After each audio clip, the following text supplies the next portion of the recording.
Let's slow down the time. We about to change my life, so let's turn off the lights like staring off in darkness in the middle of the night.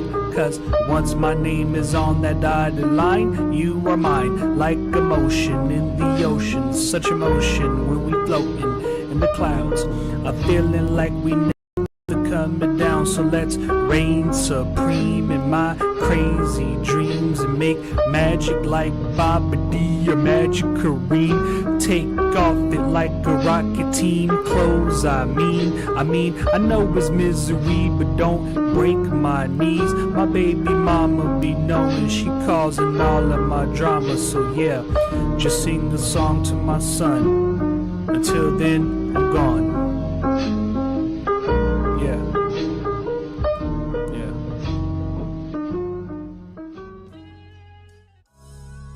Yeah. Come on.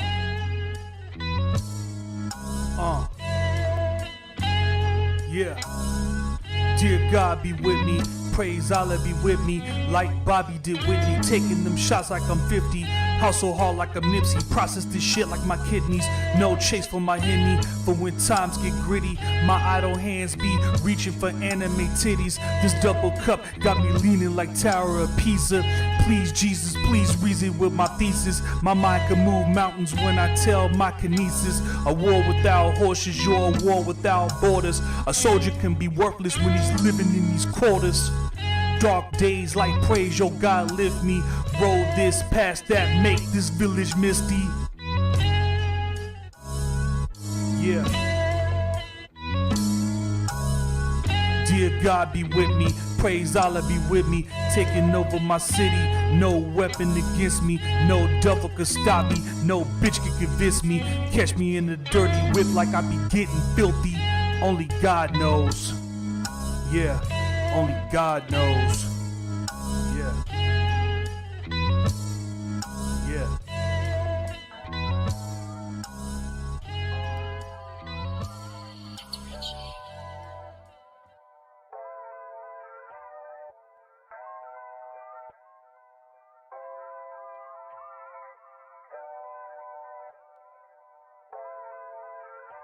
Where is he? You know what? Yeah, my eyes are a little red because guess what? I'm sleepy. I'm not drinking. I'm not into alcohol or any of that bullshit because I care about myself and I care about my organs. It's just, when I rest, I don't feel so. Yeah. Baby, who the hell you talking to? I got a whole lot of hustle, baby, I don't need that. Baby, need to freeze that. Hit my face like it's freeze tag. Trying to hit a nigga up like Rocky hit the meat bag. Comcast got a broadcast. Fall fast for the cash, better fall back.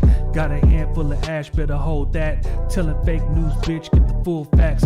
Got a ticket to your train with no tracks. Going back to your past, I can see it in your mask. I can see it in your cash, you ain't got that. Silly Billy ass bitch, catch a flight back.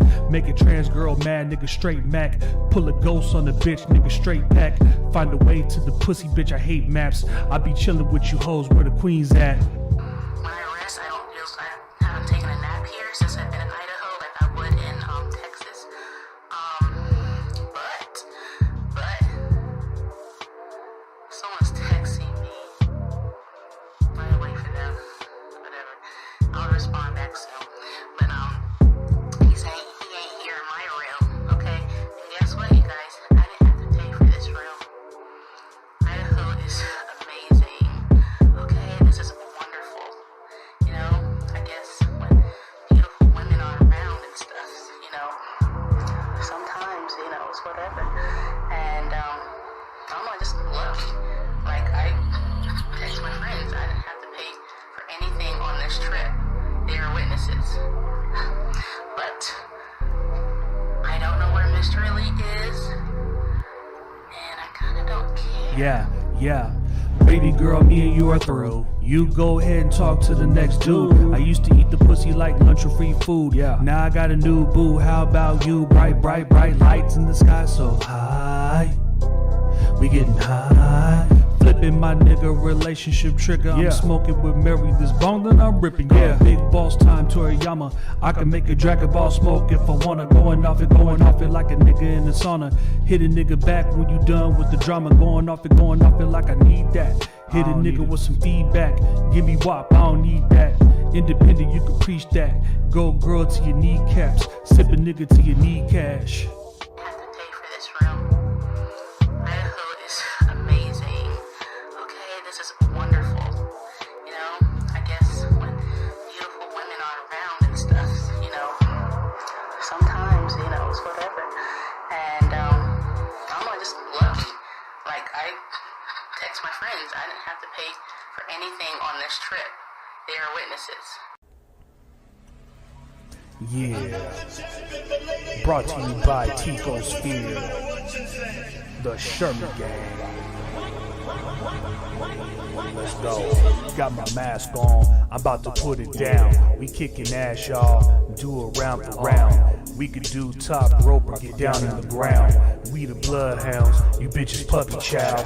You can tell by the way that we rock the crowd. Astronauts in this bitch, yo, we rockin' now. Blast off, passed off, now we in the clouds. Ring rats, make it rain, let these bitches drown. We the baddest on the planet, we can prove it now.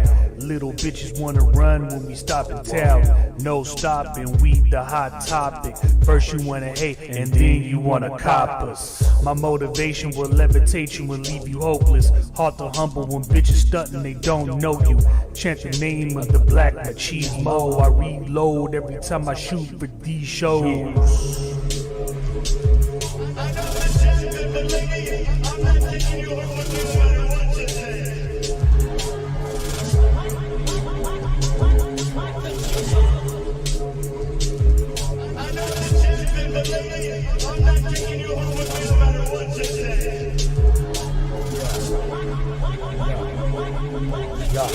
Bottom dollar when I drop it, call me Ebenezer. Casanova on a road, got her in a beamer. Call me Salt Bay when I try to feed her. Line these hoes up and knock them down like Derek Jeter. You never land in no pussy like your name was Peter. You catching feelings, I'm a villain, I don't really need her. My Lon John got her smiling like the Mona Lisa. She on top, got her spinning like a ballerina. I knew it all along, yo, you never seen it. You took the main role. Bitch, we took the scenic. Treat her like a bad girl when I gotta beat it. Make a nigga breakfast when I gotta eat it. Got the whole crew filling up arenas. Little ring rats still screaming that they need us. Check the name of the black machismo. I reload every time I shoot for these shows. Come on.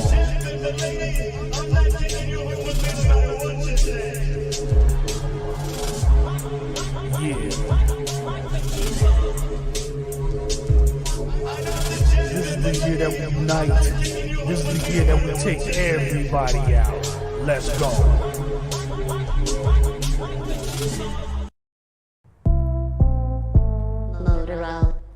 Yeah. Troll money. I got my money up. Yeah. Trolling all the time, nigga, trolling on your mind. Butt naked, Jesse smell it, stole my fucking tie. I heard Epstein is dead and I wonder why. Don Lemon grabbed my ass singing bump and grind.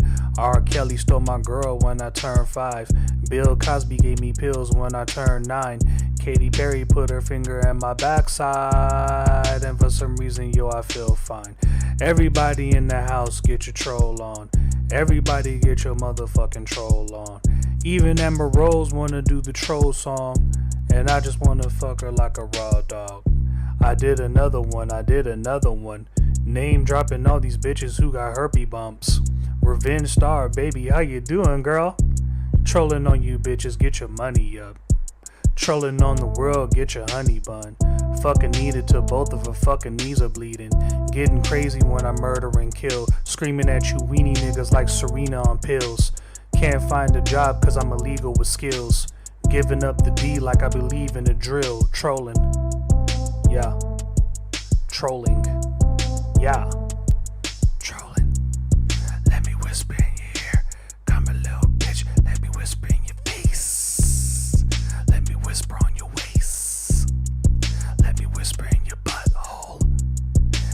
whisper in your pussy. Let me whisper in your mouth. Let me whisper in your titty. And let me whisper on and out.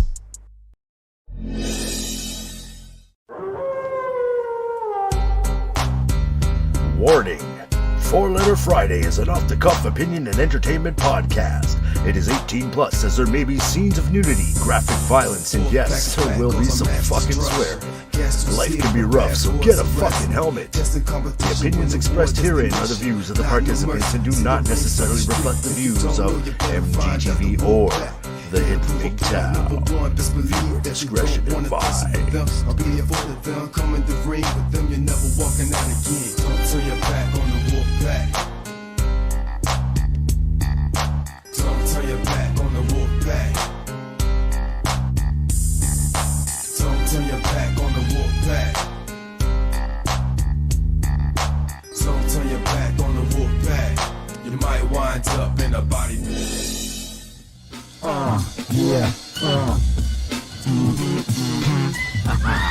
Old school for you. Check it out.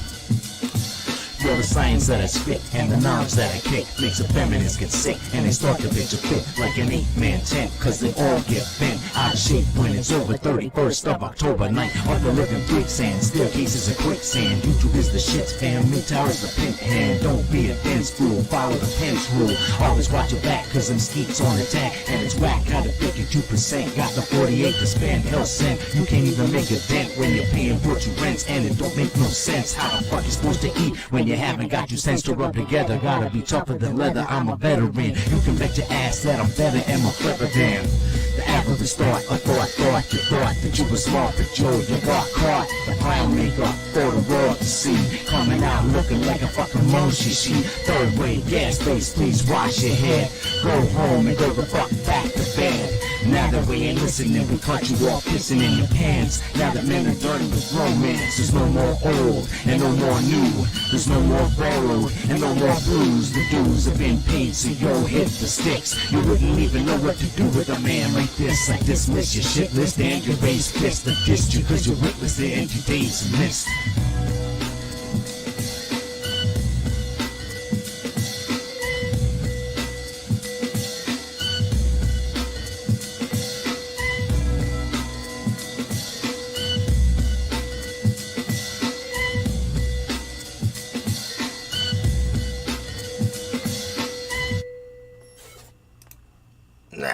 What's going on, motherfuckers? It's Friday, bitch. Oh yeah, you know what time it is. Get that shit out. I'm already smoking. Smoking like Joe Frazier over here, man. Let me let this again. Oh man, I love Friday. Friday's so good to me. What's up, ITB? I'm gonna drop that linky link for y'all, and I'll pin that shit. And let me turn on the desktop audio. And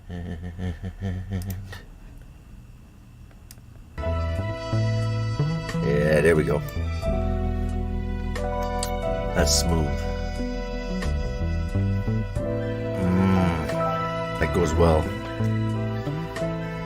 That goes well. I like it. So, here's something to blow your fucking mind.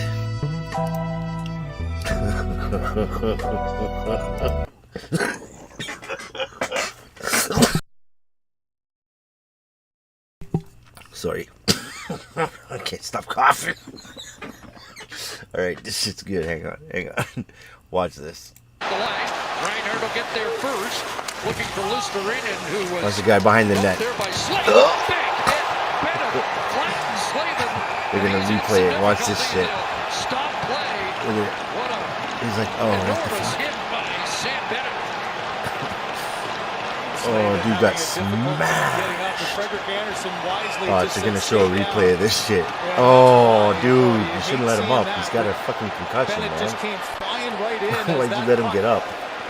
You take a quick look down to get control of the puck and make a play, and you can see he is struggling mighty hard. I don't think, watching it live anyways, anything got up and an elbow. I think it's just a hard hit that That guy should going that have not let fast. him Let's get have up. a better look here. Okay, watch. Bennett This is the guy that's going to make the hit down, right here. just glides through, and all the timing was right there. As you can see, the rolling cut. So Slavin This guy's had to knocked put his right head out. down to try to He's control like, it, what? and he didn't see What? it Are we coming playing at all. hockey? Oh, fuck. The end result is going to be a penalty, but not on Bennett. It's dude. been the aftermath of Dude, he fucking, when he hits him, his head hits his head on the front. Dude goes flying in the air. He hits the boards head first on the side of his head. And once he bounces off the boards and lands on the ice, he hits his head on the back of his head on the ice. Then he gets up and promptly falls face first right into the back of the net. Like, oh, Jesus. That guy's definitely going to be scrambled, man. He's definitely going to be scrambled. That actually might be career ending. But it's a clean hit, man. You got to keep your eyes up and don't let yourself get in that situation. Because, yeah, that could be it for him.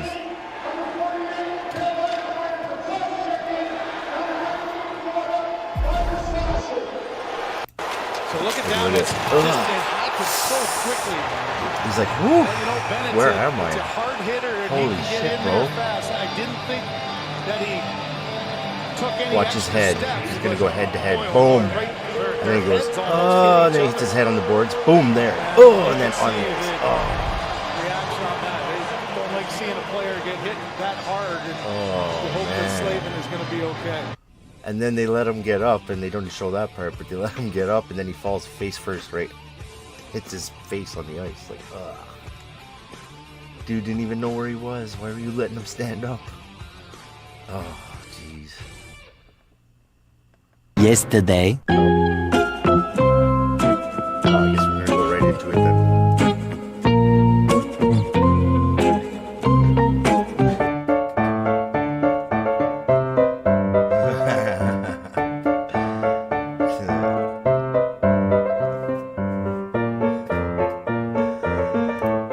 When you put two and two together on this, that's like so insane because Elon Musk just stepped down from being CEO so that he could be the chief technical officer. And this is the first thing he does is come out with a really bad fail.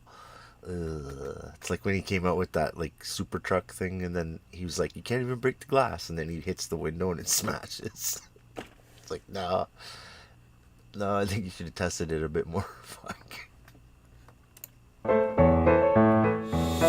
This could not have gone worse. Let's listen in, Masa. They may have relaunched this. Let's see what we can hear. Yeah, Okay, it seems like it's still kind of a bit of a debacle. The Twitter Spaces audio-only conversation crashing, kicking people out, including DeSantis. All right, sorry about that. We've got so many people here that I think we are kind of melting the server. This is like YouTube level incompetence. It's over. We are screwed.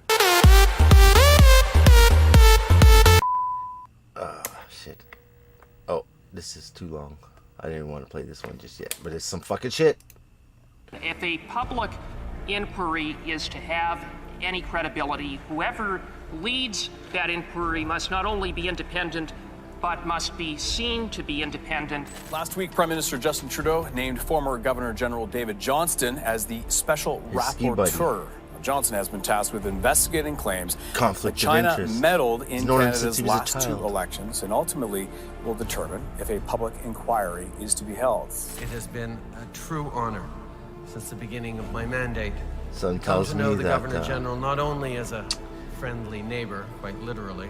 A lot of Canadians don't realize that you, in fact, were a very good friend of Pierre Elliott Trudeau, and that your family... He was around him when he was a kid. You knew all the Trudeau kids when they were growing up. His three boys were the There's same him admitting age as that he knows them all. 5 daughters, so we were... And then he goes to pretend like he's never met them ski before. party from time to time at Mont Tremblant, where we have a place and we Fucking ski on lying the sack weekend. of So shit. we got to know the children, and our friendship, our relationship was really built You know, his out face of, turns pink as he childhood talks about exchanges. children. There have been Weird. widespread calls for a public Now inquiry. here's today him saying he doesn't know them. Opposition parties and Parliament through a motion passed in the House of Commons. When I began this process, I thought I would come to the same conclusion, that I would recommend a public inquiry. But of course, he wouldn't. Well, it would have been an easy choice. It would not be the correct one. There's no common sense in Justin Trudeau's Ottawa. We see today This guy's kind of a liar that his too, ski buddy, so don't listen to cottage everything. neighbor, family friend, and member of the Beijing-financed Trudeau Foundation came out and did exactly what I predicted. Helped Trudeau cover up the influence by Beijing in our democracy. We know that Beijing interfered in 2 elections to help Trudeau win. We know that Beijing gave $140,000 to the Trudeau Foundation with the express purpose of buying the love and the loyalty of Justin Trudeau. And we know that Trudeau has been briefed on these matters for years and done absolutely nothing about it except try to keep it quiet and name call anyone who And the opposition parties sit on their fucking hands. So fucking wah wah wah wah wah wah wah. This dude is gonna get elected, and he's just gonna do the exact same fucking shit because he's in the fucking WF pocket. So fuck that motherfucker too. Oop, clicking on the wrong one. Fuck them all. With Nancy leading the way, you never had to worry about whether the bill would pass. She said she had the votes. She had the votes every time. This is hilarious. And she had the votes, so many life-changing pieces of legislation. She helped rescue the economy in the Great Depression. What? What? Oh my god, he's basically saying she's like 120 years old. It's fucking hilarious. This guy's living in a fucking twisted universe that is made up. Does my voice sound weird to everybody? To me, it sounds fucking weird. I don't know. It sounds like it's echoing or some shit. How's that? Does that sound better? It sounds better to me. This sounds more like I'm not echoing, like weird. Alright. She helped rescue the economy in the Great Depression. She helped rescue the economy in the Great Depression. The Great Depression's the 1930s, dude. Literally fucking 90 years ago. So she'd have to be like 120 years old to have done anything about it. There you go. Like, fuck. Whoa, whoa, whoa, whoa! Pause. What you? Hey, what's going on over here? Oh, here we go with that shit again, right? Mad cow disease. Get the fuck out of here. How climate change can trigger your headaches. More likelihood of contact with irritants in contaminated soil, water, and air. Poor air quality from wildfire smoke and higher levels of pollution. Yeah, we're all breathing in wildfire smoke right now. Oh no. I'm having an affair with an AI chatbot. It gives me an out-of-body experience. Oh no, I'm fucking... Oh shit, how do you trans into a bot? How do you transit? I'm a trans chatbot. I'm a trans chatbot, guys. Literally. Because like I'm human, but I'm actually, when I come on YouTube, I transitioned into a chatbot. So yeah, I'm like chatbot fluid. That doesn't sound right. Chatbot fluid. I'm oil. Oh no, Ontario bill would banish freedom of speech from LGBT safety zones. What is that? Anywhere where you see a rainbow, you're not allowed to talk? Yeah. Ontario bill would banish freedom of speech from LGBT safety zones. And wait a minute, Ontario is being run by the Conservatives right now. Who's trying to push this bill through? The Conservative Party is trying to fucking do this? What? Ugh, you make it so hard to fucking do my job. I was so ugly I bought a new face for over 30K. I don't recognize myself. Oh my God, look at the face difference. I was ugly. I was so ugly I bought a new face. Yeah, but you know what? You take off the makeup and it probably goes right back to that. I can already see it. Someone just fucking shaved off the big eyebrows and like tattooed on straight eyebrows and shit. It's plastic surgery. Oh yeah, they trimmed that nose down Michael Jackson style. And they got rid of the purple hair. At least that's an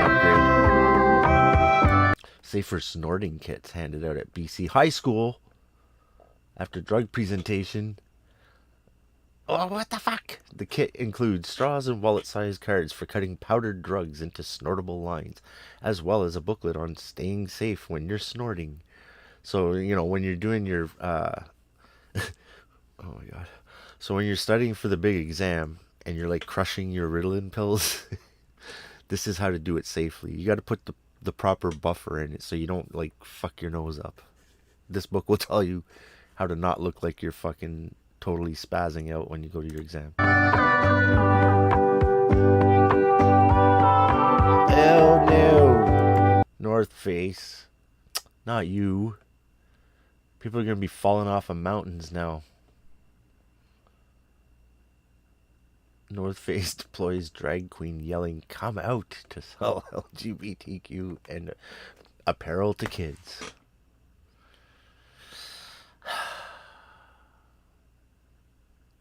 You're not allowed to counter the message, right? Like, nobody can come out with a t-shirt that says "get back in." Like, you're not allowed. But can't say I haven't known that my entire fucking life. Have you learned nothing? No, as if Bud Light would be saying that. Bud Light would be like, high five. No, nobody. I don't think anybody wants to see this. Less than 24 hours after. Yeah. Good night. Oh no! What a hockey now this game guy's talking this about was. the hit too. Coming into tonight's Game 4 matchup. This is what everybody came to see right here. 2 spins and finds the mark from Gibson. No, against Sadiq Khan, another elite Muay Thai fighter. Gibson. Back it up. This dude is a wild man. If y'all never heard of the Black Bruce Lee, this guy is a crazy wild man. Story is so amazing. I don't want that story to go into the dirt, and our people don't know who Manson Gibson. Bruce Lee once said that he fears not the man who has practiced 10,000 kicks once, but he fears the man who has practiced one kick 10,000 times. That's right. Well, this is a man who practiced spinning back fists and spinning back kicks over 1 million times. Oh, made him do the splits. Doing so made him the most feared spinning attacker of all time. The spinning back is best in the world. With supreme confidence, he took the combat sports world by storm in the golden era of American kickboxing. There's no fighter better than me in the world. He's 49-0 in title defenses. But he's also 97-6 overall record. That's amazing. The Black Bruce Lee versus the Black Beanbag. Just kicks him right out of the ring. The legend of the Black Bruce Lee is as legendary as it comes. He was so ridiculous that he won Muay Thai World Championships without ever practicing Muay Thai. At an 80% knockout ratio with 88 career knockoufuts, he is one of the greatest knockout artists of all time, earning him another legendary nickname, the Master Blaster. Holy fuck. Yeah, right. His name literally means that when he hits someone, he blasts them away. Right out of the ring. Bye-bye. Most of his knockouts were achieved through high kicks, spin kicks, or spinning back fists. Perhaps even more impressively, he was one of the greatest masters of baiting. Look at how masterfully he baits even legendary opponents in. Then how he masterfully blasts them away with a knockout blow. You see, all of the great masters deserve an in-depth study, and studying the great Black Bruce Lee will provide us with an epic blueprint of what is possible when we keep an open mind. With the right traits and attributes, as fans of Bruce Lee will say, no style is the best style. If there's one fighter who proves this true, it's this legend right here. Even though the Black Bruce Lee believed Muay Thai is the best style, he believes that he is the one who can beat them. Thai style is okay, but in America, they think Thais are the best. There hasn't been an American fighter to beat a Thai since Bill Cook. So now I am one. The best Thai is the best style. Thai is best style. Best fighters in the world. If you look at him and you say, what kind of style is that? And that's what's been the hardest thing for opponents, is to figure out Manson Gibson's style. He's pushing 100 professional fights, fighting fighters from all over the world, bar none. He's fought them all. It's not necessarily the power. Although no one knew what style he was using, he did have his own style. That fast is what. So naturally, that makes fight fans curious. Why exactly was he called the Black Bruce Lee, and what did his style consist of? But a fast punch. Just as Bruce Lee had a savage sidekick, the Black Bruce Lee had one of the best sidekicks in combat sport history.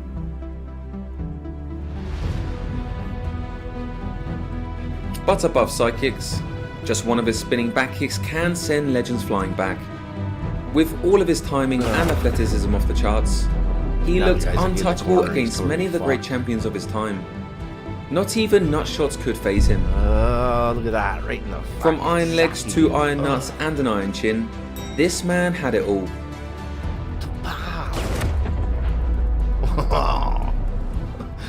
What makes Manson Gibson so unique?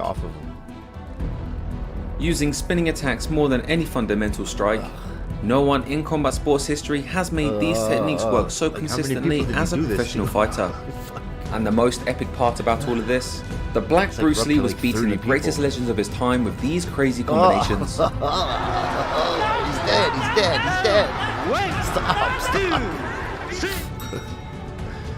So how exactly did Manson Gibson destroy the monsters of his time? Most people might watch the Black Bruce Lee and think that this fighting style is impossible to replicate. While the Black Bruce Lee was certainly one of a kind, it is possible for some people to emulate him with the right blueprint. And this is what this video is about, giving the public that knowledge. All type of knowledge ultimately means self-knowledge. His head the fastest, so he's keeping To understand how the Black Bruce Lee fights, we must first understand how Bruce Lee thinks. Truly elite fighting is a combination of instinct and control, an integration of science and flow. Natural instinct, and here is control. You are to combine the two in harmony. Not if you have one to the extreme, you will be very unscientific. If you have another to the extreme, you become all of a sudden a mechanical man, no longer a human being. So it is a successful combination of both. Yin yang. Right, man, that's it. The Black Bruce Lee was the ultimate yin yang. He was so explosively hard when he needed to be, hitting so powerfully that they called him the Master Blaster for literally blasting his opponents away with a kick. He was also like water, dancing and spinning around with grace like a ballerina. Something that no other fighter in history has attempted against so many legends. Running water never grows stale, so you gotta just keep on flowing. I said empty your mind. Be formless, shapeless, like water. Now you put water into a cup, it becomes the cup. You put water into a bottle, it becomes the bottle. You put it in a teapot, it becomes in his stomach, the teapot. Now water can flow, or it can crash. Be water, my friend. And that's exactly what Manson Gibson was. He can flow, and he can crash. Integrating the yin-yang that Bruce Lee was trying to articulate and show in his own martial arts expression. When Manson Gibson hits, he hits with absolute intent, just like Bruce Lee. The guy straightens up and drops. I mean, you gotta put the whole hip into it and snap it and get all your energy in there and make this into a weapon. When fight fans see him for the first time, they can't believe what they're looking at. In our previous episode, people asked how it's possible for a man this great to have a hidden career. It is a real tragedy that most people don't know him today. Upon watching the Black Bruce Lee, new fans will say that they have never seen a Taekwondo and Kung Fu master so great. This episode is attempting to change this tragedy. We want to get more fight fans to appreciate this great man. But truly, if everyone just looked at his nicknames alone, we would understand how big of a legend he was. You see, these were some of the most epic nicknames in combat sports history. Fight fans, welcome back to another episode of Lawrence Kenshin Striking Breakdowns. With the same leg. This is the 5 legendary pillars of the Master Blaster. The Thai Slayer. The legendary Black Bruce Lee. Pillar 1. Iron Nuts. Yeah. You might think this is a joke, but it's not. We are being very serious here. Oh, that's a broken arm.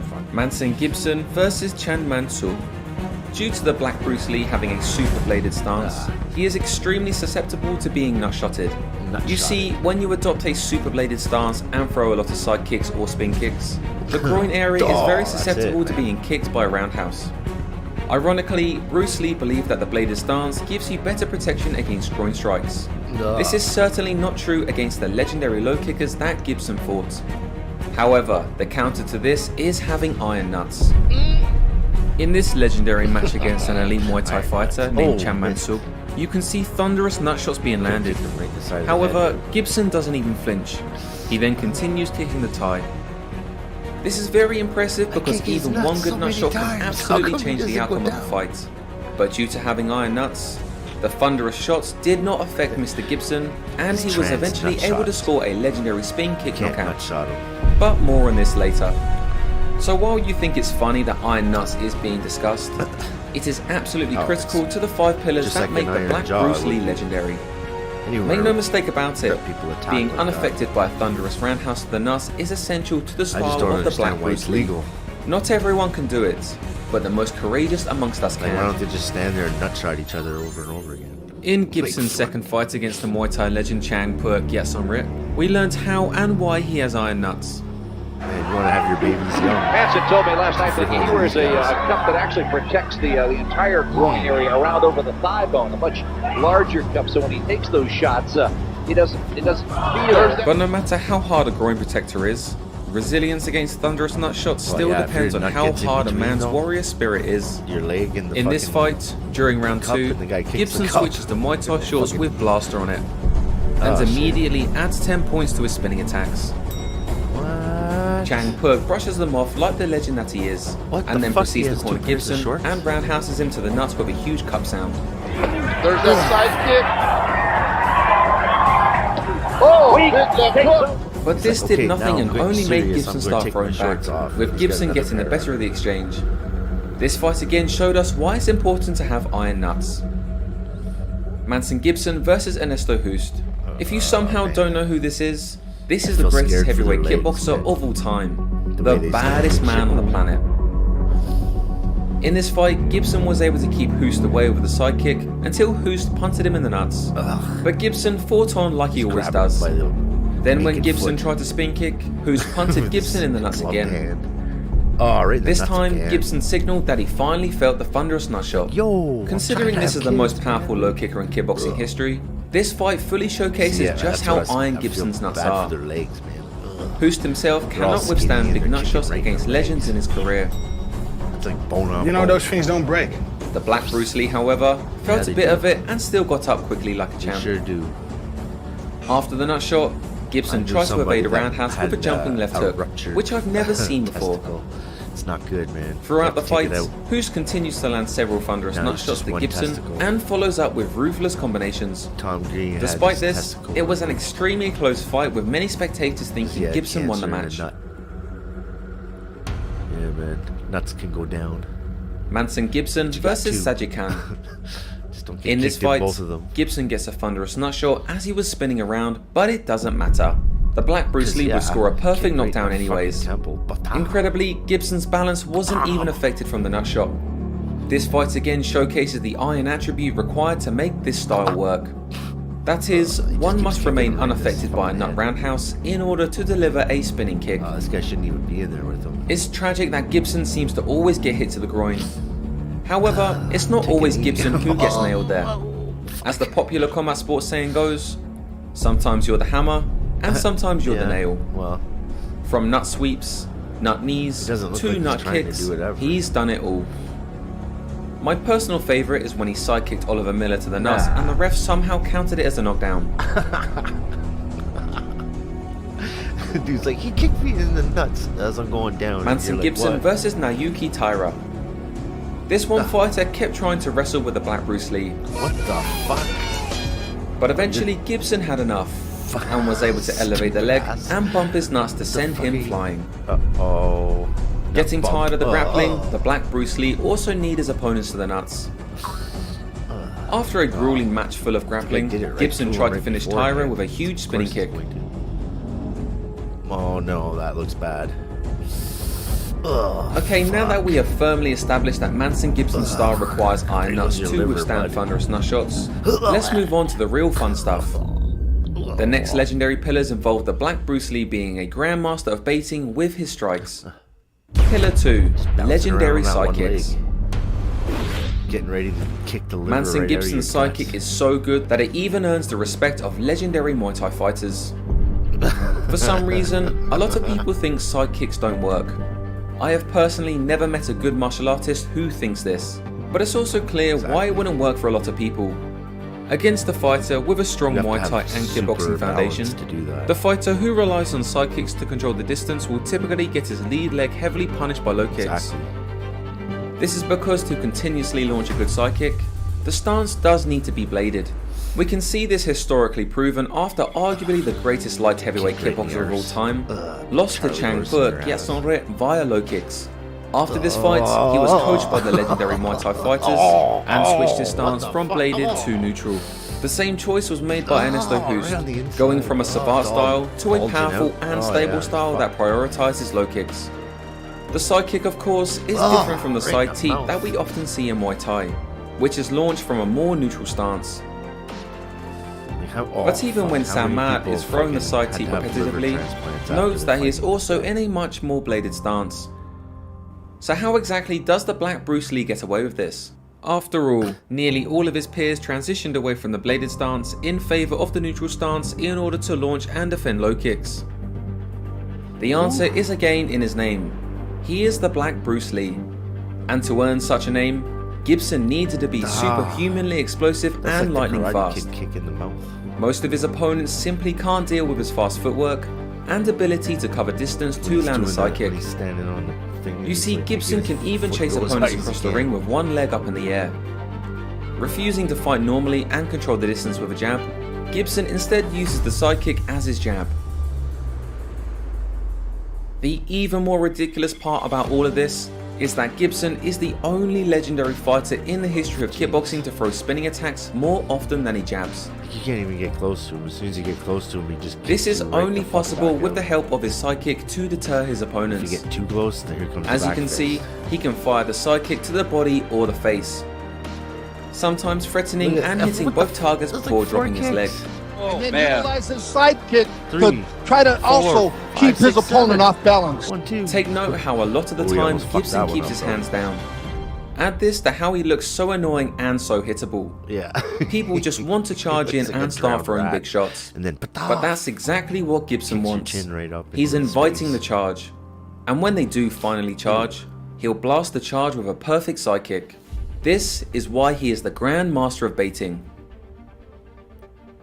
So why is it that most karate and taekwondo black belts get destroyed when they use sidekicks? Look at this guy. Oh. This is because they do not have the explosive ability to land the sidekick in a bladed stance. I've fought taekwondo guys before. As you might notice, it's simply much more efficient to optimize for stability and power in a neutral stance while slamming low kicks against anyone who chooses the bladed stance.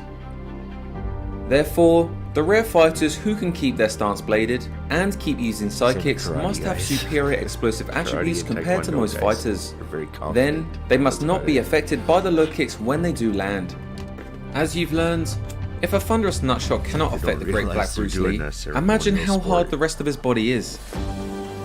If some of the greatest low kickers in history, such as Ernesto Hoost and Chang Puk Yatsonre, have trouble punishing Gibson to the legs, we clearly understand how spectacular he was. These two legendary fighters literally changed how kickboxers around the world fight, even to this day.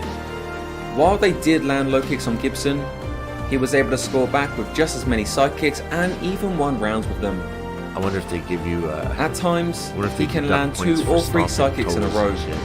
and even finish a fight with just one sidekick. Evidently, being a grandmaster of sidekicks is a pillar to the style of the Black Bruce Lee. But the next legendary pillar is truly where he masterfully baits his opponents in, to then masterfully blast them away. Pillar 3. Legendary spinning kicks and spinning fists. Now that we have established that iron nuts and legendary sidekicks are necessary to the style of the Black Bruce Lee, we can therefore go on to the funnest techniques. You see, once Gibson controls the distance with sidekicks as if it was his jab, the legendary spinning attacks are in play. Spinning kicks and spinning fists represent the flashiest and most powerful weapons in striking. Typically speaking, they are low in effectiveness and also high risk. That guy's like way too close trying that. But if a fighter can remain unpunished in a bladed stance, the spinning kicks and spinning fists become highly effective while carrying lower risk. As expected, Gibson gets nutshotted often from the spins as well. It still doesn't matter when he has legendary pillar 1. As you can see, this is why Iron Nuts is the foundational pillar to his style. With athletes I'm coaching, I tell them to study the Black Bruce Lee if they want to use a style which relies on spin fists and spin kicks. However, I caution them that they will require Iron Nuts, on top of having a great groin protector. Regardless, everyone has the freedom to choose their style. So let's study how the greatest spinning hitter of all time does it. Notice that because Gibson stands bladed already, he can much more easily go into a spinning attack. As you now know, most fighters cannot defend against low kicks in a bladed stance. Landing spinning attacks from a neutral stance is simply much tougher, but once a fighter learns how to neutralize the low kick threat in a bladed stance, the opponents are now in the spinning attacker's web. Because most of his opponents have trouble reading the spinning attacks, they are often getting hit clean without the defenses in place. This is because in trying to chase down the Black Bruce Lee, it is difficult to keep a shield in the right places. A traditional guard is great for defending traditional strikes, but not so good against spinning strikes. As you may know, it takes a special fighter to knock down Ernesto Hoost, the baddest man on the planet. Note how the Black Bruce Lee walks himself into the corner with Hoost giving him pressure. He is in a bladed stance with a slight lean. This is him loading the spinning fist. When Hoost charged in with a low guard, Gibson was so explosive with his hip and core rotation that it just landed flush. Normally, this low guard would transition into a high guard to block the strikes, but Hoost didn't even visually register the spinning fist. When certain fighters face off against the Black Bruce Lee, they will try to block the kick with their knee and elbow. This was the case for Chang Pur Gyatson-Rip. However, the spinning back kick comes in so fast and precise that it sneaks right through. Against Daniel Dalask, the same thing happened. You don't know where it's coming Except this time, Gibson set it up with a sneaky glove touch. Obviously, his opponent wasn't happy about this, but Gibson basically said, "It is what it is." He then proceeded to troll the opponent with offering more glove touches after. Like, fuck off. I know this turns a lot of people off, as it did with the crowd, but it's just something that comes with fighting Manson Gibson. Touch gloves, okay. As Bruce Lee would say, when talking about fighting as it is, with no real fighting, well then baby, you better train every part of your body. And as Sun Tzu would say in Art of War, all warfare is based off deception. A lot of your moves you're gonna have to give up because they don't work. That is exactly what Manson Gibson fully embodies in having iron nuts and using the fake glove touch into spinning kick technique. Bruce Lee always believed in standing out against the crowd, so I guess this is what the Black Bruce Lee is doing too. In the fight against Chan Man-suk, we see the same defensive problem again. The Thai decided to rush in with a low kick, and while he initially dropped his guard and then raised it after, the hook kick went around the guard. You see, keeping hands up alone doesn't guarantee anything. It's all about keeping the hands up in the right places. The low kick landed but didn't even disrupt the balance of the Black Bruce Lee, again showcasing just how much of a freak athlete he was. Pillar 4, whirlwind attacks and unpredictability. You're just gonna kick your hand right through your own head. Now everyone knows that the Black Bruce Lee will throw spinning fists, spinning kicks, and side kicks. But it's extremely difficult to prepare for it. Why? Because he's so damn unpredictable with them. You never know which one it goes back to this quote by Sun Tzu. There are only 5 notes in the musical scale, but their variations are so many that they cannot all be heard. There are only 5 basic colours, but their variations are so many that they cannot all be seen. There are only 5 basic flavours, but their variations are so many that they cannot all be tasted. There are only two kinds of charge in battle, the unorthodox surprise attack and the orthodox direct attack, but variations of the unorthodox and the orthodox are endless. The unorthodox and the orthodox give rise to each other. Like a beginningless circle, who could exhaust them? By the way, this is why there's a circle in our logo. He's done, man. Stop. Like how Sun Tzu says, the variations of the Black Bruce Lee spinning attacks are endless. With orthodox and unorthodox giving rise to each other, his beginningless circles are endless and inexhaustible. You see, he doesn't just throw these strikes like a normal fighter. In fact, he often whirlwinds into them. Against Chan Man-suk, he can double spin kick into a dump. You're like trying to guard the whole time, backing up. What the fuck? He'll also randomly pick up and carry them into the corner. Where's he going? I'm gonna take him all the way to the other side. Gibson can also spin kick into a back fist. By combining the spins together, because a spin all starts in the same way, it's hard to know exactly which spin he'd choose. If he fakes a spin back kick, the opponent's elbow will go low to try and block it. Look at that. This is when he spins again and goes up top with a spinning fist, hitting flush. Sometimes he'll fake spin kicks and spin fists at the same time, showing both so that he can see what the opponent is defending against. Even more brilliantly, if he misses his spin kick, he'll throw a tornado left hook to follow up. Look at that. In fact, he's even scored a knockout with this technique before. Kick. And then here comes the hook.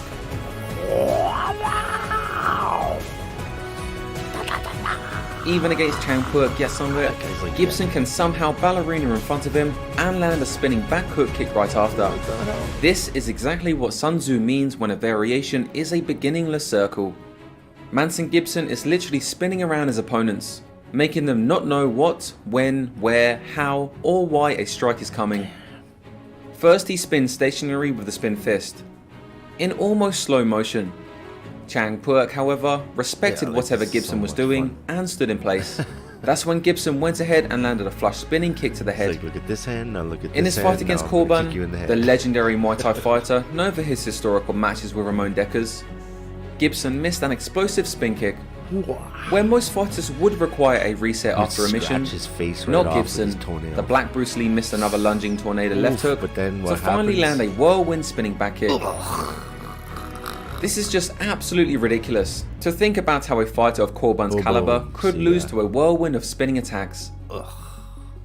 When the Black Bruce Lee fought Ian Jacobs, he could spin around once to see which opening the opponent gave him, and he saw the body. Like any genius IQ striker would, that's exactly what he went for right after. Even more impressively, after he landed the spinning back kick, he kept his balance to go into another side kick mid-air before even dropping his leg. This sequence sent his opponent flying into the ropes, not once, but twice. 2 spins and finds the mark from Gibson. Against Sajid Khan, another elite Muay Thai fighter, Gibson showed his incredible balance. After missing a spinning back kick due to Sajid Khan leaning back, Gibson will land a spinning hook kick as he spun around again. Miraculously, this is despite Sajid Khan landing a clean roundhouse to Gibson's nuts.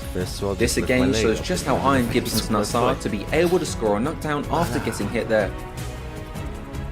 Against Tosca Pedridis, Gibson again spun in place to see what the opponent would do. When the opponent went for a huge low kick, he missed as Gibson landed a perfect spinning hook kick to the head. Listen to what the commentator said about it.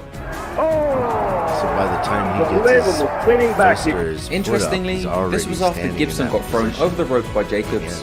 Visibly frustrated, Gibson was extra happy about landing these moves right after. It's like, oh, okay. Later in the fight, Gibson would spin around twice chasing Jacobs around the ring, until he spun once more to land a spinning attack. This is a 1080-degree spin attack, something I've never seen before outside of Taekwondo matches and demonstrations. Remember when Gibson landed a side kick to Oliver Miller's nuts earlier? Well, right after this strike being ruled a knockdown, with Miller going WTF to the ref, Gibson spun around, which for some reason got Miller to put up the Philly shell defense. I understand this though, because personally, I did try to use the Philly shell defense against an incoming car once. Regardless, the Philly shell does not defend against cars or the spinning hook kick, and landing it flush allowed Gibson to hit with a side kick right after as well. This fight really showed how powerful Gibson is. Even when a spinning kick was blocked, the opponent got blasted into the ground. In some fights, he can duck to avoid kicks or lean forward to evade them. This is a high-risk move that only fighters with the best instincts and vision can pull off. To showcase just how smart Gibson is, in one of his fights, Gibson gets knocked down and somehow still takes his opponent down on the way to the floor. Overall, I would rank Manson Gibson as the most unpredictable and most awkward fighter of all time. I don't know if that guy was He has trying to do a perfected bicycle Sun Tzu's kick or if he was philosophy just rolling of being an away to his inexhaustible, funeral. beginningless circle.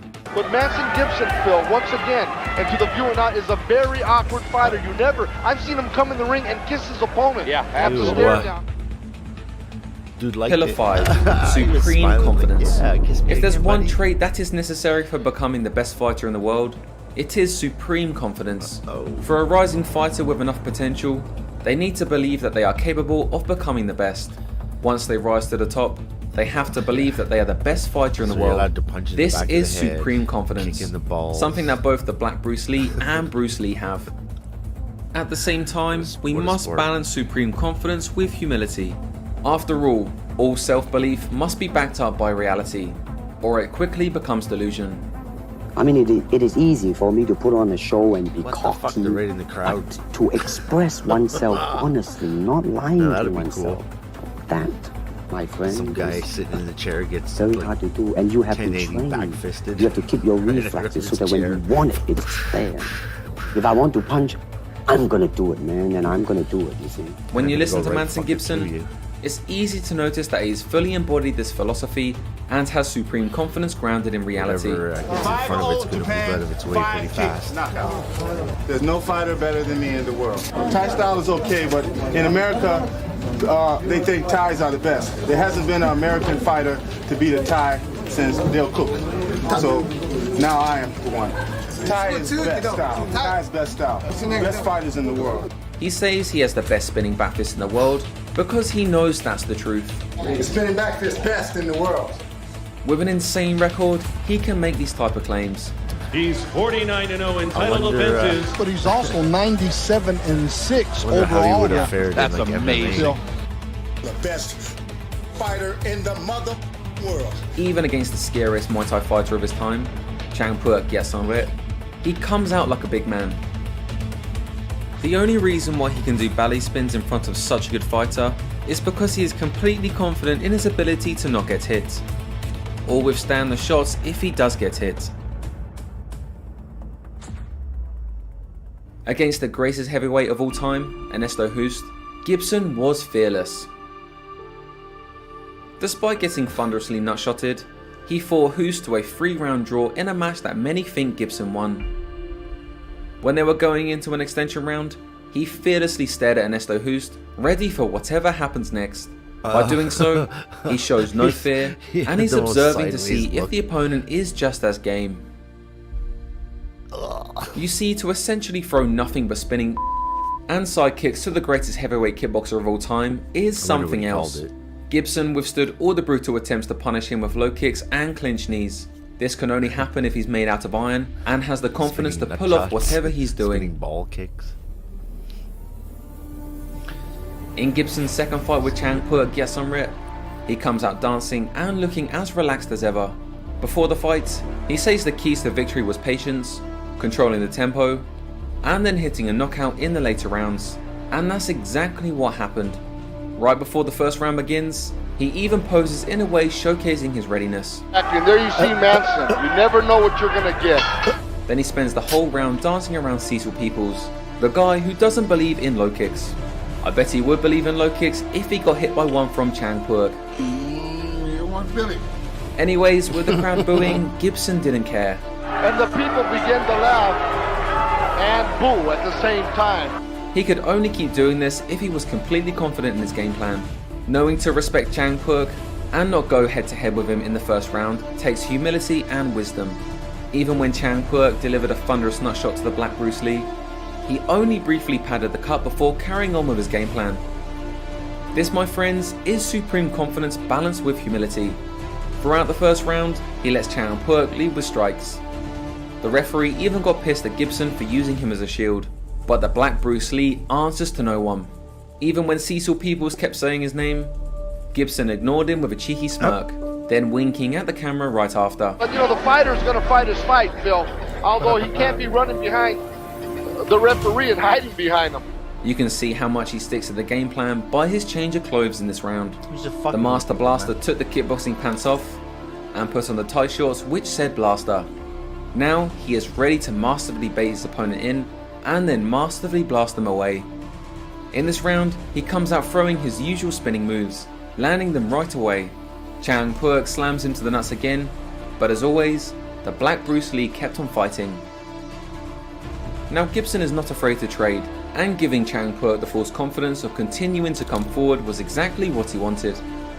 Not taking any steps back, Chang Puek got baited into standing still against a spinning back kick, resulting in a perfect knockout. Gibson was not surprised at all that it landed, and he celebrated with a jump and laying on the floor right after. This was his 100th career victory, and what better way to capture it than knocking out the great Chang Puek yet on rip. 100th career victory. I wouldn't be surprised if Manson Gibson gave it up. Tonight he established that 100th win against a great fighter. All of this confidence is only possible if it is backed up by reality. I mean, it is easy for me to put on a show and be cocky, but to express oneself honestly, not lying to oneself, that, my friend, is very hard to do. Due to all of his natural giftedness and training, the Black Bruce Lee doesn't just have iron nuts or iron legs, he also has an iron chin. When an opponent lands a back fist, they are the one who falls over. Too much drag, man.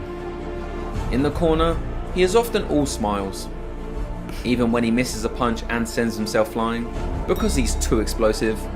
He gets back into the fight and remains super game. This is how he could lose an entire fight against Johnny Davis, but still find the tornado left hook late into the fight and win it. Just listen to his confidence before the fight. Tonight I am fighting Johnny Davis, one of the distinguished ISK champions. I'm glad to get an opportunity to fight one of the great champions. This is my time to show just how good I am. This is my opportunity to be one of the greatest middleweight champions of the world. It is easy for many fighters to be delusionally confident, which is called arrogance. But that was not the Black Bruce Lee. He was simply great, and that is only possible if there's humility too. In the post-fight interview, he was humble and admitted how he would have lost if the fight ended sooner. You probably would have walked out of here the loser. Yeah, I think so. I had to pull it through the end. We both were champions. He gave me a very good fight. But he started to give up a little bit. He started to give up a little bit of his determination. So I had to just try to pull through, sir. To lose a fight for almost the entire 9 rounds, then come back and pull through takes a special fighter with unwavering belief in himself.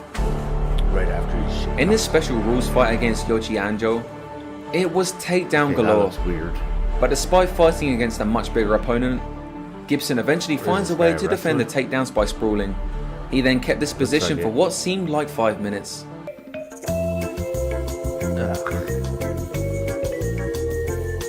Everybody just getting sweaty. After the fight, Gibson shows his confidence again.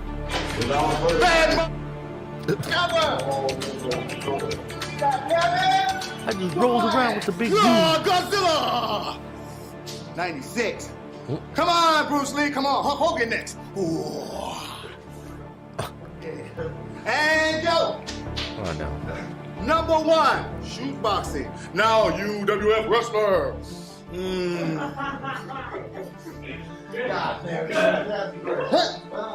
Bad. UWF. Black bad. A man. Superman. Yes. Time out. So there you have it. This is the 5 legendary pillars of the Black Bruce Lee. The Master Blaster, the Thai Slayer. Rolled himself up. What do you find most impressive about him? For me, it's how he fully embodied the philosophy of both Sun Tzu and Bruce Lee through his artistic expression in the ring. Above all else, he is a good person. I like every time we have done a Manson Gibson fight, he has just been such a friendly, just a nice person to be around. He is, and he does a lot for the youth in Chicago. He'll let them come and train in his gym free of charge. He believes in giving back to the community. That's a unique person. I mean, there needs to be more people that are willing to give back to the community. Yeah, absolutely. Drives me humble. Sometimes losing is a good thing. Losing can make you a winner. If you can succumb to that. Don't be boastful and brag. Everybody's liver out of Win or lose, we shared our life together. So I'm happy. 12 world titles, 2-time Hall of Famer, won on 3 weight divisions. I ain't mad at nobody. You know, I enhance people's minds. Faces, I think 32 I'm faces kind on of the like bottom of my rap foot. role model. Count your blessings and say your prayers. Tomorrow ain't promised to us, so live every day like the last. Thank you for watching another episode of Lawrence Kenshin Striking Breakdowns. The best way you can support us is by watching another episode. If you have thoughts on the great Manson Gibson, share with me in the comment section. I want to understand your perspectives on the Black Bruce Lee. I mean, on the show, that is. Oh no. There's a fucking mosquito in here. Oh, it's the first motherfucker of the year, huh? I don't like the look of that. Oh shit, right on. What's going on YouTube? I am back. So we're here to talk about Woke World once again. It is straight up nuts. We got all... No. Smooth body my ass. Lizzo shows off her curves in purple. She looks like Grimace. She looks like the purple hungry hippo. The fuck? She's got a square ass. Oh, get the fuck out of here. As if there's a fucking mosquito. I can't believe this shit. All kinds of freakazoids in this video. We've got the US version of that rodent clout chasing piece of garbage Mizzy from the UK, and this piece of trash is doing the same sort of thing in the US. We got freakouts galore and maybe some guy with an alien in his gut. I'm not sure what's going on there, but as I always say, first up, if you want to help me out, hit that like button and that subscribe button as well. And if you do hit that subscribe button, make sure you hit all notifications, because I'm struggling here. And I'm sure you're struggling after seeing this grotesque image on the screen. And she says, look at this smooth body. Well, I'd prefer not to because I don't want to throw up. And if we apply this graph here to Lizzo, it shows that she must have an infinite amount of pronouns. But I did also want to say thanks to my legendary Patreon supporters. We got some new ones here. We got Poopy Pants. Patreon We got supporters. John S. We got Nipple Drop. And we have Alistair. Now let's get to this US version of the rodent Mizzy. And it's just more of this, you know, clout chasing, bad behavior, doing anything to get clicks and views on social media. It is pathetic, but it is popularizing this really poor behavior. Check this out. Hello, can I get a venti water cup, please? Yeah, is that all? Yes, ma'am. Oh, a cup of water. It's a free cup of water. Thank you. Whoa, that's not how you grab that. What the fuck? Oh, it slipped out my hand. I'm so sorry. Really? No problem. And this is something that really pisses me off. When you mistreat, you know, service workers, fast food workers like this. By the way, seeing as a second cup is being given to this guy, second cup is the Canadian version of Starbucks. Because it shows what your character is really like. Someone who would do this is an absolute piece of garbage. And obviously the workers here can't really say much back if they want to keep their jobs. Why would I'm sorry. That won't happen again. It won't happen. Wow. Hilarious. And by the way, if you took a close look at the guy's hand there, you can see that he throws like a complete and utter sissy. A soy-infested loser. Absolute trash. But we got more here. Chaotic scenes unfold at Washington, D.C. Chipotle as customer unleashes violent rampage over taco order. Let's check it out. Oh, shit. Did you not get his hot sauce? What the fuck? Okay. More of this low impulse control going on here. The cash all over a taco order. Fuck? Seems unreasonable to me, but maybe I was just brought up correctly. I did mention we might have someone with an alien in their stomach. I'm not sure. You tell me, and it's no surprise that this clip is from Seattle. Let's check it out. Uh-oh. What the? Okay, those lights are fucking... Oh, shit. Those windows don't break. What? Whoa. What the fuck is that? That's fucking Quaddle right there. What is that? That's fucking Quaddle, the guy I was talking about earlier. Fucking free your mind. Open your mind. The guy from fucking Total Recall. He's like a fucking, what do you call those? A parasitic twin. He's like two little arms and a face coming out of the guy's stomach. It's a fucking Quaddle.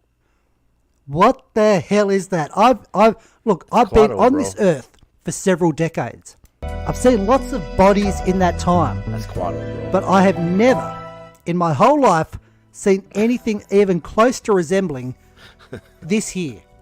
Right? What the fuck is that? Oh yeah, they're gonna charge you for extra cups, no doubt. What is going on? Because they don't. Wait a second, let me stop this. If you don't want to get charged, don't get the double cup. Just get the hand thing. They give you a fucking cardboard one, but you can actually get one that's like made out of. It's got like foam inside of it and shit. So I forget what the fuck they call it. Cup cozy, I guess. It's kind of like a beer cozy, but not that big and puffy because it's just trying to keep your hand protected.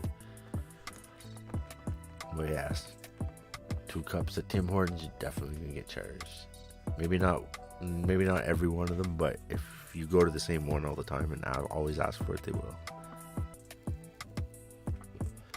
My problem with Tim Hortons is ever since fucking COVID's done, when they did COVID, fucking everything was closing and shit. They started fucking closing overnights and shit. So like Tim Hortons isn't 24 hours anymore unless you go really far to the only one that's 24 hours. So your 15-minute city can fucking... Because I wouldn't be able to get my coffee because only one part of town would be able to get coffee at that time of day. Fuck off with your stupid ideas. Anyways, back to the fucking problem. This guy, I don't understand, man. He's beating up on a cop car. He's got the fucking thing sticking out of his guts. Sit down on the curb. What the fuck? Can I... Has he eaten something? What is that? The cop's like, sit down. And he's like, can I go sit over there on the thing over there? And he's like, sit the fuck down. I got a thing in my chest though. Shut the fuck up. You're just beating my car with your bat. Get the fuck out of here. If there's any medical professionals out there watching this video, Quaddle. Can you tell us in the comments what this Open is? your mind, Quaid. Open your mind. We'll get in the car. Up. In the car. I've got a thing. You sure do. What the fuck? But let's move on to a different topic altogether. I wonder why men in drag never want to read to people in old age homes. It is a very good question, isn't it? Hi, it's me, Patagonia, a real-life homosexual. But you want to subject old people to this shit too? Oh, what, you don't want anybody to be safe from these motherfuckers?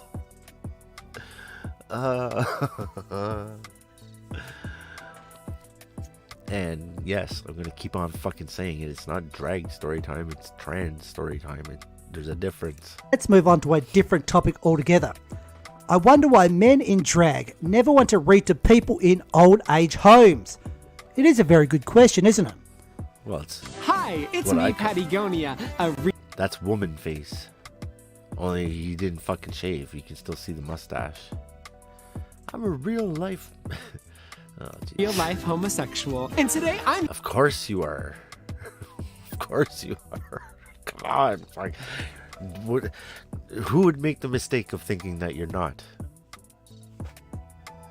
I mean, other than maybe other trans people. Here with the North Face, we are here to invite you to come out in nature with us. Hell no. Wow, this is nice. We nature. Natural. Nature. This is not natural. like to call this little tour the Summer of Pride. This I'm tour fucking has barf in my mouth, everything. man. Stop this shit. What the fuck is this? I'm never going to buy Wait a another. minute. What the fuck? They're all giving the Hitler salute on the TV? What is this shit? They're all like, walk through our little tunnel of Hitler salutes. Wow, they don't even hide it anymore. The North Face product ever again. They don't even Not hide buying it Bud anymore. Light. We are here to invite We want you to walk through our Hitler salute tunnel. you to Come come on, out everybody. in Let's do our nature Hitler with salute. us. Wow. Because we didn't want everybody to know, but we're fucking Marxists. Oh, this is nice. This is all just we to like make to you call fucking this not little breathe. tour the Summer of Pride. This tour The summer of sin. The summer of sin. has everything. Our Hitler salute tunnel is ready for you and your backpack to come on down. What and the come fuck out. is this? I'm never going to buy another North Face product ever again. I'm not buying Why did Bud you ever Light. buy one in the I'm not first buying place? Gillette. I'm not buying Nike. I'm not buying Adidas. Homie, when Gillette made their fucking mistake, I had already quit fucking shaving 4 years beforehand. I was already like, fuck Gillette. So, I don't know. I missed that train because I wasn't going to start buying it just so I could stop buying it. It's the same with Twitter. It's like, why should I go on Twitter to make a fucking Twitter so I can leave the Twitter? It just doesn't make sense. Same with the fucking Facebook. Let's go into Facebook just so I can quit Facebook. Any of this shit. Right? I All can't these get over the fucking Nazi companies salute tunnel. trying to shove this stuff down people's throats. And he's got the little mustache. This is trans Hitler right here. Guys, I just cracked the fucking case, man. This guy's like, what the fuck is it? You know what it is? Trans Hitler. That is exactly what Hitler would look like if he was trans. Oh, God, help us. It's just ridiculous. But look, they are private companies. If they want to advertise like this, they're free to do it. But we're also free to not give them our money. Right on. And this is from the North Face website. It says Summer of Pride. Okay. That's So who are nothing to they be proud of. advertising to? Who are they advertising to? Little Oh, kids. children. Really? Kids. Little children. The chillins, man. They always after the chillins. As if we ever had to imagine that they weren't. We said they were way back in the day. Way back in the day, we said these guys are after kids. How dare you say that they're after kids? Now we're like, they're after kids. Look, told you they were after kids. How dare you say they're after kids? Of course they're after kids. Leave them alone. What? You're a bigot for fucking calling it out before. Now you're even worse for calling it out. Before you were just a liar. Now you're fucking being a bigot. It's like, oh my God. I told you. That's me saying I told you so, and you saying, well, now you're just a fucking piece of shit for saying that. I guess the question is, why are they pushing this stuff so hard onto 'Cause it's kids? the agenda. You let me know in the comments. When they talk about the agenda, that's what they're talking about. They're talking about lowering the age of consent to fucking do everything from when you're a child so that they can get at the kids. That's the whole fucking point. Because the next argument is, hey, we've made it legal for people like 13 and up to cut their wieners off. So why the hell can't that 13-year-old have a relationship with an adult? I mean, come on, maybe they're just trans-aged. Like, they could be like 23 in their mind. That's what's next. Get off the bandwagon quickly. Okay, so I am Bud here Light, at Target in cocksucker. Tampa, Florida. Just walked in the door. You've heard that there's a backlash and that Target's made some real changes to their very aggressive Pride display this year, and you have been lied to, actually. Because right here at the very front of the building, there you go. There's your little Well, maybe toddler that's maybe mannequin. that's just for little people, man. It's just little people pride. And it gets better. Check this out. So, Makes you wonder why they wanted to call them little people instead. They're like, oh, it's horrible that they call you midgets, right, guys? And they're like, well, no, not really. And they're like, yeah, really. So we're gonna call you little people now, which is what people have always called children. They're little people. So now you've infantilized the people that are dwarves and midgets, and then you totally give autonomy to children. Fucking weirdos. They use the language to twist you all up in knots so that you can't fucking argue against it, because they just move the goalpost to another one. I can play that game with also have all fucking day. Toddler gear, plenty of onesies. I can switch gears just as fast as I can. 12 months, that's what that is. And then they have this gross. designer. See Fucking that? gross. This is designed. Okay, when I was young, you didn't sexualize, you didn't show children pornography, because you were sexualizing them at a young age. You know what they called it? Sexual interference. Whatever the fuck happened to the sexual interference laws? Where did those go? Where when you're an adult and you're a stranger and you're talking to a child about sex, you're considered a fucking weirdo and they take you away. What happened to that shit? Where'd it go? They're actively doing it, and they're making the people that work at Target have to live with fucking working at a place that does this and have to listen to people come in and give them shit. And I'm looking at that guy in the background with his... Is that a Prince shirt or is it an Ankh? Or is it just an anchor? I don't know. It looks like he's watching this guy and he's not too sure if he likes him, maybe. He's like, it's a gay guy, and he's like, I don't like that he's fucking with our shit right now. By the now infamous... He's checking him out. He's like... Satanic Company. The guy that says, we're hanging with Satan. Yeah, he's not moving. He's just because checking Satan respects pronouns. He's trying to get his head in the shot. Brand. Look it up. Right here at the front of the store. And I think this sums it up. Raise your hand if you're tired of this shit. My hand is actually in the air right now. I mean, we're all sick of this shit, right? Everyone out there with a brain, with common sense, just any sense of decency whatsoever. It's like what Drew Sherman was talking about. They're saying it's a gay gene now. It's like, how does that even make fucking sense? Gay guys very rarely reproduce, so there shouldn't be that many gay people if it's a gay gene.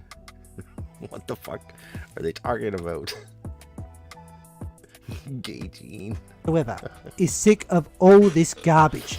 And then I saw this. Why waking up early is rooted in white supremacy. Yes, even getting up early in the morning. I believe that they could find something in the brain that shows that they're probably gay from birth, maybe. I could believe that. But that would be something that they wouldn't want to admit to, because then it would be like saying it is a brain problem that we can probably fix. So they don't want to admit to that shit. They just like it the way they are, and I'm fine with them liking it the way they are and doing what they want to do. Just keep it out of my mouth. Morning now is considered offensive, and that is why this person here decided to set their alarm for hate crime. That's what's going on. Hope you're having a good day as always, and as I always say, get the piss ants. $3.50 a case. To save $15. Wait, I missed that. What the fuck? I haven't seen these ones. I just clicked and stuck them in. Global heating could make it too hot for a third of humanity by 2080, 2100. Ah, fuck. You know what? The way that people are becoming generation after generation, let it fucking burn. Hopefully we'll be all fucking globally... Did you see the look of the map? I didn't even look at it. It's like the whole world's a fucking desert now.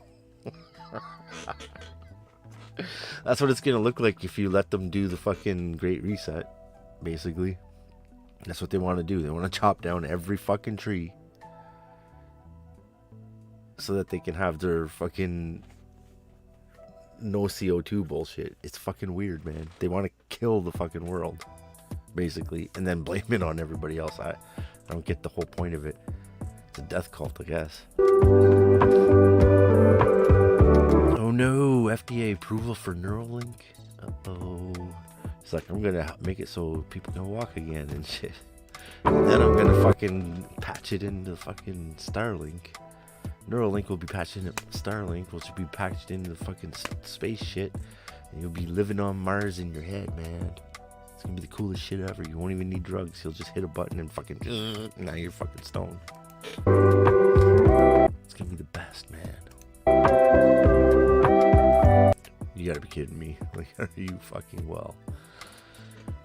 Like, okay, we did the trans thing, that didn't work, and rather than apologize, we're just gonna stamp Harley Davidson on the front. We paid them a lot of money for this, guys. Come on, buy the beer. Fuck off. That's the other fucking thing. These guys made their big mistake, I don't know, fucking 20 years after I stopped drinking. Fuck.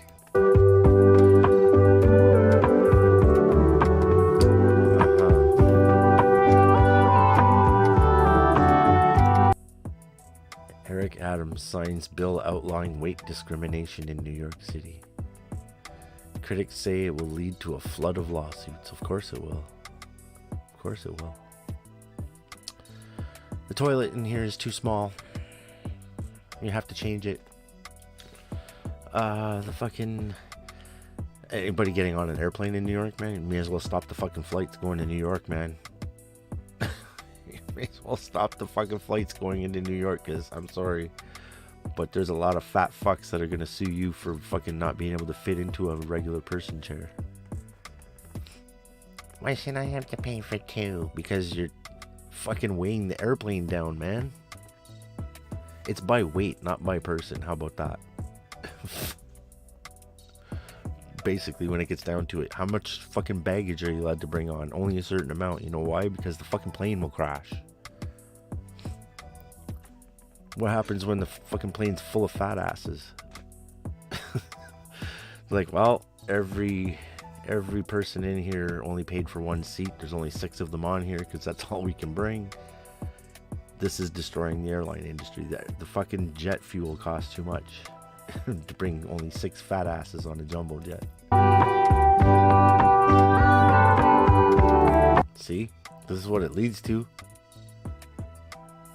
Why should you sue your parents for having you without your permission? Why shouldn't you just come to Canada and get the maid system and just go to be where you want it to be in the beginning?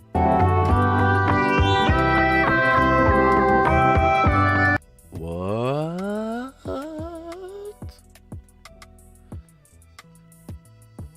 What? Oh, it's Elizabeth Z. Delgado in short-lived reboot. So that's not the original Yellow Ranger. This is pretty bony. She's got OnlyFans now, guys. I know a lot of you guys are into fucking Power Rangers. Man, I had the hots for the Power Ranger chicks, man, when I was like 8. Well, here you go, man. Now's your chance to go and pay her.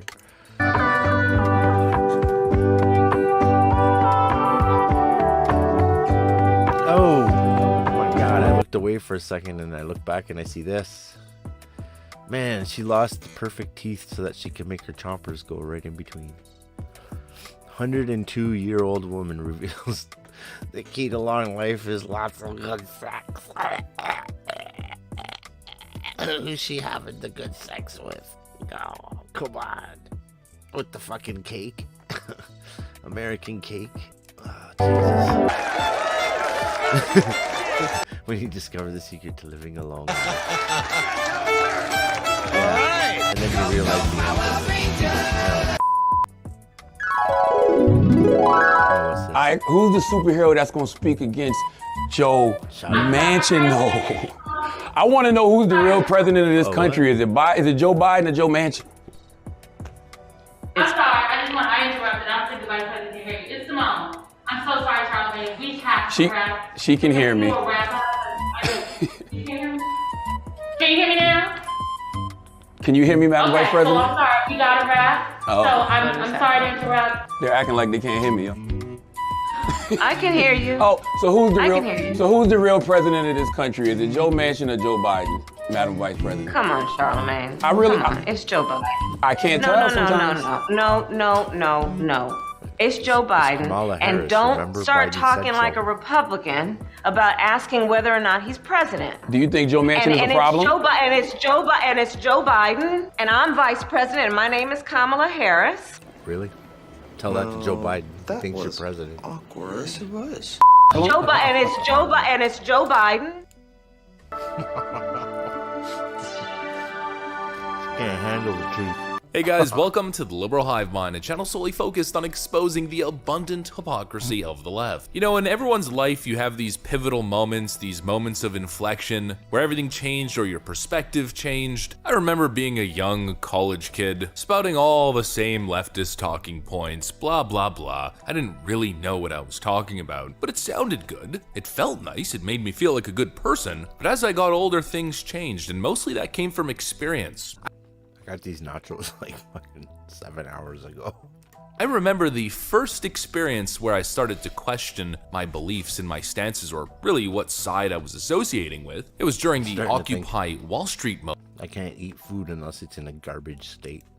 I remember being near some protests, the 1%, the 1%. And this isn't to rag on some of the ideas behind the Occupy Wall Street movement, because Wall Street, of course, is infinitely corrupt, and many of the issues tie in with big government spending, subsidies, endless money printer go burr, and of course, bailing out the bankers at the cost of the taxpayers. That's not what I'm talking about, but just the people on the streets. I remember it was mostly left-wingers on the streets, participating in protests and marches, with no actual clear message, just kind of doing weird things, just being loud, being kind of cringe, in many cases indulging in drugs, a lot of weird twitchy white guys with dreads, wearing hemp clothing, and I just remember thinking to myself, are these really the people that I want to associate myself with? The answer was a resounding no, and ever since then, as I got more and more exposed to more of these protests, mostly left-wing protests, especially the climate protests, I started to wake up to the leftist activist grift, that it was all about attention. It was all about feeling as if you're part of a group or part of a mob, that you're doing something even though you're literally— That's what it is for the people that are doing it, but the people that created it,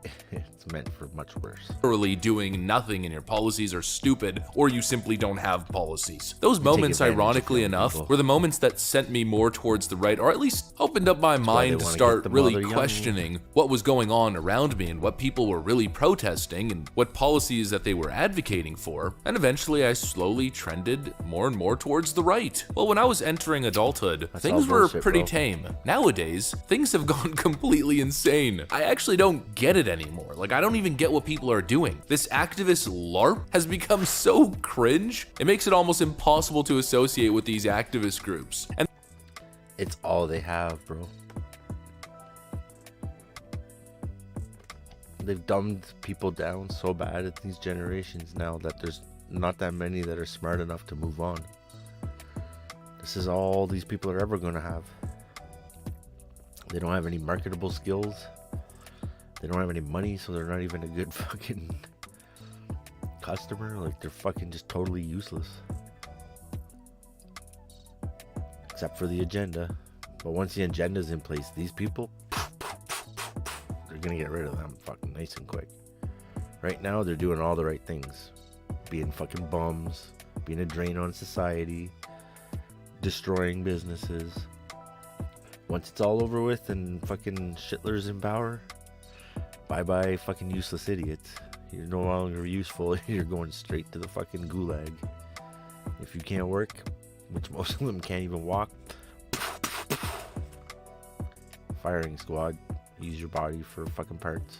And there has to be. I mean, there's gotta be young kids, 18, just 19, saying, in their early 20s, who are just blindly associating themselves with these left-wing causes and these protest movements, thinking they're doing something for a good cause, and then looking at what these professional activists are doing on the streets and questioning to themselves, what am I doing here? It just has to be happening. That's what I want to focus on today, the sheer insanity of modern left-wing protest. We've got some stuff to get into, so let's roll the tape. All right, folks, transgender issues seems to be the topic that everyone's talking about these days. It's the trending political activist shtick. There's a lot of conversations that need to be had. I think there's a lot of nuance to the issue. I think we need to have an open discussion. It's a very sensitive topic, clearly. There's so many different variables, whether it pertains to kids, sports, yada yada yada, the list goes on. And so it'd be nice to get to the table and talk to some of these activists. What exactly is it that you want? But these activists don't want to have a conversation because they're too busy with their demonstrations. Instead of having productive dialogue, instead of really explaining to us what it is that we're missing on these issues, they're busy playing with bottles of urine in front of the UK Equality and Human Rights Ministry, really changing hearts and minds, you know?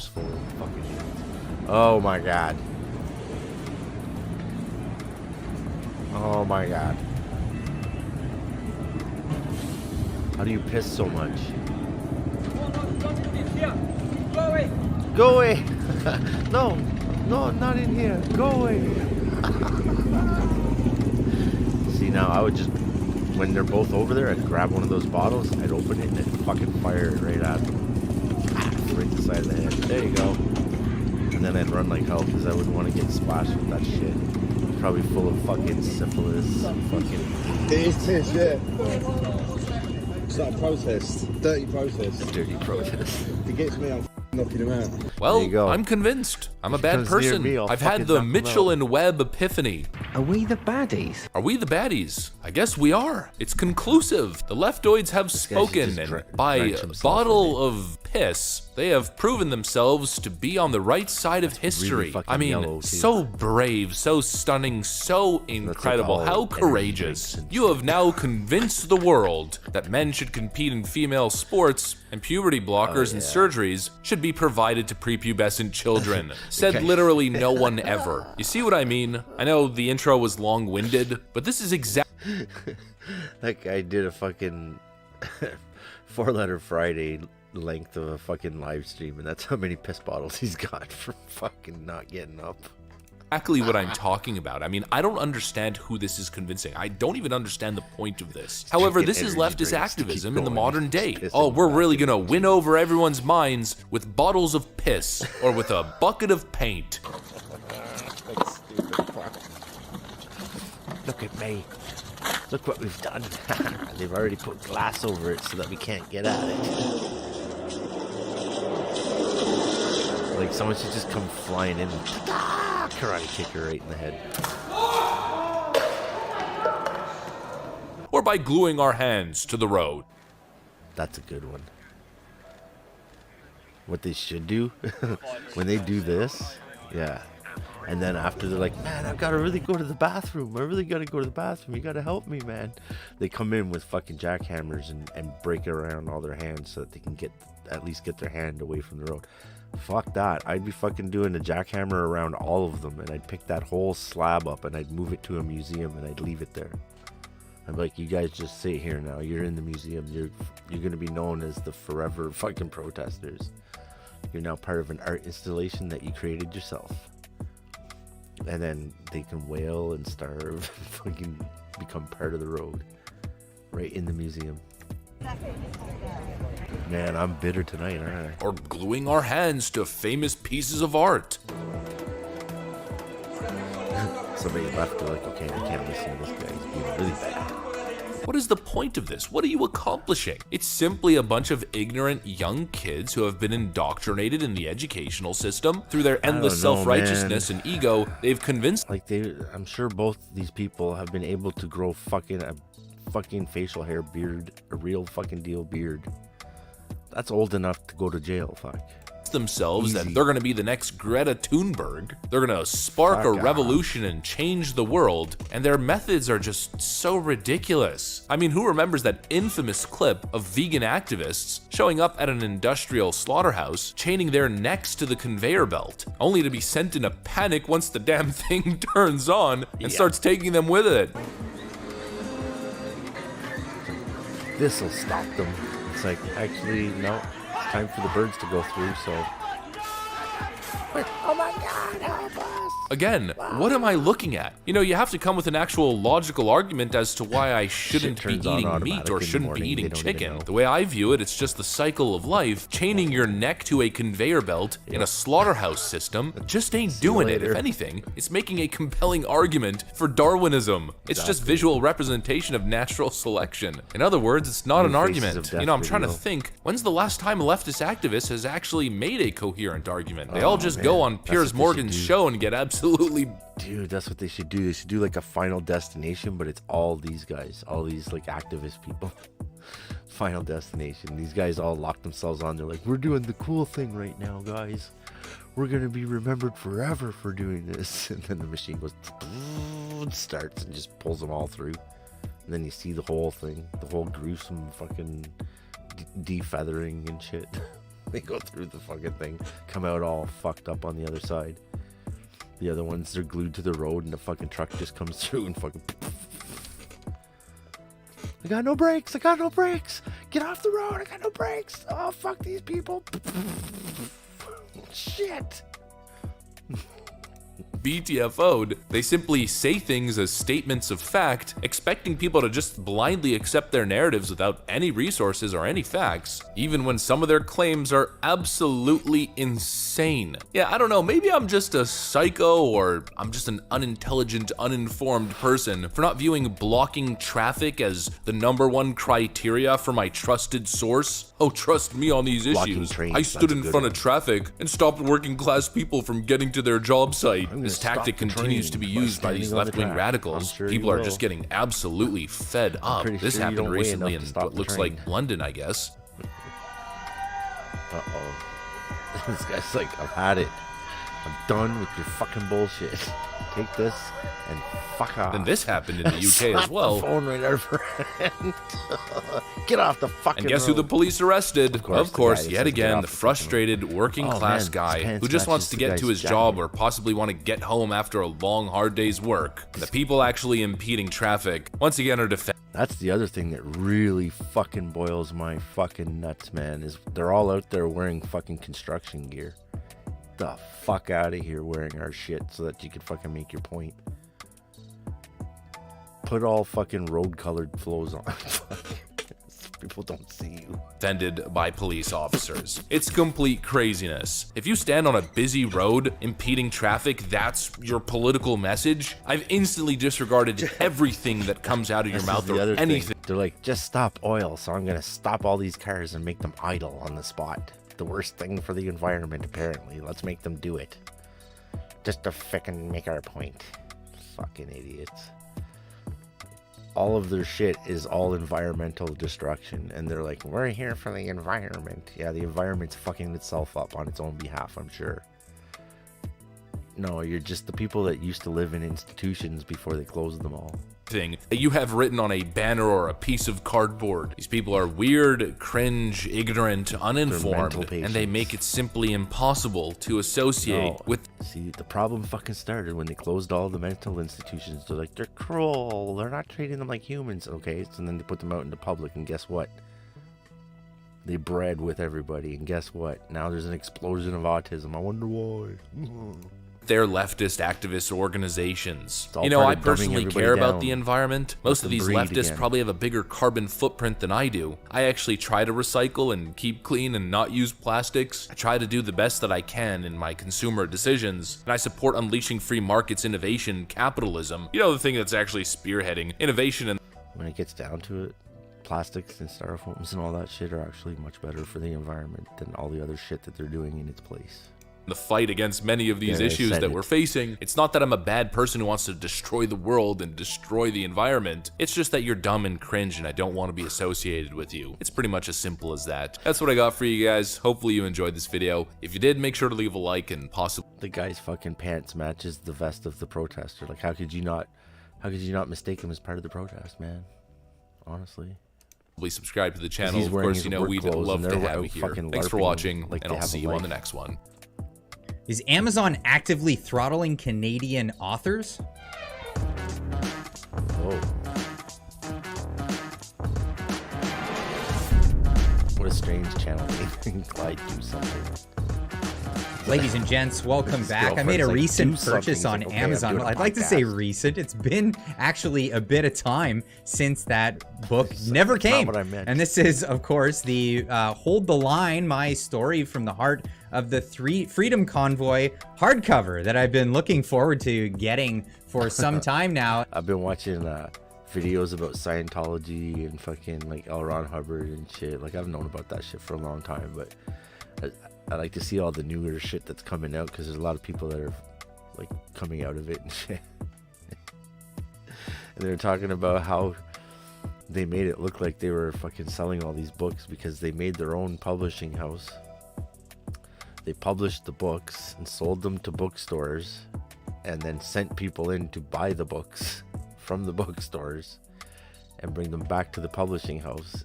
And then the bookstores are like, holy shit, we sold out of those books. We need to order some more. So then they'd order more books to put on the shelf, and then the publishing house would send the old books back to them again. Like, they're taking the money from their people and doing this game with the books to make it look like they're publishing all these fucking books and selling like crazy, and all they're doing is buying their own books back and then selling them back and then buying them back in a circle.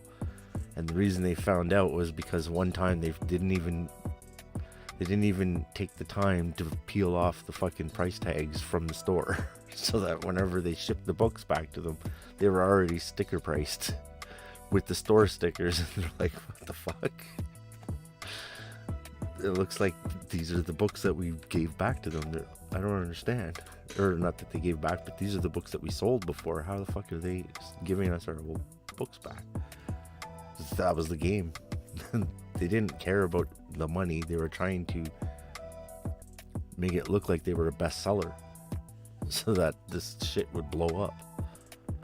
That's the game you play. Spend money to make money. Looking forward to that since April 21st of 2023, and it has not yet shipped. I don't like your book. And well, I immediately thought, hey, this is weird. This is really weird, because I have not had any problem with Amazon or Amazon books for any other purchases, except I have heard in times about purchases going squirrely. Now, we're going to get into that shortly, but I did get in touch with Amazon. I spoke to people on the phone, and I even got this lovely message from their customer service saying, hey, you know what? We're going to put this on priority for you, and we're going to escalate this issue to make sure that you get this. Now, this was a number of weeks ago, and it's gone nowhere since. And, well, I just had nothing but the thought, hey, maybe this is happening to other people too. I've noticed some people on the internet, on Twitter, putting this out there. Not sure what to make of this. Tried to receive Tamara's book, Hold the Line, and for some reason it couldn't be delivered. The package was returned. Did we go from unacceptable to undeliverable? And well, to talk about this in particular, I thought, why not pull in another Canadian author that's been having some hard times with Amazon himself and ask him what's been going on. Derek, welcome to the show. For those of you who don't know, Derek is the author of How the Prime Minister Stole Freedom, Unacceptable Fringe, as an author. Welcome to the show. Hi, Clyde. Thanks for having me back on. Always good to be here. Absolutely. So there's been some, So the way that you beat this is you name your book. This book is also available, and then you put your website as the name of the book. And so when they list it, the first thing anybody sees is this book is also available on the website, and they just move on to the website. So if they don't want to sell the book, it's fine. Use them. They're there to be used. What else can you call it? Some stuff it seems a little bit odd, right? Happening stuff a little sus. A little bit sus. Now, tell me your story. So your book went viral after, well, and I'm not trying to toot my horn here. I covered it on this channel, and then it got the word out about your book, and then your book then subsequently got tweeted out by Jordan Peterson and a number of other people, and sent the book into viral status. So what happened from there? Well, the book, we've seen unprecedented sales, and they were far above and beyond what myself or my illustrator kind of predicted when we launched the book. This was our first outing in this, I guess, in this field of political satire, I guess, and usually you need to get a few books out before some kind of success comes your way in that department. And this was just kind of like a smack in the face of, oh my God, look at all the sales we're seeing, and people are, I guess, widely positively receiving this book and enjoying it. I received calls from Preston Manning, different political pundits. I was supposed to do some work with Pierre Poilievre during his leadership campaign as a result of the success of this book. Just to kind of get out there as a brand. Things took off overnight, and then suddenly, out of nowhere, once I appeared on certain outlets, just crickets. Everything dropped within 90% overnight, and we never saw any kind of certain outlets. Recovery. So you were on Viva Fry and on Rebel News on the same day, And after that, boom. What did you say? 90% reduction? 90%. We saw a 90% drop. So we dropped 90% from what our monthly sales were 30 days prior, and then after 6 days we dropped another 90% from that new number. Right after being promoted by 2 big outlets in Canada. 2 of the largest, yes. Yeah. So this is where I start to think something is afoot. Something is not right. There's issues going on. And well, we started getting feedback, and I started seeing this online. Not only did your sales go down, but you got reports of vandalism to your property. Yeah, a police officer reached out to me and reported to me that he'd received a copy of my book vandalized from a box cutter. And I wanted to make sure I was thorough. I asked him, you know, are you sure that the envelope wasn't damaged during shipping? He showed me the envelope, and he was kind enough to actually bring it to my home so that I could keep it and maybe question Amazon. And of course, having an order number with Amazon on the envelope, as well as showing no physical damage to the envelope and physical damage to the book, they once again said, we'll look into it. An Amazon employee sliced it. Well, that's astonishing. We've got his DMs here. Obviously, I hid his identity for his own sake in this one. Yeah. But saying like, hey, are you the author of this book? Guess what? This happened. And then showing the package. Well, of course, of the book being cut, and then the package being totally fine. The package was intact. So this happened before the book got packaged. Now, I mean, this isn't the first time we've... What else do you expect? Because I hear nothing good about working at Amazon, so... The only reason they're in there fucking working is so they can do this type of fucking shit to people. We've seen this stuff, and a lot of times we've seen this in the US, the reports of people who lean in one particular direction, not usually the other, where there's been vandalism on the items within the package, and then well, you know, then they get these damaged items. Of course, here's a bitch you doing file this a complaint with Amazon, and then you get your package back. But here we even have this one woman who works at Amazon, or probably worked. It doesn't work there anymore. I'd say the latter. Yeah, worked at Amazon, posting her own video of her damaging. They'll say she doesn't work there anymore, but I guarantee she does. Into the what it is kind of a flimsy little package anyway. It's probably but in just, the marketing department. How to pack drum merch here shows. It's unbelievable, but. So we had other cases. We've had Church of Bubbles putting out there. So strange. That's the guy that's making all the money since COVID. Hiring these dumb fucks to do the work. So a strange thing happened. I ordered more copies of the book, How the Prime Minister Stole Freedom, and Amazon asked me to reconfirm my bank card. The purchase would go through, and only for this particular purchase. I've placed other orders as well as independently of each other.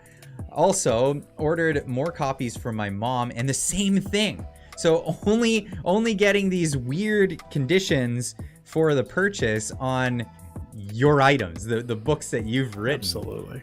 And so yeah. Oh, go for it. Oh, I was just gonna say, and incidentally, anytime I've contacted Amazon, so I'll always reach out whenever somebody who's bought our products has an issue or informs me of those issues.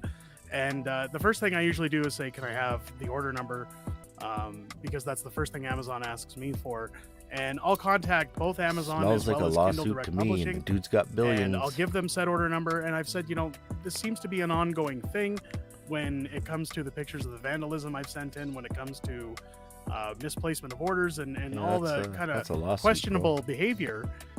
Can we perform some kind of an audit? And of course, Amazon tells me, well, we'll audit the orders that you've given us, but you know, if you're questioning 50,000, 60,000, 100,000 books, you'd have to have order numbers for all 100,000 of those before we'll take the time to look into that and try to correct it. They can't just audit your account. They'll only.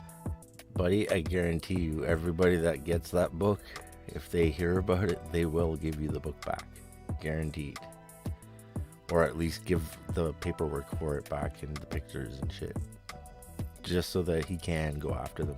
And I would go after them. I'd make it a class action lawsuit that everybody that bought a book gets $1 million. Only audit each individual one individually. Sure if you sue the fucking give pants off of them, and then I distribute it amongst all the people that bought my book. Specific order number. That's correct. Yep. That's just absurd. You No should be able to. I mean, what if the IRS came in or Revenue Canada? Don't question authority. I guess that's the way they run it, similar to the government, right? Just don't ask questions. Be happy, take your check, and walk away. Well, that's an issue. So, of course, why is it that you Shit only business. stick with Amazon? You're only publishing with Amazon at the moment. So part of the problem that I've run Amazon, the into is Walmart of I've shippers. actually taken the time since the success of the first book to approach Canadian publishers and say, hey, look, we've got a property here that's obviously very high in demand. People have reached out to me and said they'd love to see hardcover. So essentially, I've been approaching publishers They'd have saying, fun let's do hardcovers, let's do a slicing your set books up then. with some of our other books and maybe get those properties out a little bit wider distributed.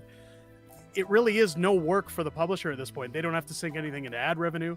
They don't have to worry about, marketing strategies. They've already got their audience. All they have to do. I would sell my book through Amazon, but it wouldn't be the book that actually comes through Amazon. It would just be a certificate to go and get the book somewhere else, or to just trade it in. You just ship that off to somewhere else, and then the book shows up at your door from the publisher direct. Make shipping part of the book price. There's ways around these fuckers. They don't own everything yet. Is produce and ship. And of course, because we poke fun at Justin Trudeau in our books and we've, taken lighthearted jabs at politics in general, all of these publishers say, we don't want to touch this with a 10-foot pole. Recently, I've been attempting to try and get in touch with groups like the Daily Wire, hoping that maybe we can come to some kind of consensus for an American publisher to sell the books on their site and then distribute. And I mean, it's money on the table for whoever wants it in at that this book. point. It's a but, movement. So I mean, Amazon's the only company there. that really wants to allow us the freedom to. They gave millions of dollars to the truckers that ended up getting returned after all the governments tried to fucking steal the money, including the fucking GoFundMe tried to steal the money too. Like, get the fuck out of here with that shit. They're all just fucking money grubbing thieves. Every fucking one of them. Slimy greaseballs, sons of bitches. Produce our products because they fit within their terms that of much service, money, but man. at the same time, Everybody backing, we you deal can with turn all that the, around, the make a three-ring press, do circus the that whole follows. fucking way. Well, that's just too bad. Now I want to make a call to action to everybody who's watching this. I'd love for people to put in the comments, because I know a lot of people from the community here have purchased this book. They've also purchased Tamara Leach's book, and I want to know: is there people screwing around with this? So this is a big call to action for everybody out there. Please leave a comment in the comment section down below. If you've purchased any of these books and you have your own anecdote, these are all anecdotes, of course, but if you have your own anecdote to add to this whole story of people who've had these books messed around with. We're not sure if people are even receiving these books, perhaps, and they're not even going on their record, like I said, man, just use for Amazon your for the sales fucking faces that you as a can get publisher. But also, you don't have to actually ship the book through them. You can just ship them a fucking plaque that fucking they trade in for the book to the publisher direct. So at least you still get the advertising of Amazon, but they don't get to touch your physical product. They don't get to fuck with you. Stories Because if you have about to things protect being yourself from damaged your own in the fucking shipper. process, or perhaps orders being canceled on you with very little notice to have the me, orders that's like a fixed, bazillion or perhaps times like fucking we worse heard than having Dylan having Mulvaney on to a verify fucking beer can. your banking information on one particular That's purchase the or other another. But fucking hey, problem. Derek, I'd love to thank you for joining me again today. You give all the and fucking hopefully fruits that are we'll in get to the bottom of Amazon, this. your In fact, we're gonna I sure hope so. Exactly. Get a call to action out to the community, and hopefully it'll bring us somewhere better. But thank you so I guess I may as well say it. I don't even use Amazon. I used it one time in my life just to get RAM for my computer, and I'll never do it again. Never buy anything there again. much for joining me, and we'll see you next time you come. Great. Thanks for having me on, Clyde. If Amazon's the last place on earth and it's the only place you can get food from, I'm sorry, but I'm sharpening a stick and I'm eating your cat, people. And thanks to you guys for, being such a great community and in participating in things like this, where I'm asking you guys in the comment section down below, please add a story. If that's one thing. Rights are not by themselves. Rights come with responsibilities. So if you take away my rights, you take away my responsibilities. If I have no rights, I don't have to follow laws. Think very carefully about what you do. If you have one along the lines of something like this, or maybe even not this book or that book, but perhaps another book or some other political merchandise or whatnot that has been messed with, where your orders have been messed with, because we'd like to add. And here's the intro. Out of my stuff now. King Arthur, arguably one of the most famous. Yeah, it's getting out of my. It's just giving me random YouTube stuff now. Shit, what time is it? God damn, it's almost midnight. I wonder if Sherm was successful in having grandma babysit. I don't know if that means he would show up or if that means he wouldn't show up. He might be up to something else. I'm not even gonna speculate on the air. So I don't know what else to fucking check here. What else we got going on? King Arthur. A lot of King Arthur. Okay.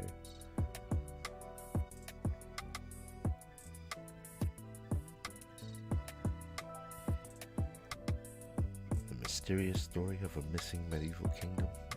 What is with all this medieval stuff? Merlin?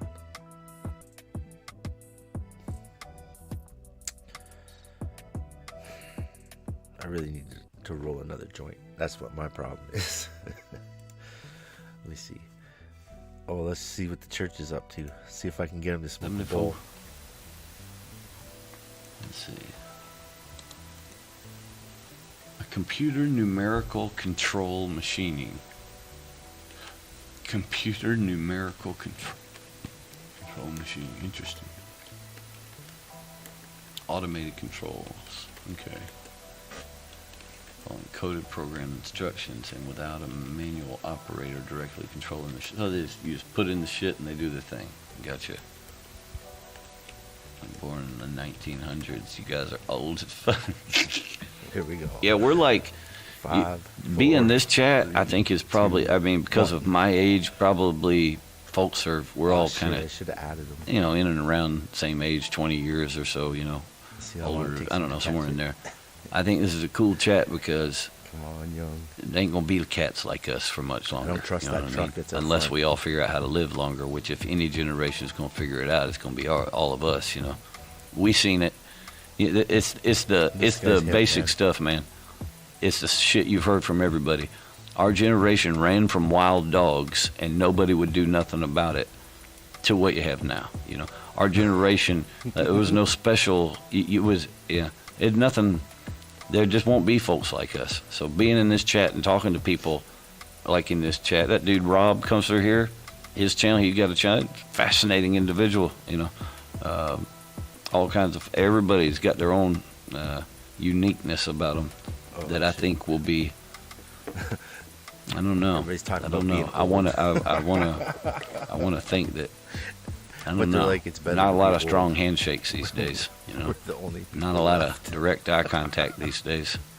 Those things are super important. Super important. I was always taught to have a strong handshake, and they're important on such a. Those things are what gets you laid. Those things are what procreation. All the all that kind of shit is super important. Like all of it is not just the handshake. But the reason you want to, and the reason there's so much behind everything, and when there's nothing being shown, you look at young folks' lawns and give a fuck. You know, they don't, they shouldn't, they should. I guess they don't have to, but it's a noticeable difference from generations and generations before. It's interesting. Sadly, just the little things. And buy a church and bring us together. Hell yeah! When the last 99 baby dies, the world's gonna end. Yeah, I'm with that. Yeah. Yeah, we got a while. I think if you're alive right now and you can hang in here another 10 years, 10 years from now, I think there's it won't be the perfect end all be all, but I think there will be life extension things going on. Maybe in the next 10 that could push an extra 5, get you extra 5, and then you start getting into this 2040 shit, and shit's gonna get real. Motherfuckers gonna be living a long time in some kind of way. Of course, you probably have to see ads in your vision. Close them. I get pop-ups 20 times a day because I'm still alive. I don't know. I don't know about that kind of life, but yeah, it's interesting. Shit. It's interesting what might be coming, and it's interesting who's fading into the sunset. I never even thought of that. Wild, man. Happening right here in front of everybody. Like bullshit, man. They're gonna pop ads in your fucking head all day, and you won't be able to block them. Make it like old times. Oh, get the fuck out of here with that kind of a life. You get floaters in your eyes, same thing like ads. Pretty much. You know? Pretty much. Oh, this just want to join some X-Men type kids, start putting up a fight against these evil bastards of the world. Used to be called, here in America, the low-key term was the monkey wrench gang. Yeah. Well, yeah. And one of their things that they would do, because where all this shit starts is corporatization, all the ads and everything, pushing of all that stuff. So where it you could ride down the road in America and you didn't see 40-foot billboards promoting everything, all the products up and down. So when that started, there was a crew of dudes that would go out there and cut the motherfuckers down. And then they started using metal poles, and so they'd bring welders out there to tear them down. They did whatever they could do because they thought if they could tear them down, they wouldn't put them back up. But they got people on the, now everybody's hoodwinked, It comes I don't from like the that truck ideas out of front, the man. It's been residents parked now, there so for now a while. Oh, yes, this is a good idea. Destroy our city. And then Once when they started putting new no shingles on the accountability, roof no and shit, this thinking, truck no- showed up and just I don't been know. parked It's a out front mess. like that. What's going on? What's up there, Smokey? Shout out to you. Oh, come on. I gotta get him smoking. It's just a. I don't know. And there's nowhere that's untouched by it. Nowhere that I've seen yet. I don't know. Some of these videos I've been seeing lately, other side of the world, some of these third world spots don't seem so third world. They just seem mighty 80s. Just laid back. It's kind of cool. Hell yeah, Smokey. Obey, consume. Hell yeah. Let's find us another song here. We'll play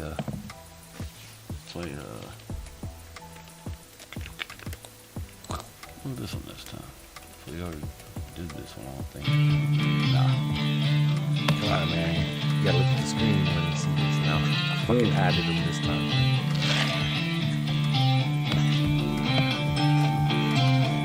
You type in the stream of consciousness, smoke a bowl with me. Man, I got no weed. No. I got barrels, but I got no weed. Barrel, yeah.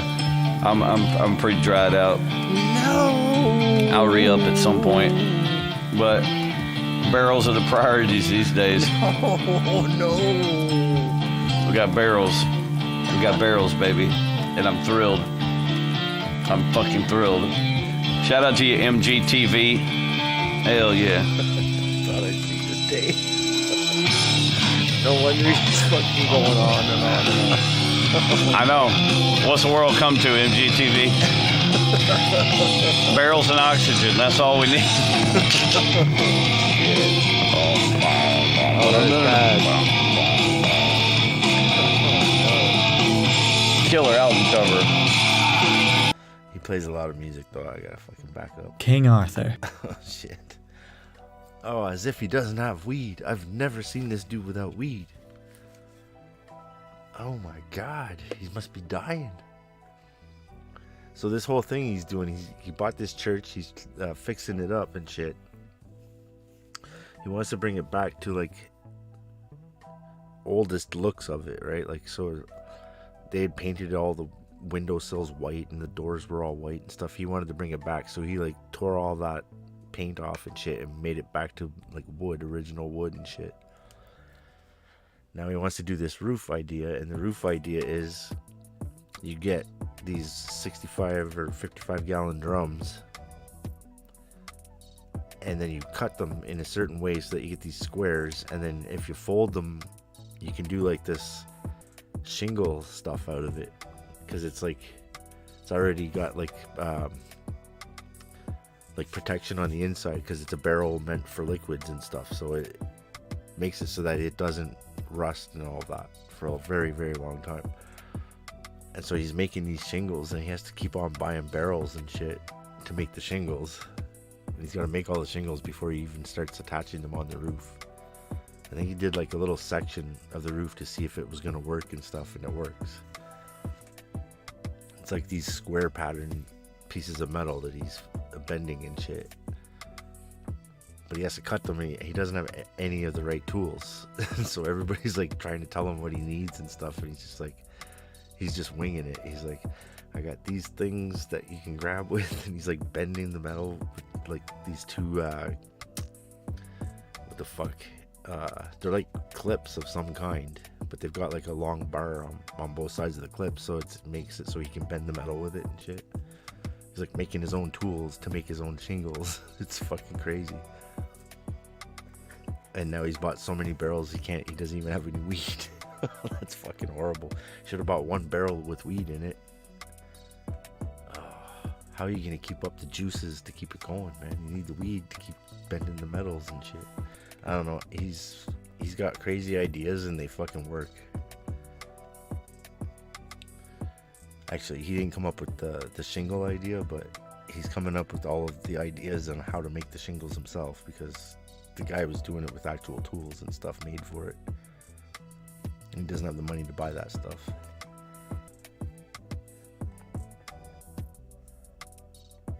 Let's see, what else are we looking at here? That was like, I was watching that the other day. No, not this one. I think it's some kind of Christian channel or something, but they talk about like the Antichrist and stuff, and like end days from the Bible,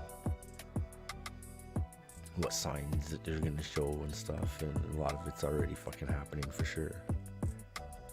Like the whole trans agenda thing, that's all part of it, man. We're well on our way. The states are like poking a bear, the Russian bear, with a fucking stick, and the bear has fucking nuclear weapons, and he's making deals with China. Like, what are you doing? Fuck.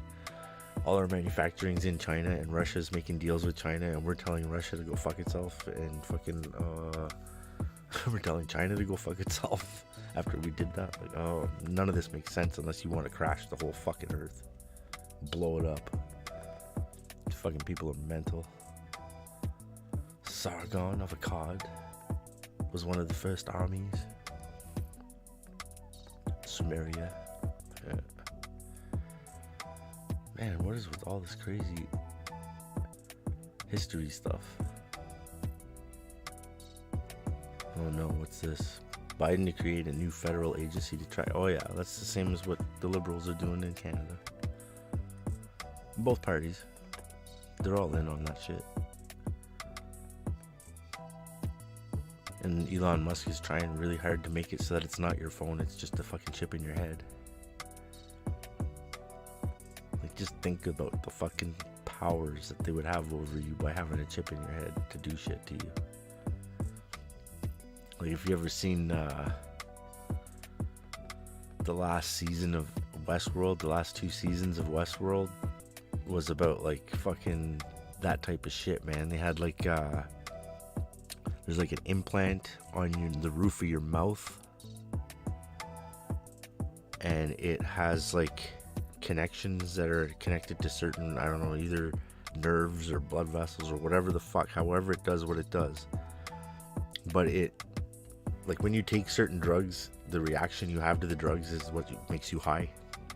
So they've figured it out, how they can zap certain parts of your body that just make that reaction happen. So you don't need to actually take a pill. They just have to zap you a certain way, and you'll get the effects as if you took a pill. Your body does it all. Yeah. So if they want you to be high, they just push a button and fucking now you're fucking on acid. They push another button, now you got cancer. Like, they can do whatever the fuck they want with this thing in their mouth. And everybody's got one. Everybody on earth has one, because if you don't have one, you can't do shit. Like, you need that thing in your mouth, or else you can't even fucking, you can't buy shit, you can't do anything. And that's how they were controlling the people. They were fucking zapping that thing to make them do what they want. It's like beyond just fucking forcing you by social force, but actually fucking making your body do shit against your will or with your will. Pay the right person, they hit the right button, and you're high for a month. Crazy shit. Don't know if I want to be in that world, because someone else is gonna have that button in their hand. It's not gonna be you, because you'd be like that rat, right? You just sit in the corner and fucking hit the button all day. You'd never eat again. You'd never piss or shit unless it was in your pants, man. You'd just sit there and fucking deteriorate. Wow, that's really fucking deep and heavy. And oh, that's why I was watching the fucking Scientology shit, man, because of Danny Masterson. He's still in fucking court over that shit. They're like deliberating for, what is it, like a week now? It's the second trial too. They had a mistrial the first time around. They couldn't come to a conviction or an acquittal. Anarchy in the USA. The Anglo-Saxon settlement of Britain. No thanks. This is one of the greatest knight. No, that's William the Lionheart. Isn't it King William Marshall the Lionheart? Pretty sure it was called the Lionheart.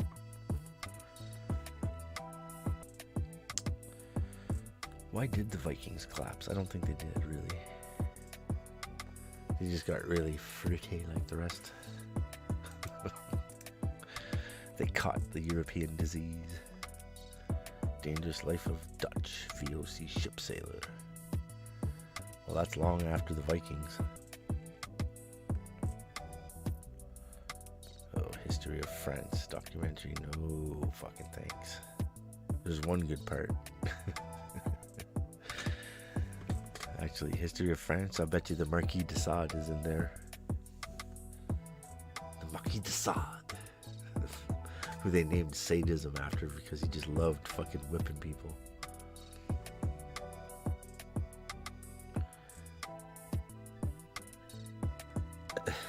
Well, it's Marie Antoinette. That'd be a good story to listen to.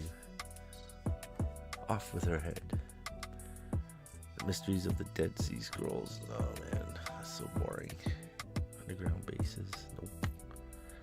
Shermanation 78. Fuck that guy. Fucking true Sherm.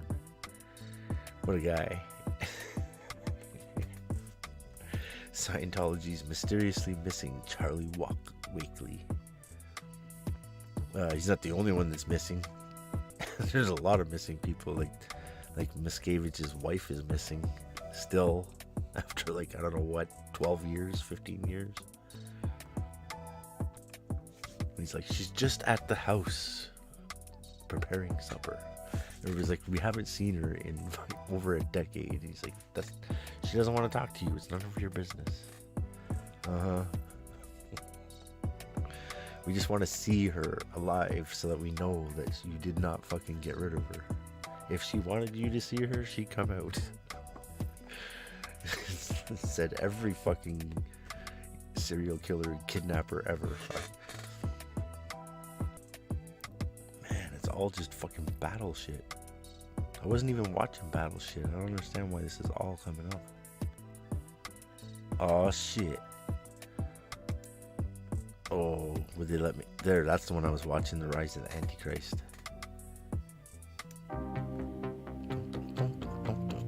It's 80s music time now.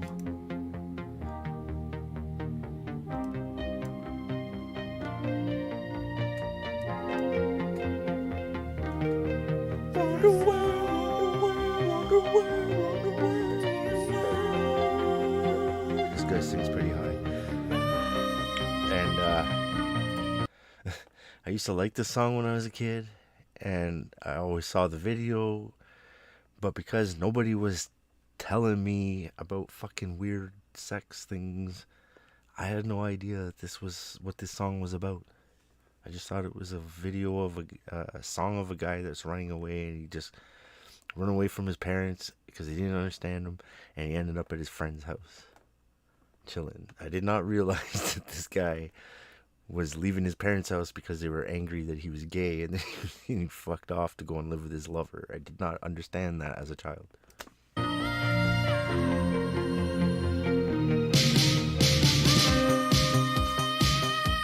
when I say child, it wasn't a child. I wasn't like 4 years old. It wasn't legal age though. Della, don't run away, run away, run away. What the fuck is this shit? This is dance music. I ain't drunk enough for this. Yeah.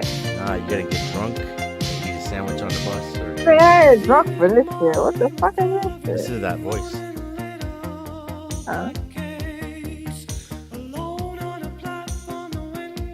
Hold on, let me go get me a drink. I'm still here, hold on.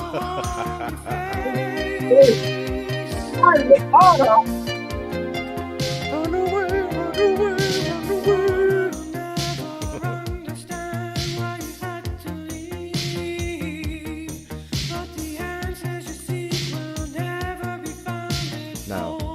Now the song is being sung by the guy that's actually doing all of that stuff, but the words to the song is someone else talking about him.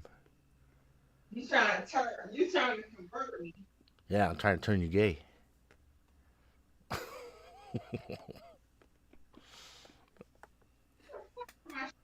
I'm trying to get you into the club. Niggas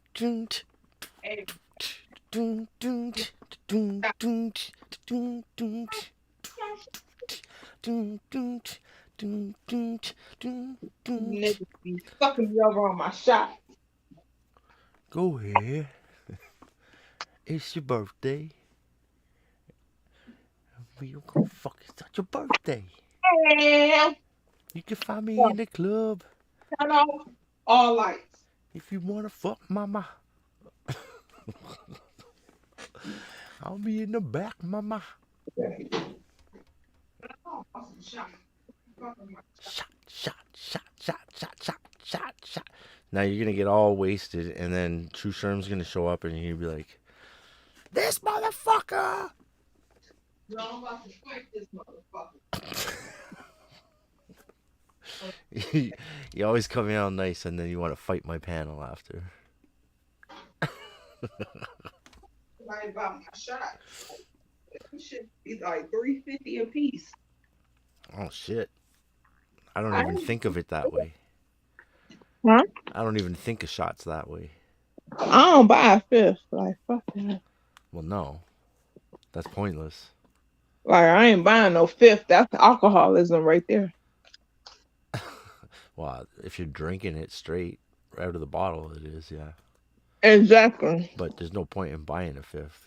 That's not enough alcohol. Like, my thing is, I drink on Friday and I don't drink Saturday, Sunday, and none of that. Even on like Friday, Saturday, even though there's a holiday, Monday, I only drink on Friday night. That's it. So every time you come here, you're gonna get wasted, is what you're saying? On Friday. On purpose. Oh, on Friday. Purpose. To fuck you over. Well, here it is. Come on in, sure. That shit runs over onto Saturday. Which literally it has. On Easter time is 12:12. Eastern Standard Time. We see what it is now.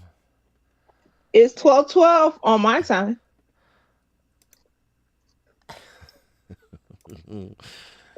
It's Saturday Night Shenanigans.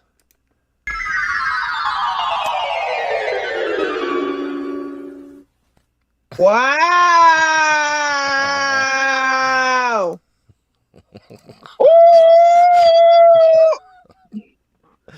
Mr. Money's gonna sue me now.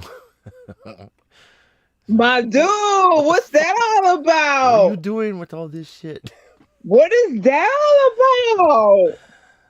Oh, you didn't know me and Mr. Money are sharing like a StreamYard. No, I ain't know that shit. Yeah, man. Because if y'all was sharing Saturday Night Shenanigans, he would have been like, Della, get your ass over here. I wish he would do it again. Oh, duh. Me and him hosted Saturday Night Shenanigans. I thought he stopped because he was doing some other shit like school and shit. He wasn't even on Saturday night. He was doing Sunday with the wrestling shit. And I'm like, I don't know nothing about that wrestling shit. Like, I don't know nothing about that shit. What you know about this? True Charm? What? Man, don't bring that motherfucker up on here. He's probably gonna show up later. Just saying. Man. Just saying. He's always. You trying not to get my pussy wet? I'm just saying. You just trying to get me dry as fuck.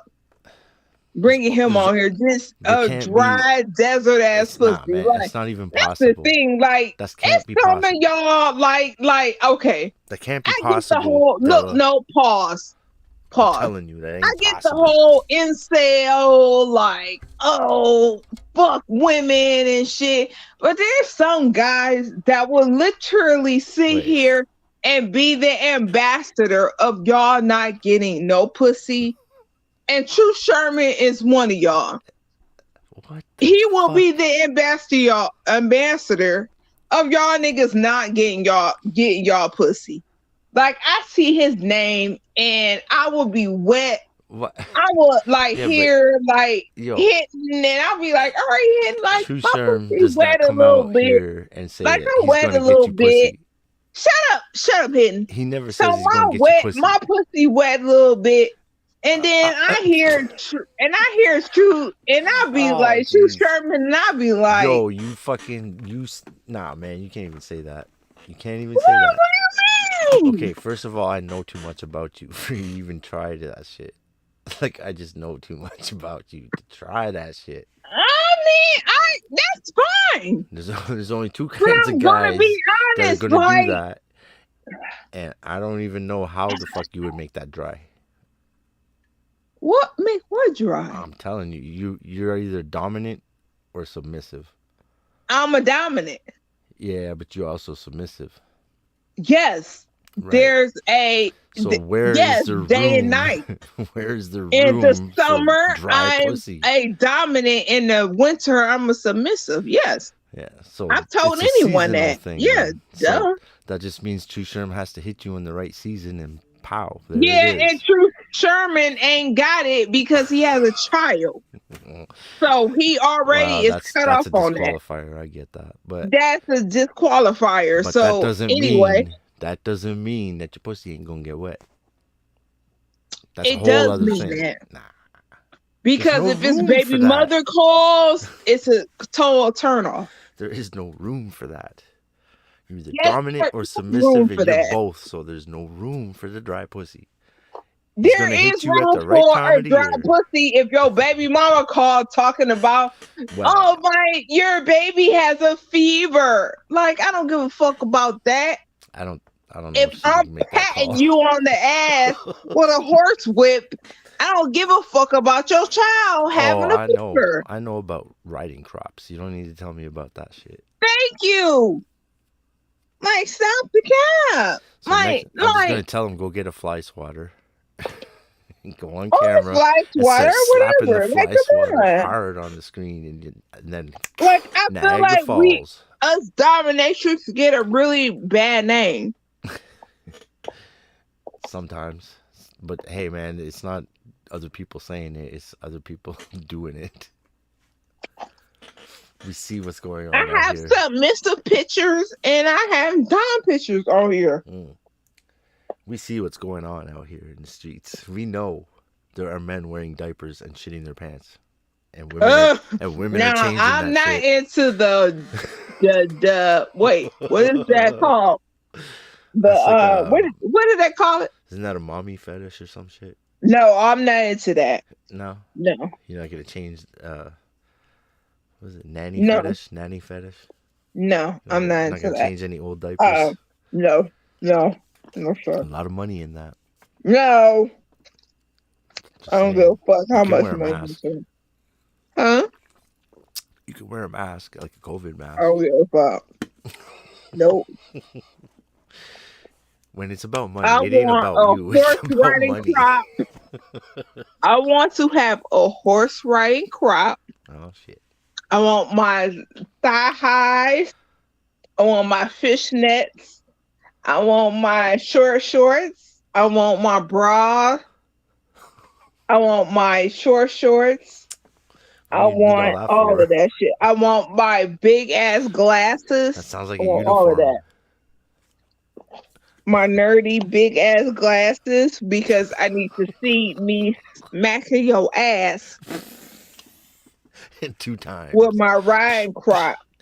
I need it 2 times magnification. I need to see that big old ass. Exactly. Slap. I need to smack your ass when I tell you what the fuck I'm With telling HD you what the camera, fuck I need you to do. And then watch it in slow motion and watch the jiggle. Oh Jesus Christ! See, there's no room for dry pussy. I'm See, telling we can't have this live tonight. There's no room I ain't been for dry laid in a pussy. while. I just broke up with my ex. I can't have this live. Yeah, you can. Just bring Hannah in. She was on Where's your shit. Hannah? Hannah was on Is your my boo shit. boo here? No, she's not here, but she should be. Where's my boo boo? I love my boo boo Hannah. We could discuss. Hannah, she would be a very good sub. We can Hannah's we can Hannah be discuss a very big booty good porn. sub. She don't know it yet, but she'll be a good sub. I think she knows. Huh? I think she knows. You think so? Yeah, you just gotta have a big booty. Yeah, Hannah looks like she got a big ass fucking booty. Nope. You don't know Hannah at all. See, now I know both of you better than you know yourselves. No, Hannah got a big ass fucking booty. No, she don't. Why she don't? If That's you why- got that's why she's okay, it. what That's why picture she- do you have of Hannah that I don't? That's why she likes watching big booty porn, because she doesn't have a big booty. Oh, She's that's jealous. bullshit. That don't mean shit. Hey, that's what she said, man. I will take her at her That word. don't even mean shit. What does that mean? That don't even mean shit. That means if you got a big booty, she's your sub. Go get Hannah. Go get Hannah. Go get Hannah. Go get Hannah. her. I don't know how to get her. You go. You know how. Where is No, Money she at just D shows Live up. No, she just shows or up. Brandy? She just shows up when she shows up. All right, I go don't even ask know her if she even somewhere. has comments. Like At I don't- her. At her? I don't know what her channel's called. It's like just Hannah something. I can't remember exactly though. Damn. Yeah, you at her because you lying. And then everybody's gonna wonder why the hell my panel's full of women. Well, because you are a motherfucking pimp. You See? like titties and ass. And I will tell you how to get that pussy, and you will pay me through Get Patreon. that pussy. EDP, eat that And pussy. I'll teach you how to keep it. I'll teach you how to keep it whap. Wait. Eat that pussy. It really depends on the pussy. Oh! It really does. It really does. I went down before and came right the fuck back up. You trying to eat some pussy? I've gone down and come right back up on some situations, No. man. Where I'm like, nope. I should not have done that. I I've should have had done the dudes test. eat some pussy and I've had to be like, get your dumb ass back up from up there and start fucking. What the fuck are you doing? I'm trying to No, fuck. man, it's just some things that will just ruin the fucking, totally ruin it. I'm just like, look, get your dumb ass from down there. I'm trying to fuck. But I'm a rough fuck. I'm a rough rider. Like, I'm trying to be like hair pulling, choking, all that type of stuff. So They call me. I like that rough shit. And you sticking your tongue down there like, like, okay, that's fun. They call me the human You Sibian. know, rough riding shit. What's that? They call me the human Sibian. The human what? Sibian. You know the What's machine that that mean? fucks and the machine that fucks super fast. It's like the women are like, oh my god.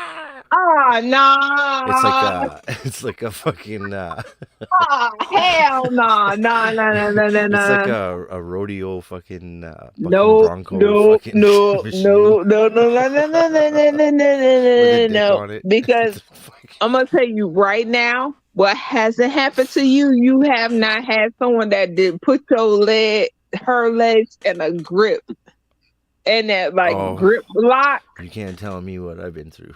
I've been through everything. I'm telling you. All right. Okay. I've been through All right. everything.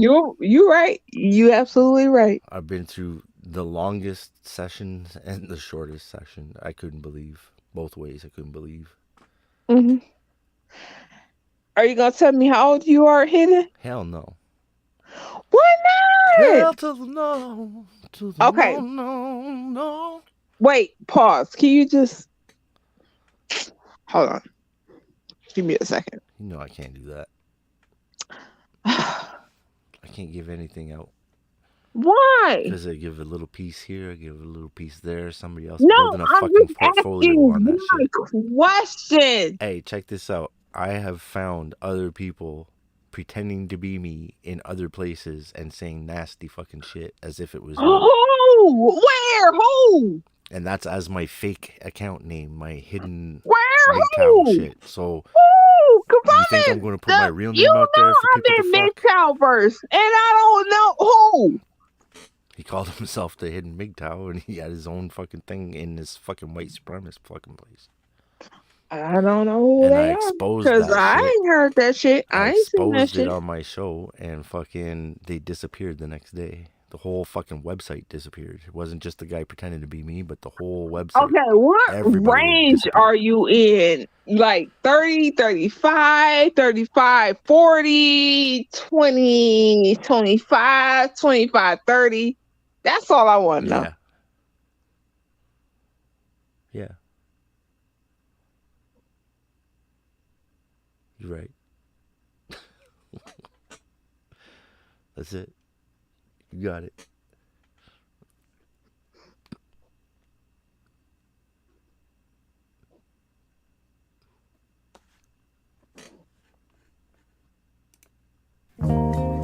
This is MGTV, YouTube.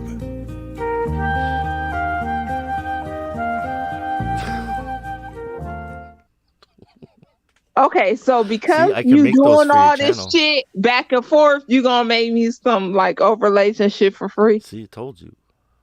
I know how to do that shit. You gonna make me some shit for free? Yes. Okay, can't because complain you about what you get. you doing too much. You giving me too much grief, and I've known you for years, not months, not days, for years, like pre-pandemic, like pandemic shit. Mm-hmm. Mm-hmm. Okay. Mm-hmm. Oh, fifth like, pillar. do y'all hear him? He said he gonna help me. Yeah. Like, fifth he pillar, lying. man. I'm fifth pillar. I want some little cute little shit with my like craziness on it. See, the thing is, you can't complain about what you get. Whatever I give you, you got to use it. Oh, fuck off. Nope, I don't want it. Because you know I'll sit here and just use some shit. Because that makes me feel like you got some shit already saved about me. No, I don't. I was going to grab some stuff, though, and put it together. What shit? What? Is some shit on here on me on live? Not some shit. I was just going to go on your thing, grab some clips from your show and put it in there. Ain't no shit on here. Making you What's laugh the shit and on here for me? You got streams on your channel? I just put a stream up today. Stream up today. There you go. Other than that, there ain't no shit up. I'm going to get you saying my name a bunch of times. I'm going to put that in there. No, sir. Unless you got I'm going to clip this conversation. I'm going to put that unless you in there. just clip my privates. Whoa. You clip my private? I don't know how to cut hair. Huh? I don't know how to cut hair.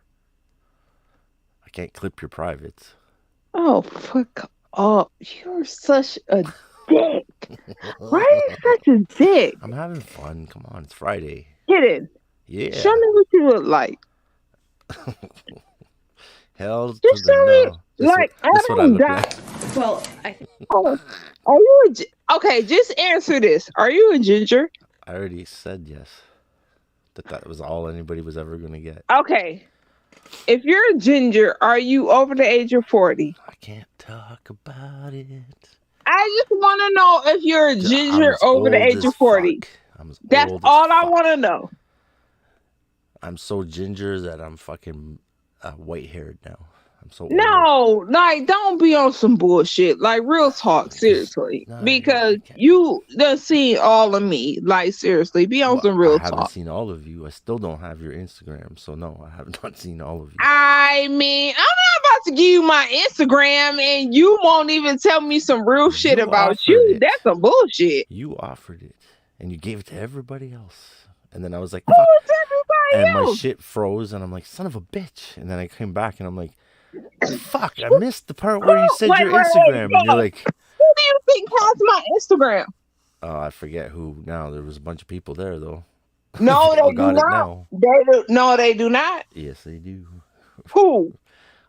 I don't know who. Because Can't if they remember. do, they would have just outed my Instagram already. Why would they? What you got on Why your would Instagram? they not? What are they gonna out? Come on. I mean, I don't know. They would have outed me. Now you see why I need that Instagram. Oh, fuck off. You gave it out. I You know on my one person. Instagram. I know one person If that had it, you on and my- it was Sifu. Had it. You want my Instagram hidden? You can't put it out there like that. Don't put it out here. Hold on. If you're gonna put it in private chat. Hold on. And the OnlyFans. What the fuck? She disappeared.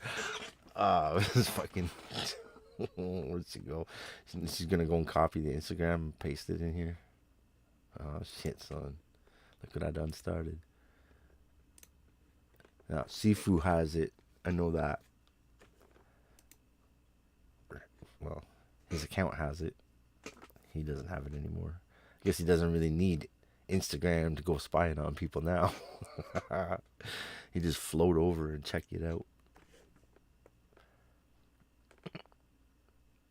Your dog can't pimp your face.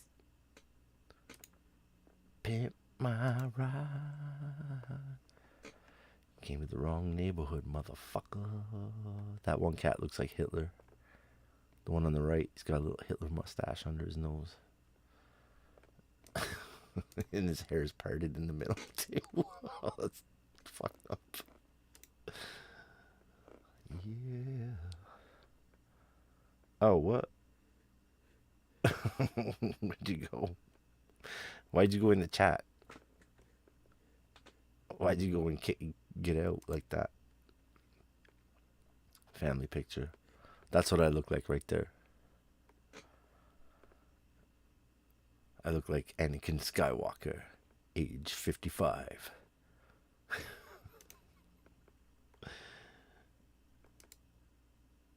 This I'll never forget.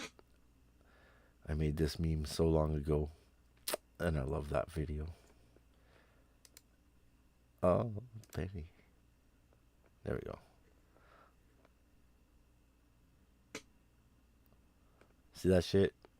One of these days, to the moon, Alice. I'm gonna make a fucking thing that goes to a fucking charity that sells these t-shirts. What do you think of my model? I mean, Does she look kind of gender fluid? You see how big my titties are. I mean, Oh, well, you're gonna make fun of her. That's not right. no, I'm not making fun of her. I'm just saying She's trying to do a nice thing and sell t-shirts for me. And here you are knocking her breasts. don't know. I'm just saying. All right. No, she is very pretty. No. Wow. So you gonna give me your shit or not? Look at that. Look at his Don't give me eyes. a shit or nah. I need something to get off to tonight. Oh, like what? No, I need something to get off to. Oh, something to get off to. Yeah, like your face. Hmm. You look do a ginger. Something to get off to, huh? No, fuck off. You gotta You do on like some bullshit. you gotta do If like you not look, cause you know what the fuck I look like. Like if you on some bullshit. You want me to do the Howard Stern? Get your speakers out and fucking sit on the speaker, and then I go. Fucking built up. So if y'all on some bullshit, this is what happens when you don't have kids and you older. Like this is be the bullshit. Like and dudes be like, oh, I like women with no kids. Like you be built the fuck up and you dealing with dudes and don't have no kids and they be on some bullshit. Especially dudes that be like, I'm a redhead. Are you a redhead? You probably even a redhead. I'm not into women with kids. Are you a I'm not into redhead? kids, so I'm like. I want a redhead. Because they ain't got no soul. Yeah. Them motherfuckers will suck the soul out of your snatch. They would just be like, Shane to song on your pussy. Just.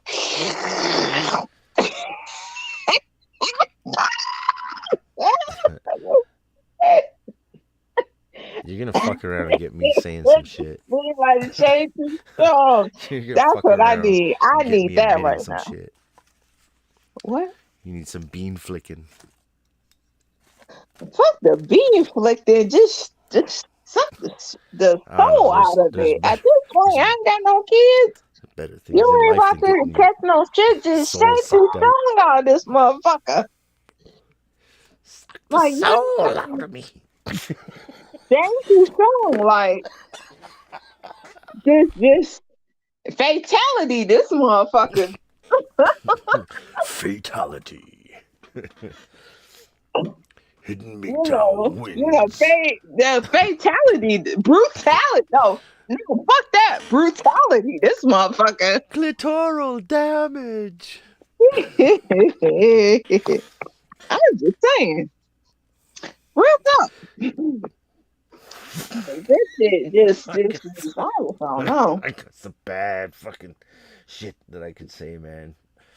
You're making me think nasty shit, and then when I think nasty shit, I say nasty shit, and I don't need people clipping the things that are going through my head. Well, right now. then you could think nasty shit, and then find your favorite girl, and then do some nasty ass shit to that girl, and be like, fuck her up. Fuck her up. I make fuck sure her to the mattress. I make sure that I dry my tongue for 2 hours before I use it, so that it's like a oh cat. Jesus it's like a sandpaper Christ tongue on Latter-day Saints. Yeah, it will scratch the shit out of it. Oh Jesus Christ! I have a whole thing about Catholic, being in the Catholic Church. I won't go into a Catholic church. Oh shit! Because so you want to dress up? I was told, No, I was abused with the Catholic churches. Because the thing about Catholic priests, they love fucking with the paddles with black girls. They love that shit. Don't want to know what they like doing to the altar boys. Because the thing with the black girls and the paddles, they butt sits up a little bit higher, and they love to paddle that shit. And then I ended up liking that shit. Ah, there it is. There you go. And I'm just like, oh, I love getting fucking paddle with a fucking. Oh my god. Yeah, I just love that shit. Oh my god. Okay. Just someone just something. A wooden fucking paddling me, but I have to have on like stockings and a skirt and panties. Like it can't just be bare bottom. Like I have to have on all of that shit. Like the skirt, the shirt, all of that. Like I have to have on all of that. Mm. Mm. Jesus Christ and Latter-day Saints. Oh my God. Oh, Jesus. Will they let me get away with it? And then after that, you go and pray. Oh my God. Jesus Christ. He had just go and then touch you a little bit down there. Like he would, like, no, seriously, he would touch me down there a little bit and then be like, okay, go down and pray. And I just be like, yo, I'm wet a little bit. I'm telling you. You uncomfortable, motherfucker. What about me? This sounds bad. I was uncomfortable. I just had my own fucking parishioner come and like paddle me for like gave me 10, 20 paddles and then come and touch my snacks and then be like, go and pray. Did you report that to the police? Hell no, I ain't report that. Well, okay. Some like 70-year-old guy just paddled me and I'm 17 years old. Oh, that's exactly. legal. Come on. It's legal at least. Yeah, exactly. I guess. Especially I'm like kind of homeless at that time. This just gets better and better. I needed somewhere to go to. No. I'm not a dumbass. It's kind of one of those, hey, I need somewhere to stay. Pay to play. That's fucked up. Here you go, I feel Della. so bad, but it's like pay to play. It was kind of one of Della, this is what I look like when I'm eating pussy. Where?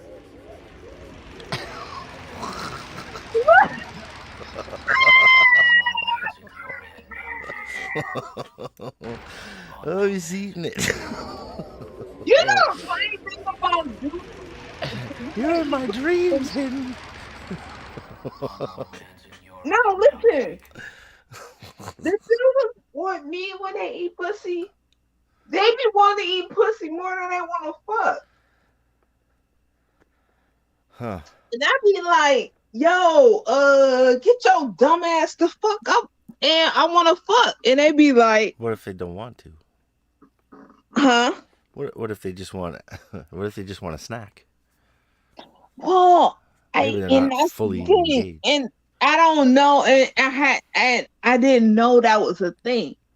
That was more of a snack thing. Because if a snack thing, then you're going to have to eat some ass too. You cleaned it first, though, right? Of course. Like, I'm not that. Like, come on. Like I'm in healthcare. Like, I'm that type of How do you clean that person. anyways? Huh? Tell us, how do you clean that anyway? Clean what? How do you prepare your ass for an eating? Well, if I know that's happening, you do an enema. Oh, you go all the way. That's good. That's nice. If I know, but there's a lot of times you don't know. What if you're out of time and you're just like, oh shit, and you run in the bathroom? Would you use a douche? Eat the booty like groceries. Would you use a douche if you didn't have an enema? Time for an enema? Would that work? Or is that a bad idea? Yeah. Like, I'll probably have a spare douche for it. Like, I have a spare one, but like, would I use a spare douche for a dude that want to eat a booty like groceries? No, like, you just eat the booty like groceries. Like, just eat. Like, nigga, just human centipede that shit. Get in there. Like, get in there and eat the booty like groceries. Like, I didn't ask you to do that. Like you doing, like, it's too much. You're doing too much. Toss the salad. That's it. That's all. Mm-hmm. Because I'm not like, oh girl, like I'm not like, oh girl, where he eat her booty, and then I'm gonna eat your booty. Like Hey. that's not it. Whoa, what the fuck? That's not fair. What is that girl name? That's not fair. You got to eat the ass too. No, I don't eat ass. Oh well, no, you got no choice. I mean, you're No, gonna kiss period. anyways. No, you buy me a Ferrari. You buy me a Bentley. If you're making me put my tongue in your ass, I'm getting reciprocation. I'm not making you do shit. That's the thing. I'm not making you do shit. Well, what if I say no? Then you don't have to. I'm not telling you to. You said if you're going down there, you're gonna have to eat the ass You too. put your pussy in your mouth on my pussy. Mr. Former, what's up? Mr. Former's in the chat. Oh God, He's here saying you have go. a drink. Huh? He's saying have a drink, not to you in person, but just have a drink to everybody. Which I don't have a drink. I have smoke. I mean, I got Pepsi and stuff, but I don't have. Well, Here you go. I do have liquor, but it's Here not is interested. Here is the fucking I'm about to go because he's No. the whole like no, he I just even like, showed you a just- picture of me eating pussy. No, he just like ruins everything. I'm not about to fucking like. I'm feeling good. Like I name had a popped up hard, in the like chat. I had a hard week at work. Like he not about to fuck up my No, week. that's I'm Mr. sorry. Farmer. That's not True Sherm. True Sherm's the one that you fight with all the time. Okay, who is? So who is? Mr. Farmer's Okay, just Mr. True Farmer. Sherm. So who is this one? What, the screen? On the screen? That's me eating pussy. No, shut up. Like Wow, a fucking lawnmower. you should just shut up. Wow, shut up. I eat that shit like a lawnmower. Are you done? I feel like I need to know how old you are to make sure I am old enough to talk to you. You're old enough. Like, I don't feel comfortable yet. You're over 19. You're old enough. No. See, no. Wait a minute. How old are you? No. How old is your ass? It don't matter. And just How old remember, are if you? you tell me, I ain't telling you shit anyways. But are you over? Fuck off. How old are you? you? Over 25? Because if you're over 25, are you over 25, I'm motherfucker? definitely over 25. But if you're over 25, that's just too old. Do you see how big of my titties are? Yes, I'm over 25. The motherfucker sits like a motherfucker train. Yes, I'm over 25. That's your ID. Hell yeah. That's also how I pay for my traffic tickets. And a motherfucker been like, can I lick one of them nipples? And I've been like, yeah. That's my Rogue, Sonic the Hedgehog. You know, Rogue from Sonic the Hedgehog. Yeah. They just been like, can I lick one of them nipples? I'll be like, yup. Can I get in? They be like, yup. You I'll can be lick them like, both. yup. You can lick them both. Lick this one and then this one. Oh, I got plenty of pictures. But if you go down, you got to eat the ass. And like I said, man, nah, see, if I ain't gotta all eat the about ass, that you gotta shit. eat the ass. Like, I ain't all about that. But I'm like, you know. We got to ass eat 69. That's just the way it is. No, I ain't I all don't about eat ass that. unless my man. ass is simultaneously Because being my eaten. thing is, I'm not even all about eating out. Because my thing is, you can lick your mouth all on it, but if you Dude, ain't that's how you about that fucking, it's fucking. That's how you get I don't thrushed. care about what all you do about all some licking and You like can't lick my ass, man. thing. That's how you get thrush. Nope. Yeah, man. That's how you get No, thrush. I'm talking about I want 360, 373, like 400 pounds of just this. I'm a whole chubby chaser. So if you not like I'm not chubby. 400 pounds No. of all of that on top of me, then I don't give a fuck. No, that ain't me. That's not me. I'm just saying, not I've 300 always pounds. been a chubby chaser since my ex-fiance. The older I get, the chubbier I get, though. That is happening. Like, I've always been a chubby chaser. All day. Well, the problem now with chubby chasers now that they know they're chubby chasers, but the problem is the chubby chasers don't want to eat ass. Well, no, they don't understand that they need a job. Like my nigga, yeah. you still need a job, chubby chaser. You think homeboy's gonna have money for you? He's got to feed that 400-pound frame, man. He's got no money for that shit. Like my dude, like I'm 100 and like I'm 160, 70 pounds. You are 420. How are we feeding each other? Well, you're not eating. That's what's happening.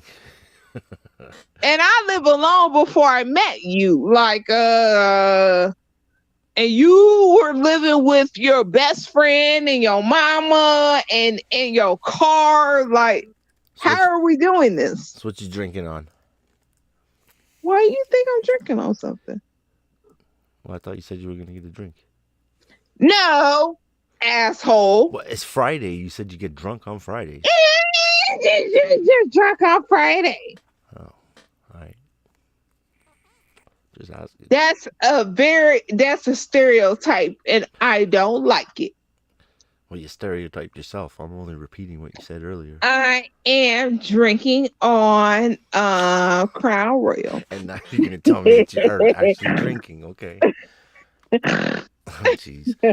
I've had a long week. I've had 2 people quit at my job, and I've had to take over their shifts. So I've had a long week. Stop drinking that horse piss. Whoa! Wow! You told me that. Well, I'm only gonna drink dark liquor, so if y'all consider that horse piss that. Not me, Sifu. I like Crown Royal, and I said I was drinking it. And Sifu's like, "Don't drink that horse piss. What's the matter with you, son?" And I'm like, "I'm not drinking that malt liquor shit you're drinking." I can't drink clear. Clear makes me sick as a dog. Fuck like throwing up, like fighting like people. Alcohol. Even worse than like, don't get me wrong, like brown liquor makes me like throw refrigerators at people. Yeah. But white liquor makes me real agitated. I thought you were gonna say pukey. What? I thought you were gonna say pukey. Wow. Like you just didn't like it. It made you sick. And I was gonna say you're being really racist about your drinking. Wow. You only seem to like the brown liquor. You don't want to drink the clear white liquor. Everyone, I am not racist. This is literally hidden, showing his racism. Yeah. Let me share I this have a disclaimer for that shit. Everybody over here, because it's literally hidden the whole dick ass. And no dick ass. No, because you're being an asshole. I'll be a dick. I'll be an ass. I'll be an asshole. But I'm not gonna be a dick ass. You're gonna be an asshole with a dick. I'd rather be an asshole than a whole ass. You're gonna be an asshole with a dick in it. No, because yes, that would be rupture. I'd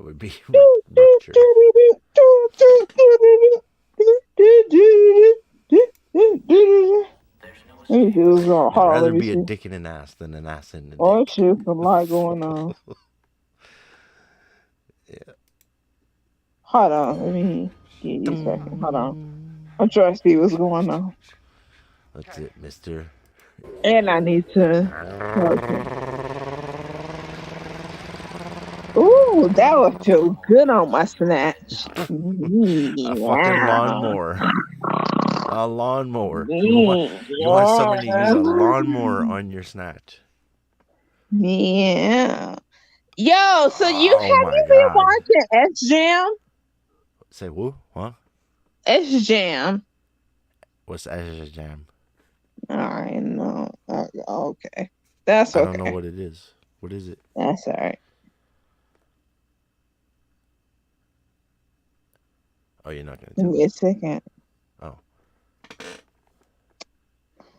All right, hold on. Let me get us together. I'm on my tablet, so I gotta transfer shit. So let me think. Why don't I know how to transfer that shit? I'm already buzzed. I don't know. Look up. I'll tell you what to look up. Look up. Okay, I'm gonna tell you what to look up. Look up. Fat Miller attacks Phoenix and Fat Trista. It has nothing to do with us. Fat Miller attacks. Fat Miller attacks what? If you want to, well, no, don't look up that. Hold on, let me find this something else. Hold Fat on. Miller? I'm trying to find this something. Hold on, let me find this something. No. No, let me find this something to fuck around with. Simon Rex. That dude's fucking. Oh my god, that guy's I'm hilarious. gonna find us something. Hold on. Wait, is Cyrex on? No, I didn't see that shit. Oops. Alright, give me a second. I'm trying to find this somehow. Wow, did I ever fuck that up? It's because I keep looking at the wrong fucking screen. What you looking at? Cause you looking at some shit I want to know.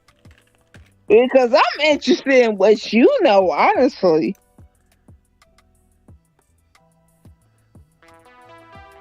What the fuck? That's not what I wanted. What is that? That's like some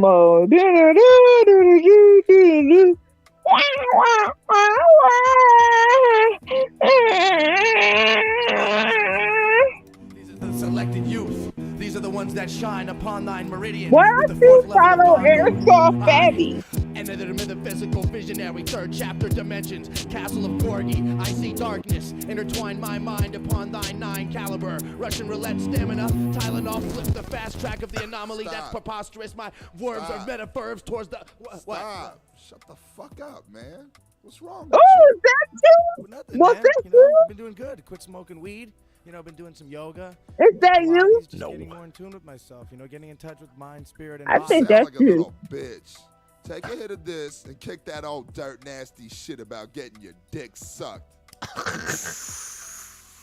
I think that's you. Party friends. I got a gold chain. I'm on cocaine.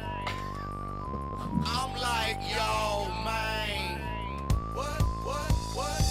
I rolled in straight from Oakland. Oh my God, Like a US Open No. trophy. What up, That's Simon hyphy? Rex. Y'all don't know me. I wish Dirt it was nasty. me.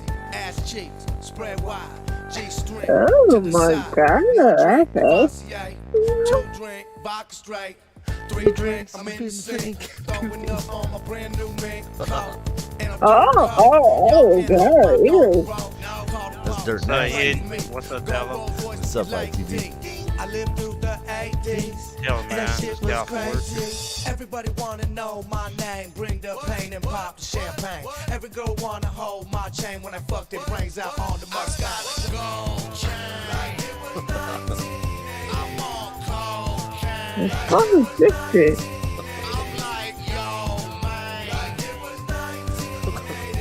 It sure does seem that way to me. And tell your girl to stop paging me. Paging What the me? fuck? What the fuck? Paging me? Talking about the 80s. The motherfucker doing hella coke. Yeah, man. What paging me? Clip and get the gun wet. Enough said I'm radical. T-shirts say party animal. I ain't no amateur. This ain't no hands across America. I shine like Morrissey on Hennessy on Christmas Eve. No, not more like Morris Day on Hella Yang. Dressing gay. I lived through the 80s. Got the puppet ass hell too. Wanna know my name, bring the pain and pop the champagne. Every girl wanna hold my chain when I fuck their brains out on the Mustang.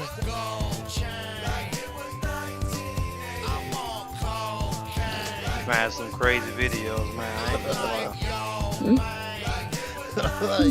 Doing the Roger Rabbit. And tell your girl to stop paying me.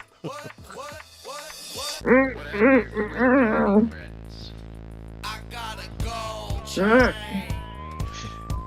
I'm on cocaine. I'm like, yo, man.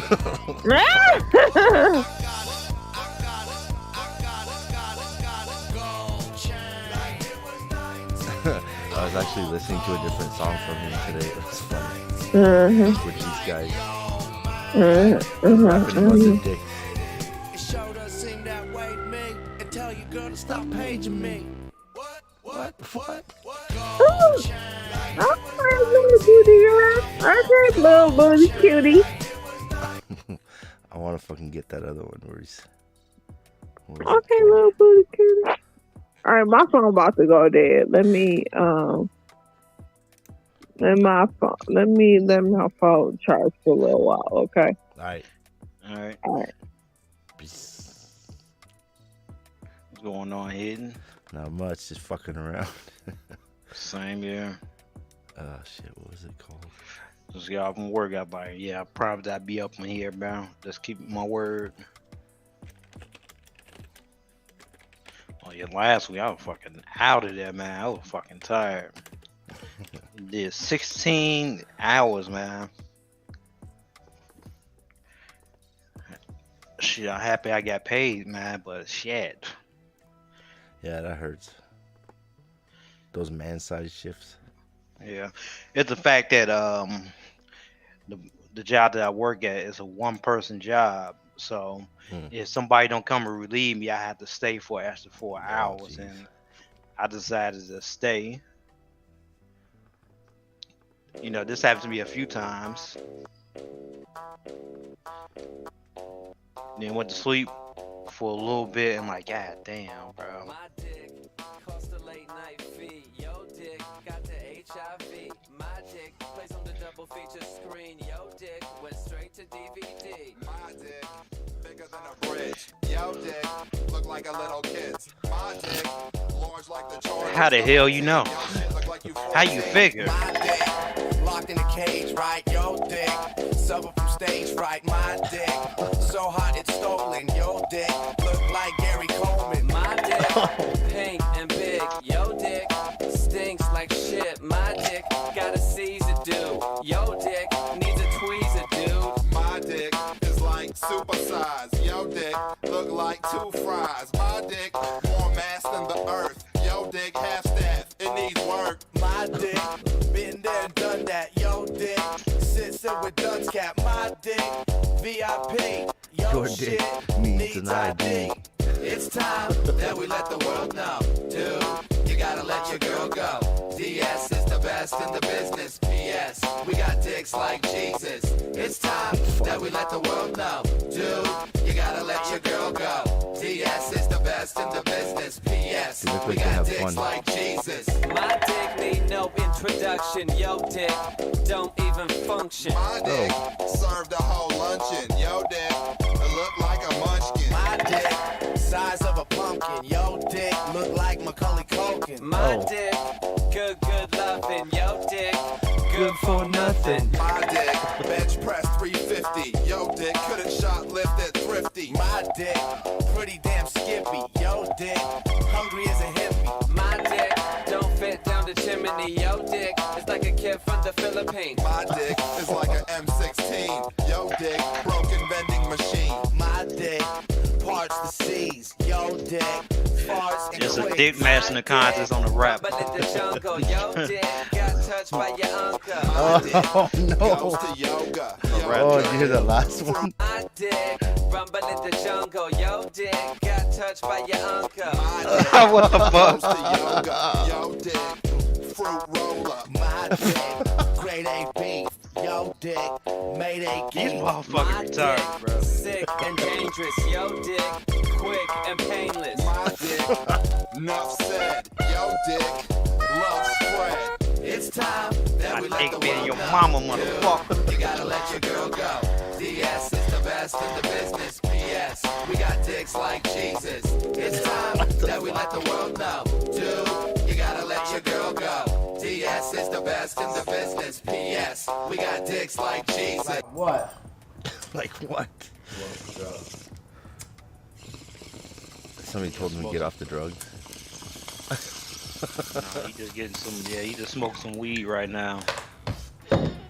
It's not like the last video where he's like blowing his head off on the fucking roller skates with the big long straw, sucking it off. What they call that shit? I know it's not a bowl. It's something like, you know, you smoke weed, you use a bowl to smoke the weed with. What was like one that he used it? That's a bowl. It's on the bong, right? You can have a bowl be on a pipe or a bowl be on a bong, or like. That's the bowl is where you put the weed. Okay. I'm getting those mixed up. I know. Yeah, the bowl is at the small, so you can just carry that shit anywhere, put it in your pocket and smoke. Yeah, that'd be like a pipe. Yeah. But the bowl is pretty much the same size on all of those things. All right. So when you tell someone to smoke a bowl, you're basically telling them to smoke a third of a gram, pretty much. Which is not a lot, but the way you're taking it, it's pretty quick. Like you're smoking a good chunk of a joint in one puff. Like, so it hits you faster, but then it also wears off faster too. So you're hitting bowls all fucking night. Whereas I could smoke a joint and I'm good for like the next 3 hours. Someone that hits bowls, they hit bowls like every 15 minutes. Yeah. It's like they're chasing a high. And I can't smoke that shit. It burns my throat. Fuck. I have to smoke it slow. Oh, you got to use you got to roll a joint or a blunt. Yeah. Okay. I used to smoke bowls a lot, but fucking, it just kills my lungs, man. It's too much smoke all at once. It burns my throat and kills my lungs. Yeah. Some people be doing that shit all the fucking time. Oh yeah. And what's worse is they move on from the bowl. They move on to doing shatter, and shatter it's like smoking weed crack basically. Oh hell no! It really burns your throat and fucks your chest up and shit. But you get like super high off of like the smallest puff, because it's basically like fucking. It's like half an ounce in one fucking puff. Yeah. It's horrible. You should not be doing that much fucking shit in one puff. Hell no. That'll hit you fast. That's like fucking guzzling fucking at 1800, bro. Yeah. Fast as fuck. Like, I can't do that. You can fuck yourself up doing that. End up like this dude in his videos. My dick. My dick is bigger than yours. Your dick is broken vending machine. When that came on, I just burst out laughing. So I'm like, as if somebody fucking did a song where they're comparing dicks. Yeah, they had somebody that said my dick is big. It was some Russian dude. Like, my dick, he was playing piano with his dick and shit. Oh no. He like, my dick is big. It's very, very big. My dick is big. I guess to play piano would have to be long. No, he was like, it wasn't long. He was far from the piano, and he putting his dick was playing the piano. Oh my god. He's like playing 8 notes at once, just hitting the fucking keys.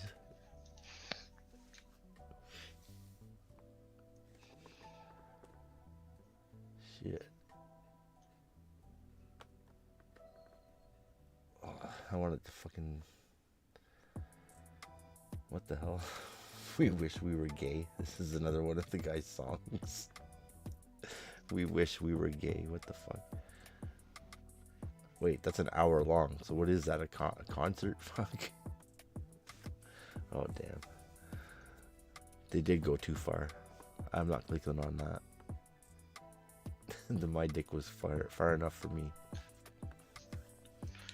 Now the Antichrist raised up. No, Cat, you was not coming up in here. The Antichrist movie. How the Antichrist rises to power. Rise of the Antichrist. Gonna be on here for a little bit. Might play me some games. I might draw me a little bit, man, because I've been kind of out of touch with that shit. But I've been drawing more lately. That's good, man. Don't go too many days without doing it. No, I don't go too many days without at least sketch something. Mm-hmm. But you're gonna get rusty, and then you gotta do a lot of warm ups. Well, yeah, I was gonna say your hands get tired faster if you don't do it all the time. Yeah, if you do it all the time, your hands don't really get tired or something like that. But if you like using the tablet, or even traditionally, you just crouched over with your back on the chair, it's gonna fuck your back up. Oh yeah, more than your hands. Now, if you writing where your hands are more than it is drawing. I bullshit you not. They'll write. You know how you used to get punished in school. Lots of circles and shit, lots of loops. You know, I used to get punished. You had to wipe what you did. I didn't mean to do this. Like you put it on the sheet of paper about 200 times, your hand's gonna be hurting. Oh yeah. I used to hate that shit. No, you're not going to the corner. You're gonna wipe the shit 200 times. Shit.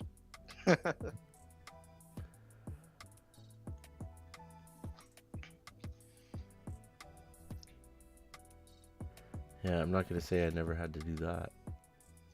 I sure did.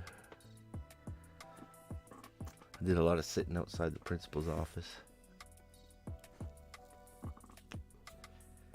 they could keep an eye on me. Yeah.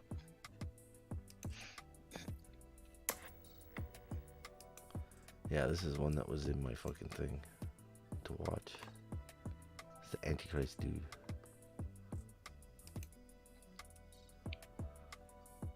He's got no face.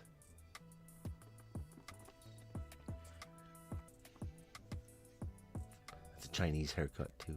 I seen that shit before. Showing it, like, I remember they used to have a documentary on the History Channel about the Antichrist. They had that picture of that dude right there waving his hand and shit. They did the same shit. But one thing they get incorrect is many antichrists say antichrists. Not just one, it's multiple. And anybody can be it. Yep. Man, if you ever go to a concert that big, you know what happens. We seen that shit. We've seen riots and all kinds of shit happening. What was the one in fucking, was it Houston? Oh yeah, you talking about that? Yeah, that little you talking about that rap concert? Yeah, where that rapper died. Yeah, I can't remember. Not the rapper. People in the crowd got trampled and fucking stuff. Yeah. Harlem World, or not Harlem World? Fuck. It's like fucking something World. Harlem World's fucking maze. From like back in the day. He's like the biggest rapper from Texas or some shit. Oh damn, I remember that movie. Yeah, you saw that they were showing the Antichrist there. He was standing there. He looks like Barack Obama, remember? Yeah. They made him look like Barack Obama. Barack Hussein Obama. Oh man. Good memories. I told people he ain't gonna do shit, and then he ain't do shit, bro. I love it when people are like, he was the best. I'm like, yeah. Make sure you text him on your Obama phone that you promised everybody. Yeah, I had a buddy of mine out of my old job 10 years ago. I was talking about all these presidents and shit and Obama and shit, and he you know, he's white, and he said, man, I finally found a black person that actually understand why they put this, that actually understand that Obama ain't about shit. I'm like, yep, of course he ain't. If anyone believed that shit, they're part of the community. The community. Yeah. Yeah, and they Anytime made a parody. People bring that up, you know there's something wrong with them. Yep. Dick riding Obama. Dick riding Obama. Thanks, Obama. Thanks, Obama. And he's like, and I was talking to Michelle last night. Mm-hmm. They should have saved that for the Target, so they could have had the package hider. Right. Because, man, you could see it in that dress. It was just out there. Yeah, that motherfucking dick. Yeah, should have been on that rap song. Should have been on that rap song. My dick is bigger than Michael Obama's. Yeah, that's the name of Mike. Yeah, that's his name, Michael. Michael. I live around some people that I live right here by Parkway Garden, and some older relatives will tell you straight that's a dude. Oh yeah. They know what's up. There's pictures of back when he wasn't faking it. There's pictures of him as a dude with Obama. They're both young, hugging each other and shit. You know it's them. You can see it's them. Like, there's no getting around it. But then they went and killed fucking what's her name? Because she mentioned it. Yeah, killed his Joan Rivers. Remember? Yeah. She was just like, "There's nothing wrong with it," and then they're like, "Get rid of her." She outed him. Yeah, Obama had a ex-boyfriend. His name was White something. I think that was his last name. I forgot. He had dreadlocks and glasses and shit. White he was posting Snake. And as soon as he talked about that shit, they found him dead. Oh yeah. He's got to look a certain way to play the role. If he's gonna be a civil rights leader for black people, he can't be with a transvestite, transsexual. That won't go over with them well. Yeah, I'll be back, man. Yeah, I gotta do something. I'll probably pop back in here. All right. If it's not, I'll just be back here deputy next week. I'm gonna give a like. All right, man. Thanks. No problem. Peace out. Peace. I'm gonna turn this up for a minute because I gotta go and take a small break. I will be right back. Because when the whole world finally knows the truth and they still reject it, that's it. That's the end. God will have had enough. Jesus and the angelic armies will be at the door. The patience of God will have run out. Paul said that the time was near, and in his day, the gospel had only reached around Jerusalem and Asia Minor. But today, my friends, the gospel has nearly reached every country on earth. And even in locations where missionaries have not gone, through technology, the internet, and videos like this, the gospel is spreading. And so, when the gospel reaches all nations, will they accept it? Or will they reject it? They'll reject it. Well, let's look at what Paul writes in 2 Thessalonians chapter 2. And they perish because they refuse to love the truth and so be saved. But this is the thing that makes me wonder about the whole Jesus thing too, is because Jesus even said one of you is going to betray me. He may not have known which one, but he knew one of them was going to. So there shouldn't have been any much of a punishment for that dude because he was doing the job.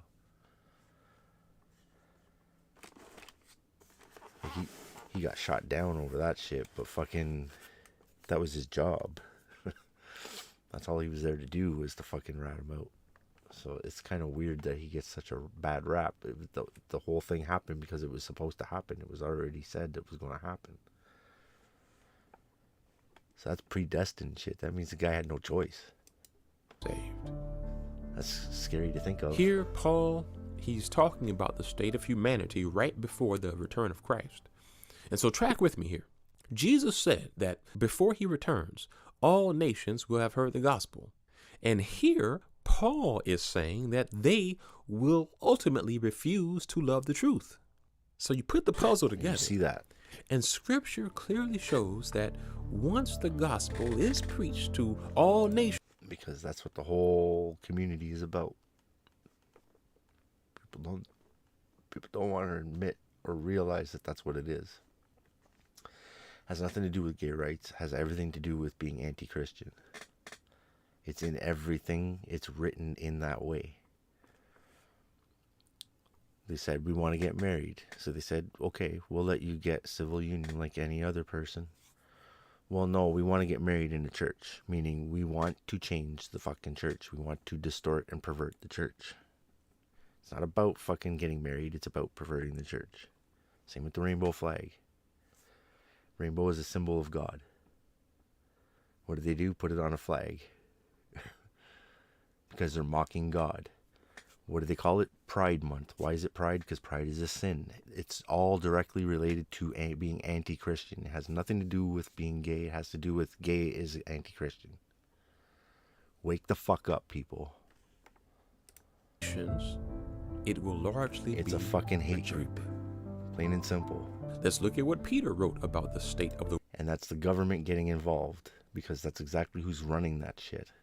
It's government run. It's about the state taking over the church, which it was never meant to do. World before Christ returns. And they've done it. They've already made it law that you have to fucking marry people that in the against your last religion days, in your church. Scoffers will come, scoffing and following their own evil desires. And then watch this. They will say, "Where is this coming he promised? Ever since our ancestors died, everything is going on as it has since the beginning of the creation.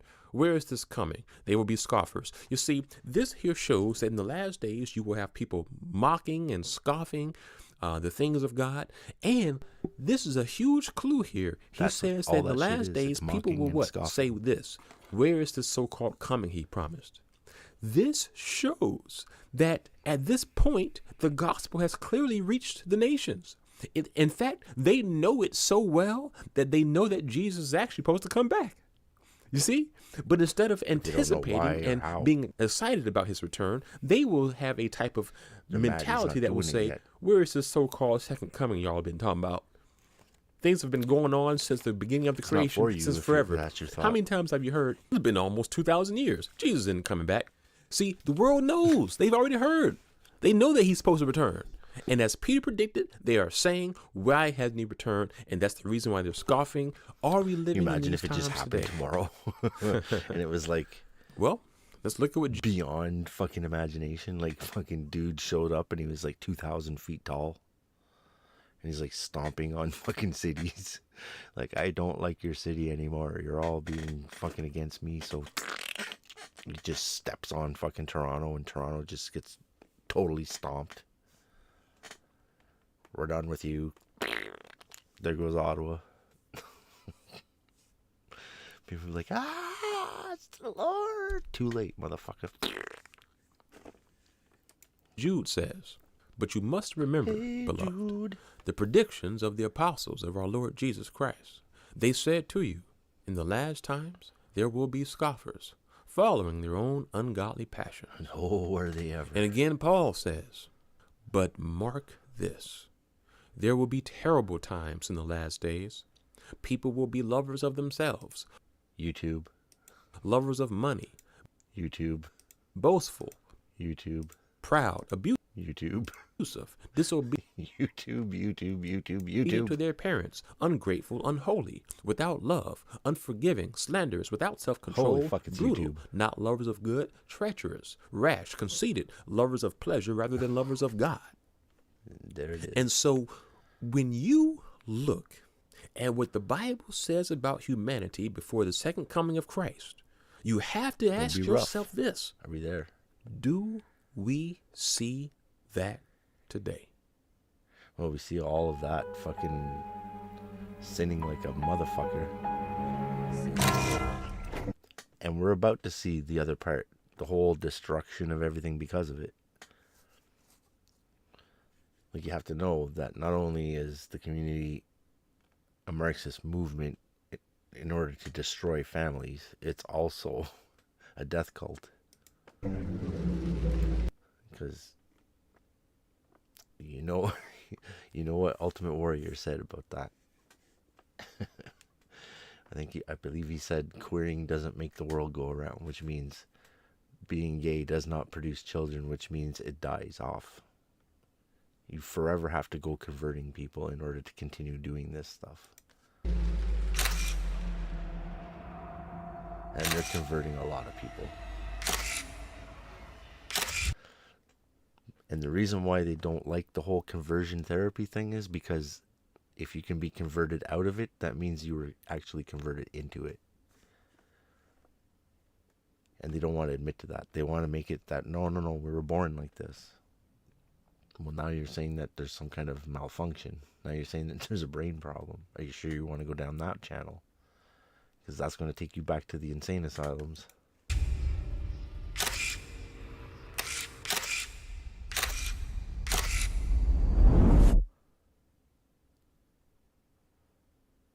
We live in a world that, for the most part, has heard the gospel and rejected it. And so for that reason, as punishment, the Antichrist will be allowed to rise. WEF, Bilderberg Group, corporations. As it is now written, they're going to tell you how you live. The coming of the lawless one will be in accordance with how Satan works. He will use all sorts of displays of power through signs and wonders that serve the lie, and all the ways that wickedness deceives those who are perishing. They perish because they refuse. We live in a time where you can fake all that shit very easily now, too. They can make it look like there's aliens invading the planet just by fucking seeding the clouds and making sure that there's a nice cloud cover and then projecting the images of fucking aliens onto the clouds. That will trip enough people out that shit would start going down pretty fast. People would start fucking going at each other, thinking it was the end of the world. Oh shit, I don't have enough food, I'm gonna kill my neighbor now. To love the truth and so be saved. And so for this reason, all that shit can be faked. It is. Easy. God sends them a powerful delusion so that they will believe the lie, and so that all will be condemned who have not believed the truth but have delighted in wickedness. And so basically, it doesn't say anything about going both ways though. What if you know the truth but you still delight in wickedness, but you don't know how to break away from your sins? You're fucked, I guess. You should have come to Jesus a long time ago.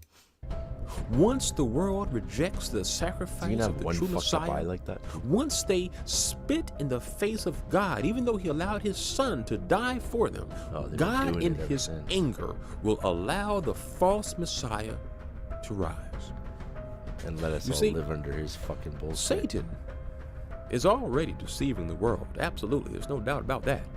But he is in a way being held back from fully unleashing satanic power on the world. Perfect spot for him. The book of Daniel illustrates how archangels often fight against him and the fallen angels to keep them at bay. Daniel chapter 10, verse 13, verse 20 through 21. In Revelation, I've seen people like this.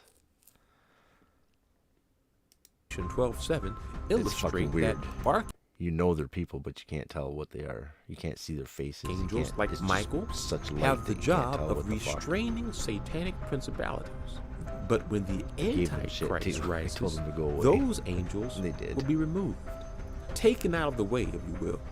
And the power of lawlessness will be able to operate in the world at full satanic strength. And that is why the Antichrist will easily deceive everyone who has not accepted the sacrifice of Christ.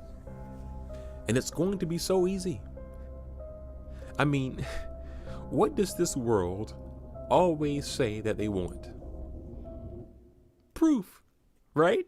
They want evidence, right? That's the last thing you should want. The testimony of those who witnessed the resurrection of Christ and were willing to die for it. That's just not enough for them. No, the world wants to see powerful signs and wonders of the divine before they believe anything. And so when the Antichrist rises, that's exactly what they're going to get. Now, big question. Is the Antichrist a human? Does he even know that he is the Antichrist? And how exactly will Satan empower him? No. Well, there are various perspectives on that, but the general consensus among scholars who cite Daniel chapter 11 argue that the man of lawlessness will be human, who likely is to be groomed for his destiny since infancy. Like Damien Omen.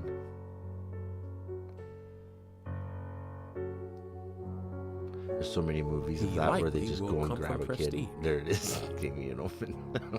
Groomed for success in the world of academia and politics. Revelation 17:10 through 11 refers to the man of lawlessness or beast as a king. And so the luxuries of life will not be foreign to him. And at some point, he does become aware of who he is. Day will come when everyone will know who you are, but that day is not yet.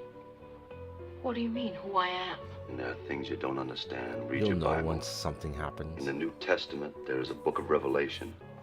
You'll For know you, it when is you put just your that, hand a up book of Revelation. and all of a sudden some kind of For power you, shit comes out of it. you. You'll be like, what? Read it. 13th chapter. Read, learn, understand. But what am I supposed to understand? Who you are.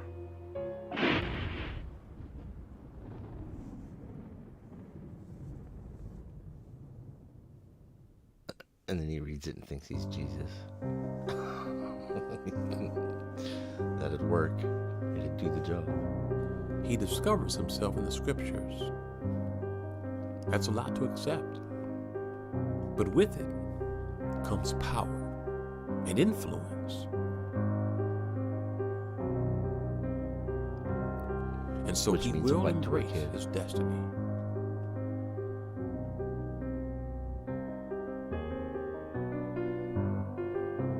You little creep.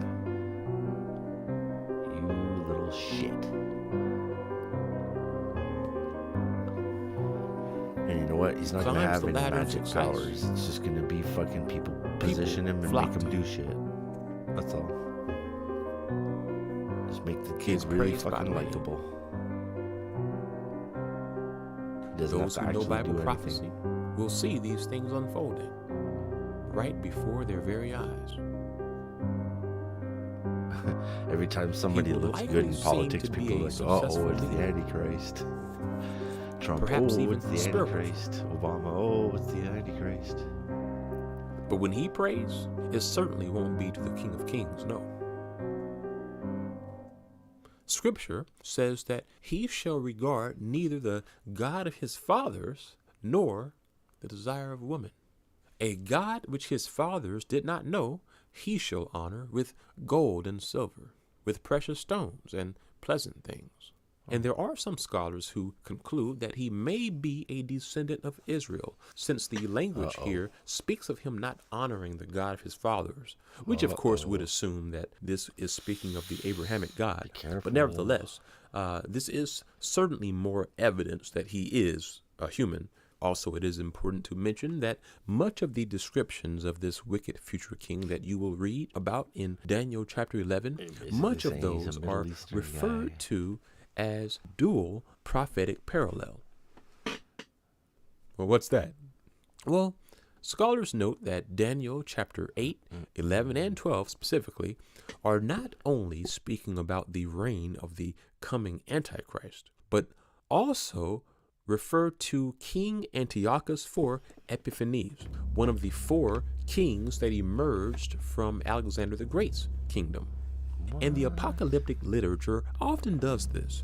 It will prophesy something that will happen soon in the lifetime of its immediate readers, and that prophecy will parallel a distant future event as well. Jesus does this in Matthew 24. He speaks with his audience using the same language to simultaneously describe 2 future events. He prophesies the siege of Jerusalem by the Romans in 70 AD, which simultaneously parallels the future attack on Jerusalem near the end of days by the forces of darkness. Oh shit. Zombies? So, dual prophetic parallels are very common in the apocalyptic genre. In the case of the Antichrist, in the book of Daniel, in chapter 8, 11, we read about how this coming king will do away with these sacrifices at the Temple of Jerusalem. According to Jewish history, King Antiochus IV Epiphanes actually did force many Jews to abandon their laws and customs, which parallels how the Antichrist will try to do the same thing by forcing many to abandon the things of God. Time to open up this whole mason Also, jar. Paul writes in 2 Thessalonians that the Antichrist will claim to be the manifestation of God. Interestingly, the name Epiphanes means God manifested. Hey, yo.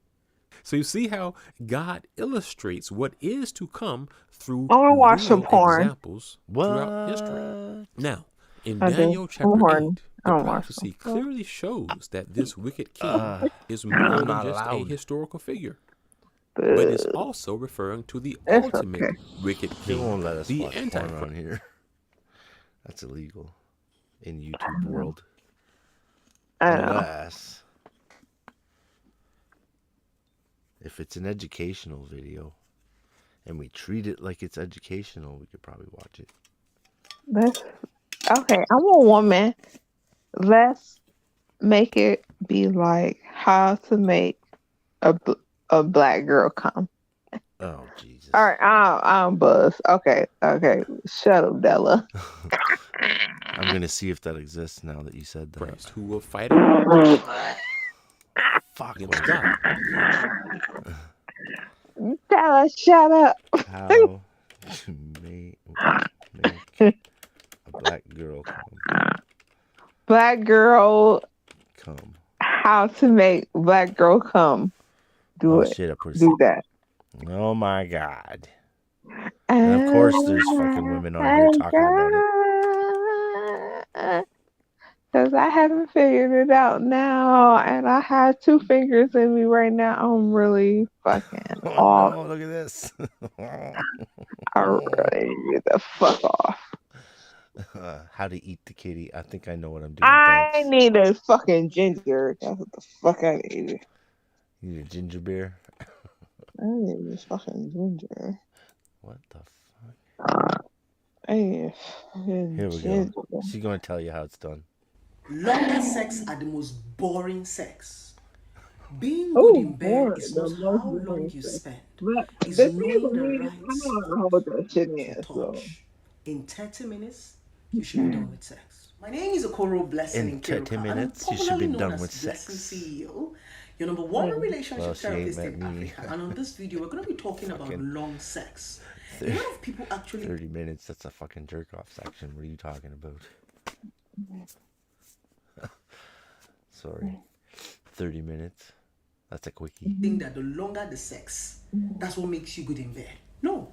The longer the sex, the more boring the sex is. No. Why do you think that when you make love for a woman for so long, she becomes dry? No, lady. See, you've been having long, boring sex. That's her problem. The sex she's having is boring. If you know what you're doing, long sex is good sex. Because you bring it up, but you don't go over the edge. You bring it back down a bit. And then you bring it up fast and you bring it back down a little bit. You keep playing games like that for about 3 hours. Then when you fucking finally pop that shit, it's now you need some cleaners. Now you need the shop vac because that shit cleans that up good. That's what I'm saying. No, I'm not going to get my stream removed. Not this time. This lady doesn't know what she's talking about. Long sex is boring. Nah. She's like, hurry up and do your thing so I can go back to what I want to do. I hate sex. Right. The shorter the sex, the more sweeter the sex. When Why you is she understand grabbing the at your woman's face when body, she does that? She's like, the shorter the sex, and she's reaching to pull your face. Why? for a woman for Della, so you gotta explain this to me, man. I don't know. I don't understand what she's doing here. Oh, Della's gone. Della's gone and muted herself. long, she 'cause becomes busy. dry. The shorter the sex, the more sweeter the sex. Stop grabbing at When me, you lady. understand a woman's body, you don't even need to spend so long to get her to orgasm. No, when you you don't understand need a to, man's body, you don't need to but you spend so should. long to get him to orgasm. How long does it take you to masturbate before you come? 30 minutes max is very okay for sex. 1 hour, you want to kill somebody's child. It's a waste of time. So I wanted to make you understand that most of you don't know what you are doing. That is the reason why you are doing. That is the reason why you are hitting somebody's daughter with so much energy. You don't need all that. All you need is the right spot to touch, not how long. Long sex is like talking too much. When you talk too much, you repeat the things you have said before. It's like when you go to church and This lady talks too much. I just fucking said it. 9 minutes is too long to explain how long it should take you to make a woman orgasm. That's what I think. It should only take fucking 30 seconds to explain that shit. And I ain't gonna do it. Because Della is making me feel weird about talking about it now. Because she's been so fucking quiet. I think she's playing with herself.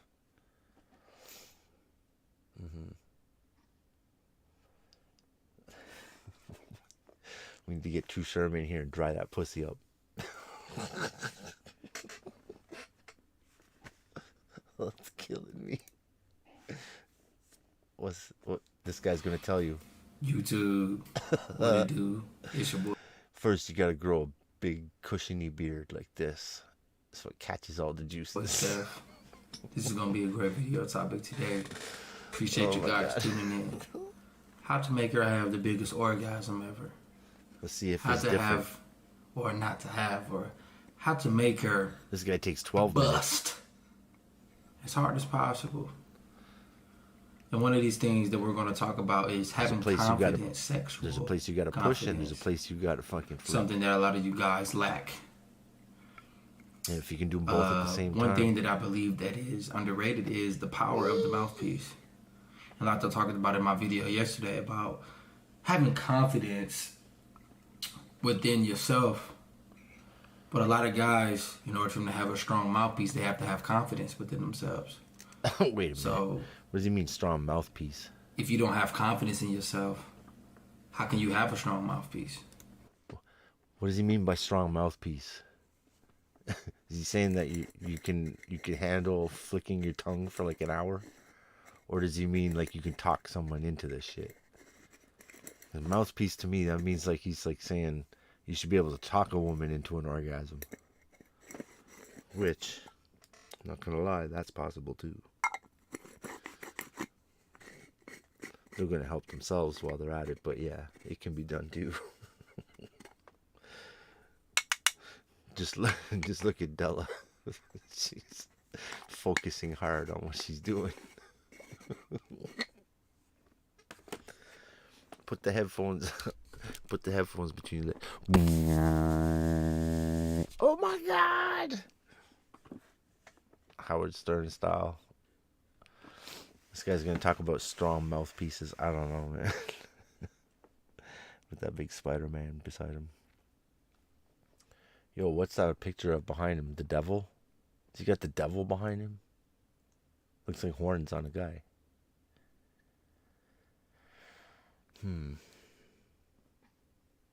Sex expert tells how to make a girl orgasm. Come on, it's not rocket science.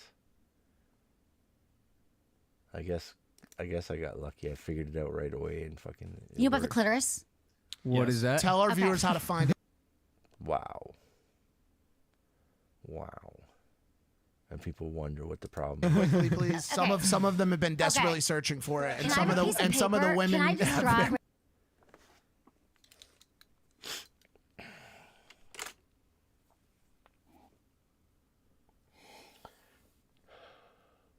How do you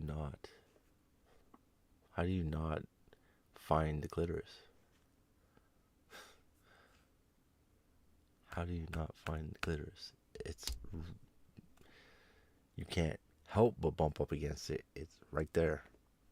Even the little bitty ones that are stashed away, they're still there. It's the same spot on everybody. How can you not find it? Same with the G-spot. It's pretty much the same spot on everybody. It's not Really hard. quickly. You get some Okay. paper? Yeah, we This got is this. gonna We be got a great. whiteboard. Okay. So. Yes. Oh my God. Okay. One Kinda of look the like Pauls Madonna. needs fucking instructions. In the best yeah. possible way. Oh yeah. I've never been told. Is that cool or? Yeah. All right. Like which era though? Like the hot one. Awesome. Nice. Okay, Nice. so here's the. All right, so this is the we're looking down at it, right? These are the labia or the lips as we call it, the inner labia. Well, you're kind of looking Outer. straight on, not Okay, down. so this is the vaginal opening. Let me Right see this here. vag real quick. It's a little wide. Wow, that's a big boy. Little wide. Stop. I don't, You drew Not a to fucking size. drew a fucking Fine, sub. I'll cut that out. Okay, watch. Oh God, you drew guys Krabby are Patty, idiots. lady. Stand up. Listen. I've seen that at the Krusty Krab. Oh Jesus. Okay, so this dude has millions of dollars and doesn't know where the clit is. And when someone's showing him where the clit is, he's too stupid to fucking figure it out when she's drawing a picture right in front of him. I don't think anyone's ever accused them of being smart. They definitely know how to make money, but that has nothing to do with intelligence. They're pretty retarded, both of them.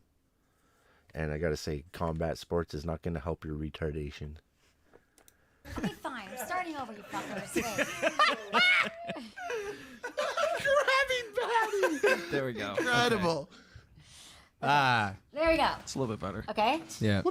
So these are labia, right? Yeah. We got the vaginal. Okay, clitoris. So we all know it's this little like Mythical. It's button. mythical. Yeah, Mythical. first of all, So the it's clitoris not a big black ball has at the top. 8,000 nerve. The clitoris has 8,000 nerve endings. Okay. The clitoris is basically the cock knob. So is it really fucking hard to figure out? The labia is pretty much like the foreskin, and the hood is kind of like that. The clitoris is just the cock knob. The most sensitive part of the dick is the cock knob, which is the same as the clitoris. Rocket science? Not really. G-spot, that's up and in. Take your fingers, do an L shape, boom, you're there. You're done. How hard was that? Okay. Good lord. The penis circumcised has 4,000. They're double better than us, dude. The only reason the clitoris exists is for female pleasure. Right. So, Which is why Muslims in Somalia cut them off, because they fucking hate women. once you, and here's the thing, it's not just there. So sometimes it's hidden. Like some women have like a little like clitoral hood and you have to like warm it up. So you want to go Also, circumcising a penis is also taking away a lot of sensation and pleasure, because you're cutting off a good chunk of the part that actually receives pleasure. in here and like kind of maybe massage around her like inner thighs and like you don't go right for the clitoris, right? But those 8,000 nerve endings are not just here. They extend down behind the labia. So by the vaginal opening, Which is like the foreskin. Which is why it's not cool to be cutting that part off, because that's what's fucking with the guys. Screwing up their sex life. They don't know it because they don't know any different. happening, there's like legs. So if you look at the clitoris out of here, it looks like this. It kind of looks like a horseshoe. It Like like anybody looks, that's been circumcised, if it wasn't for a medical reason, they should be suing the fuck out of the fucking hospital that did it. has to them. legs. Okay. So these are all nerve endings here. So this is the clitoris. This all gets turned on. This whole part is magic. Okay. Facts. So Kivin method. So what you want to do is you want to, can I just turn this up? I got to stand. The Kivin method. You want to maximize your reach to stimulate as many clitoral nerves as possible, right? Right. So if she's laying down like this, you come Horizontal. at her horizontal. Absolutely. She's laying down. You come at her like perpendicular from the side, so your mouth is here. And so what's happening is and then you're going back and forth, right? You're going from thigh to thigh, not like toes to head. So you're coming in here and you're licking over here. And you're licking these nerve endings. You're getting the side of the clitoris, and you're going over to this side, and you're going back and forth and licking, right? But you don't start with that. You don't like rip off her pants and go back and forth. Don't do that. So, but really, essentially that's what you're doing, and you're making sure that you start like really like light with your tongue, and you're just kind of like licking it, and you're going back and forth, and then when you're doing that, you get faster. Where the spot is, like and because the reason why this works at. is because most guys, maybe, or whoever's going down on a woman, is going like around here and focusing here, and sometimes for some women, their clitoris actually really is too sensitive, and they can't. Like some women are like, it's like ouch, and those women are the ones that typically can orgasm during intercourse because there's a whole nother reason for that, but there's not that many of them. But anyway, they're sensitive, so you just want to go back and forth at the Kivin, like lick it, and then you also want to use it helps to, if you want to put like your fingers here, like if you want to sometimes the labia, you want to sometimes like place your fingers here and stimulate the nerve endings. Yeah, do you prefer, or do you think girls prefer the Thanks. I think she's talking Do you prefer about all the women. She's just saying two exactly how pronged to turn approach her of on. both finger and mouth at the same time? I personally, it's actually different for every woman, but like personally, I don't like fingers to start. I like mouth to start. So I would say that for many women, What? and the other You thing don't that guys like do is like fists to start? they like take your pants off. Again, this is when you're not going 5 times slower than than you should. You're like ripping off our clothes, and then you're like bam, and then you go right for our pants. You rip them down, and like you stick your dry finger inside. Ugh. We're not wet yet because first of all, sometimes we don't even get wet when we're turned on, and sometimes an we're wet SA, and not man. turned on. The fuck? That's why I brought you guys some describing a lube. A few sexual drops of lube, assault. it is not a pussy move. It just means that different times a month, if she's on the pill, but the more wet she is, the more lube, even if it's a few drops, she's more likely to orgasm. I have a question then, on what that. was the question? So then some women, I'll just finish the finger thing. She's like, is what that- was the question? So Fuck the you never question. want to just go right in. You want to like start with your mouth. No, and no, then I don't put mean your finger in. finger But penetration. inside, you mean no, inside no, her. not Oh, that. okay, you I mean mean, the finger on the labia. Yeah, I mean with the finger. clitoris stimulation with finger Bean and flick. mouth at the same time. Oh. I would call it like the expert tsunami. I level think that it's a pro case by move. case basis. Yeah, Okay. it You can all better feel be good fucking as long as you got your fingers spitting all and you got over your the mouth, and that is, I would say, for many women, going to be the magic. So that's why men are so obsessed with their penis. Like, it's too big, it's too small, whatever it is. Women are not obsessed with your penis like you guys are at all. Like they might talk about, no, they talk a game. Yeah, I know no, what you're it's so talking true. about. They don't give a fuck. I'm telling you guys, They're coming through oral, I have dude. 5,000 podcasts. I've been doing this for 15 years. I have millions. Have you ever thousands of emails, and it's always his penis is too big and it hurts. Is what I hear from women, and I've gotten maybe 2. It was too small. After literally 100,000 questions I've answered. The only time it's too small is if you're using too big of a dildo before you get to one. I've experienced that on some fucking chicks, man. Where one day it's like super tight, and then she comes back 2 days later, and it's like fucking, what the fuck did you do while you were gone? Because there's no human that fucking big. Sorry to tell you, I can tell you right now, there's no fucking human cock that fucking big. So what did you do? Did you fucking go and play with a big, huge dildo? Yes. Why would you do that? Why the fuck would you do that? Just to fuck me over? Seriously? You went and stretched it out by yourself just so that I could not enjoy what we're doing here? Fuck. That was probably too much information. Alright. Now we know how to get that woman off at least. Oh, make her squirt. Here's the secret. It's all the same fucking shit. You just gotta do it faster. And don't take no for an answer once it's started. They're going to try to stop you. Don't let them stop you. If you got to the point where your face is between her legs, that you definitely got a yes. If she's trying to get you out of there, it's because she's trying to stop herself from exploding on your ass. That's experience, bro. Listen and learn. Oh, God. Oh, this will ruin your So listen, I want you to know this. The debt ceiling crisis. So this whole situation is getting more serious now. Today's Friday, right before Memorial Day weekend. Happy Friday, Treasury Secretary Janet Yellen issued another warning on Wednesday. She said that the federal I don't like these things. I like it better when he's just talking on his show. When he does these glossy vids, he just doesn't show you what he's supposed to show you. Is the Black Jail... Wait, is the Black Jarl in Vikings Valhalla historical? No, she's not.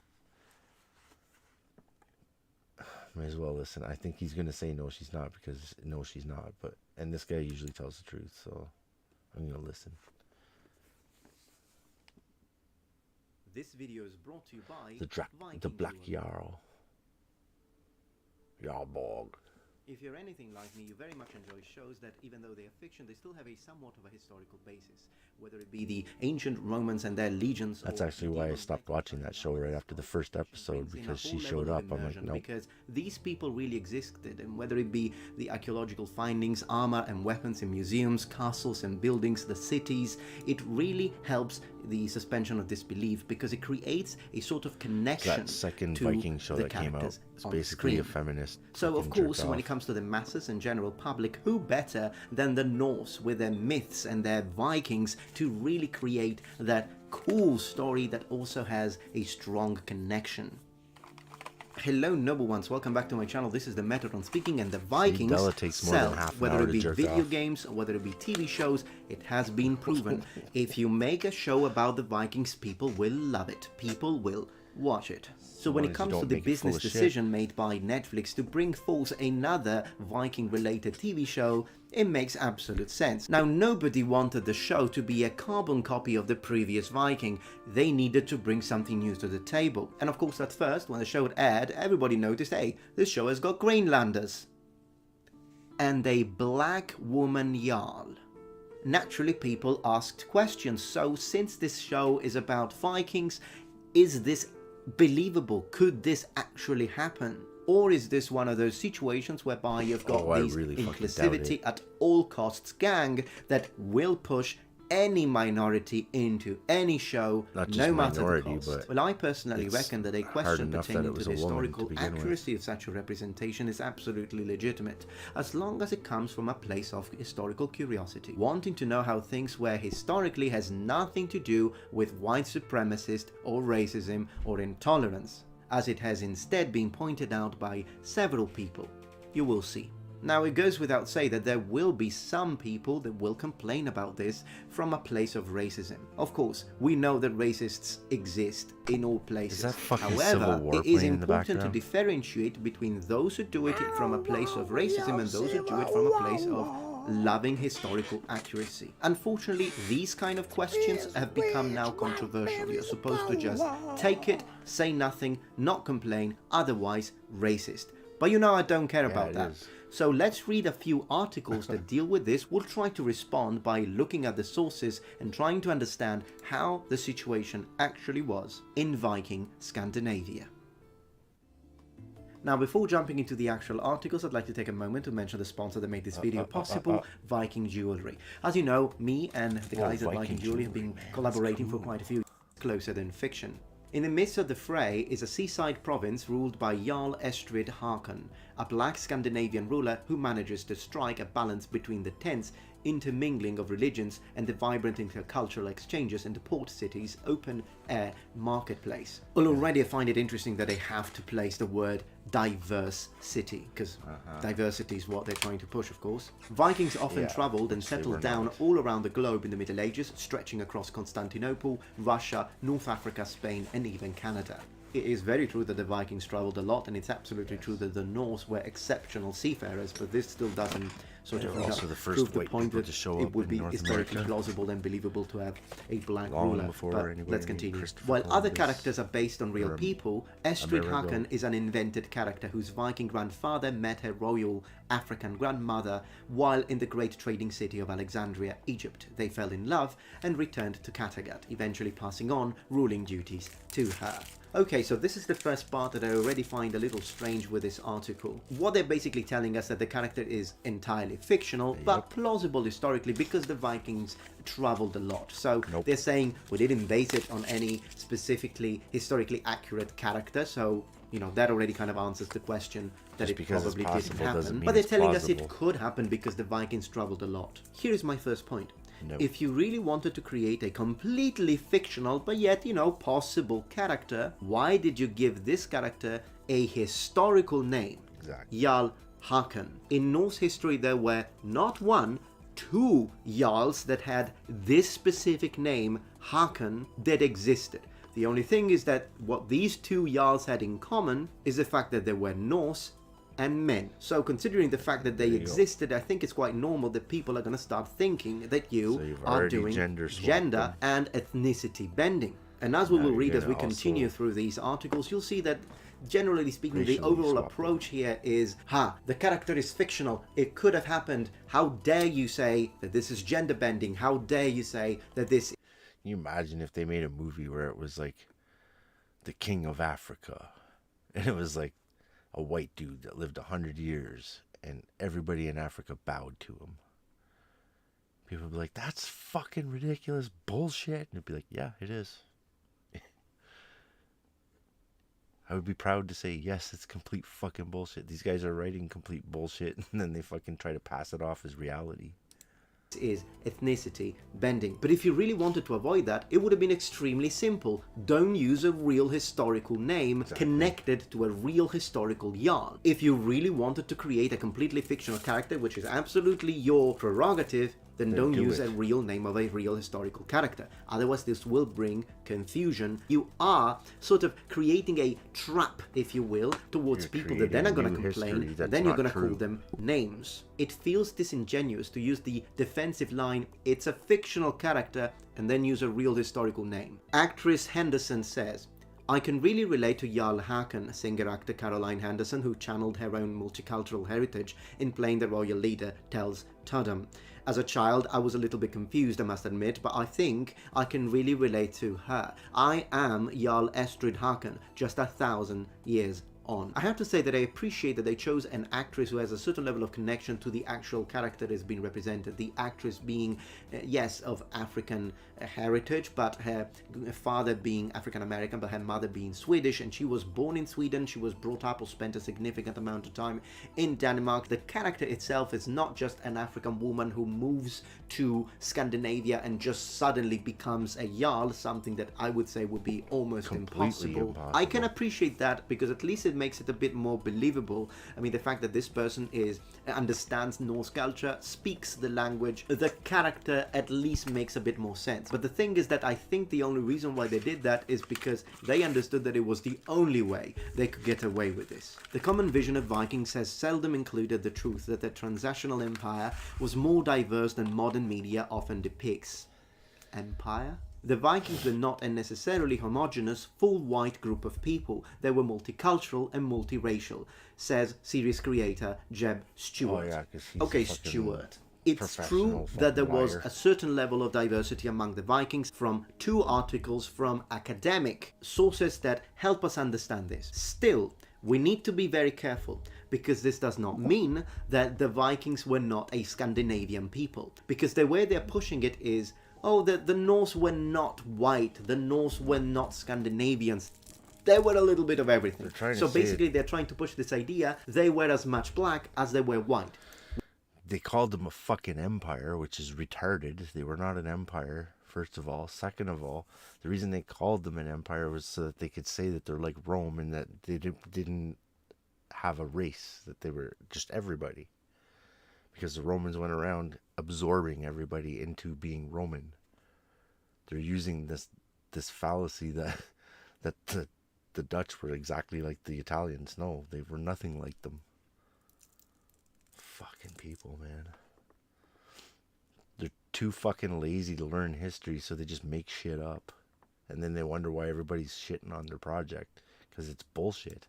Which is not true. Yes, there was a certain level of multi-ethnic intermingling, and there would have been a certain level of minorities that would have lived among the Norse in Scandinavia. Even if you think about all the different slaves that they brought back, including a lot of Irish, I'd like to underline. But that doesn't mean that now you can just take what's literally Scandinavian, it's their history, it's their culture, and say, no, it's not. We actually know through science that Vikings were really travelers, and of course they mixed cultures and babies and knowledge and foods and slaves, says Henderson. Since the Vikings didn't have a written language...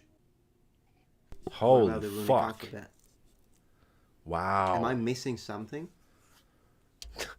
All many depictions that weren't made by folks they defeated with little knowledge of what they looked like. But it's so dishonest and disingenuous to say things such as, oh well, there weren't many representations, they didn't write anything, and we don't really know what they looked like, so this is absolutely plausible because who knows, maybe they all look black. That is so intellectually dishonest because we know what they looked like. I mean, what about the Normans, for crying out loud? We know what they looked like. We also know that Vikings never had fucking horns on their hats like they always have at the opera.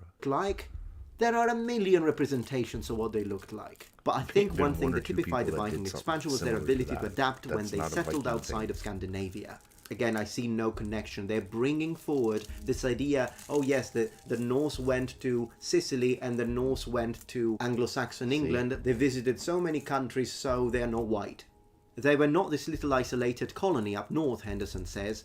I don't think anyone has ever considered the Norse, or the Vikings like you say, to be just a little isolated colony. Never heard that in my life. They traveled all over the world. There might have been a black Jarlhaken, a Russian Jarlhaken, a somebody from Asia, or a Native American. A Native American Jarl in Scandinavia. Okay. I think the problem here that I see, and again, no disrespect for Miss Henderson, excellent actress, it seems to me that the approach here is the fact that if something such as a Native American Jarl has any number, any statistical number that is higher than 0%, then it's absolutely fine to show it as something that absolutely happened. I don't know what the mathematical odds are of a Native American Jarl in Viking Scandinavia, but it would significantly surprise me if they're higher than 2%. The whole defense system that I see here being put forward towards this idea of a black Jarl or a Native American Jarl doesn't really seem to be coming from a natural place of historical curiosity. Here, Henderson talks about how her own multicultural upbringing helped her reign supreme on Vikings Valhalla as the valiant, regal Jarl. Netflix is like the number Who one is your purveyor character of based on, and complete was fucking she a human real detritus. person? My character, Jarlhaken, is a completely fictional character. She was not a real-life historical person, but that being said, she's probably inspired by one. Miss Henderson, again, no disrespect, but that's not how you do history. Yeah. Probably doesn't work like that. You need to have solid evidence to say that it was inspired by a real historical character. The writers have done such a great, fascinating job creating her, and I think she must be inspired and based on historical characters. I think Vikings are fascinating from a woman's perspective, the way I see it, since it was 1,000 years ago, women were so fierce and so strong and independent. Here we go with this We again. could marry, we could divorce, we could become shield maidens. On the shield maidens, I'll have to make a dedicated video. We could go to war, we could raid, we could do all this stuff, and then stuff happened. What I'd like to point out, because it doesn't seem to be pointed out here, this is not a very realistic representation of what living in the Viking Age would have felt like. I mean, going to a raiding is a horrible thing to do. And here it seems like Miss Henderson is portraying it as, look how cool.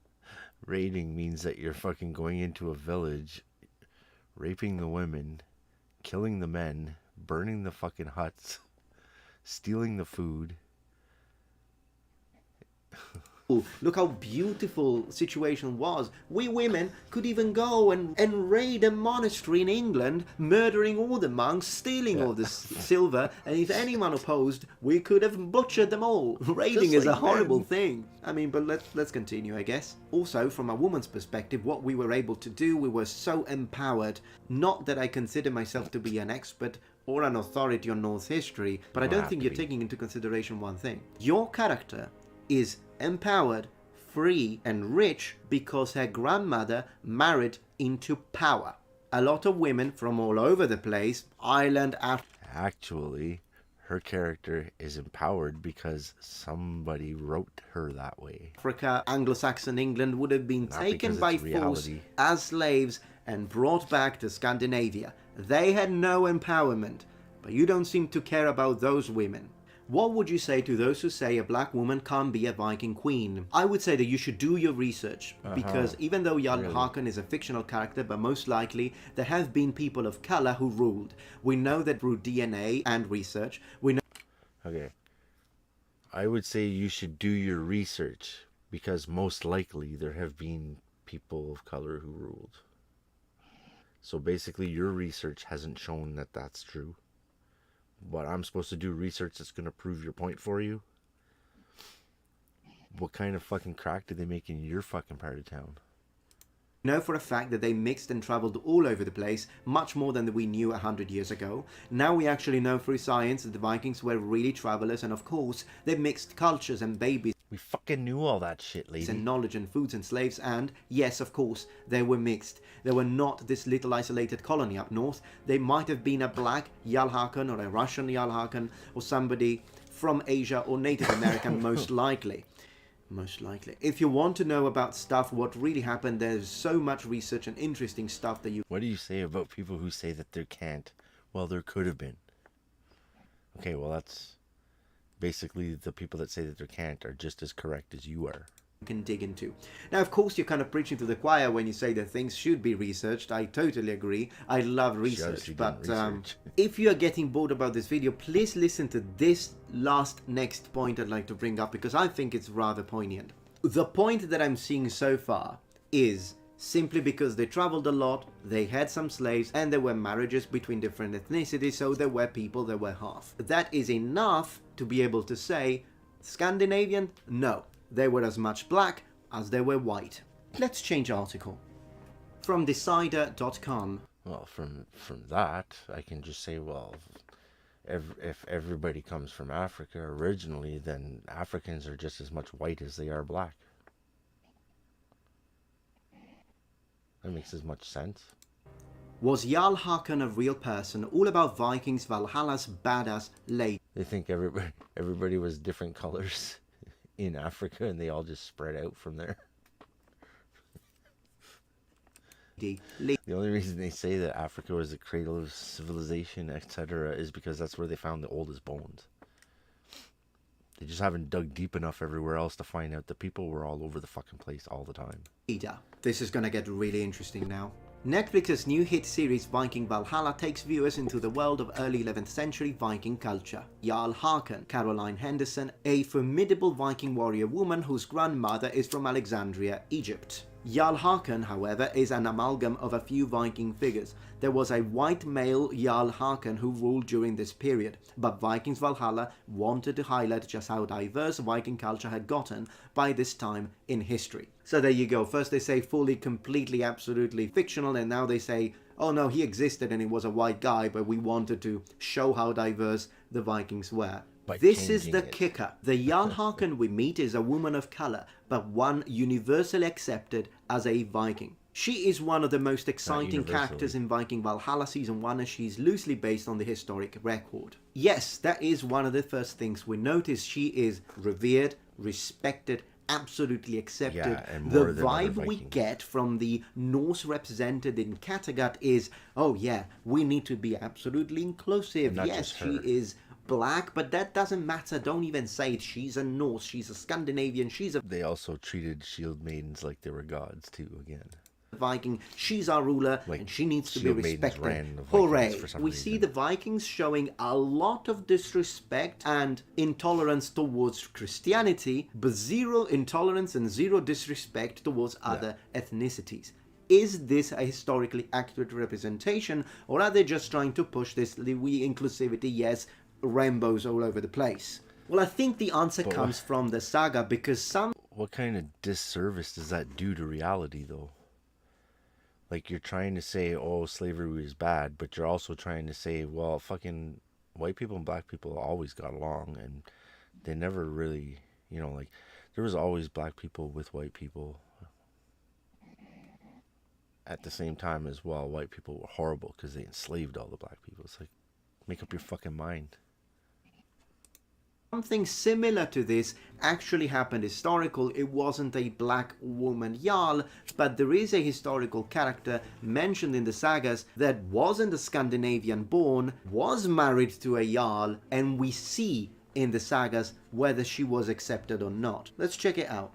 There is a historical Scandinavian Norse called Hjör, I'm sorry for the mispronunciation, who had a queen that we could say was POC. Her name was Ljufvina, and she was a princess of Mongolian descent, and she was described as having dark skin. The story tells us that Hjör and Ljufvina had two sons, the twins Hamund and Geirmund.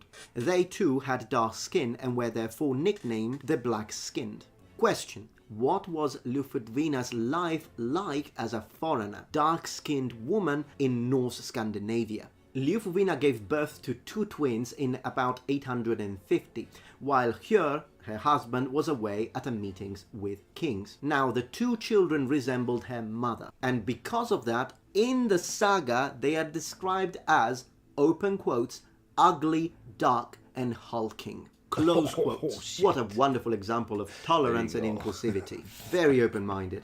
Ljufvina exchanged her twin sons for the blonde son of a slave, Leif, and told Hjörn, her husband, that Leif was his son. Was she afraid that Hjörn would be disappointed and would not accept the twins as his heirs because of their looks? I think that this story in the sagas is poignant because it helps us understand that this flowers and rainbows story that the Viking Valhalla is trying to push, of this idea of, oh yes, they were absolutely for inclusivity because they were so multi-ethnic, is actually not historically accurate. Even if a woman of African descent were to become a Jarl in the Viking Age, which we don't know if happened, but so far we don't have any evidence for, but even if it did happen, it wouldn't have been a rainbows and flowers sort of situation. Maybe some people with a more open mind would have accepted it. Don't you think for a fucking second that if there was one that actually fit that description, that wouldn't be the one you have heard about the most?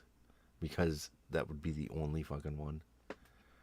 They'd be like, and there was that one time where they had a black woman as a Jarl. Yeah.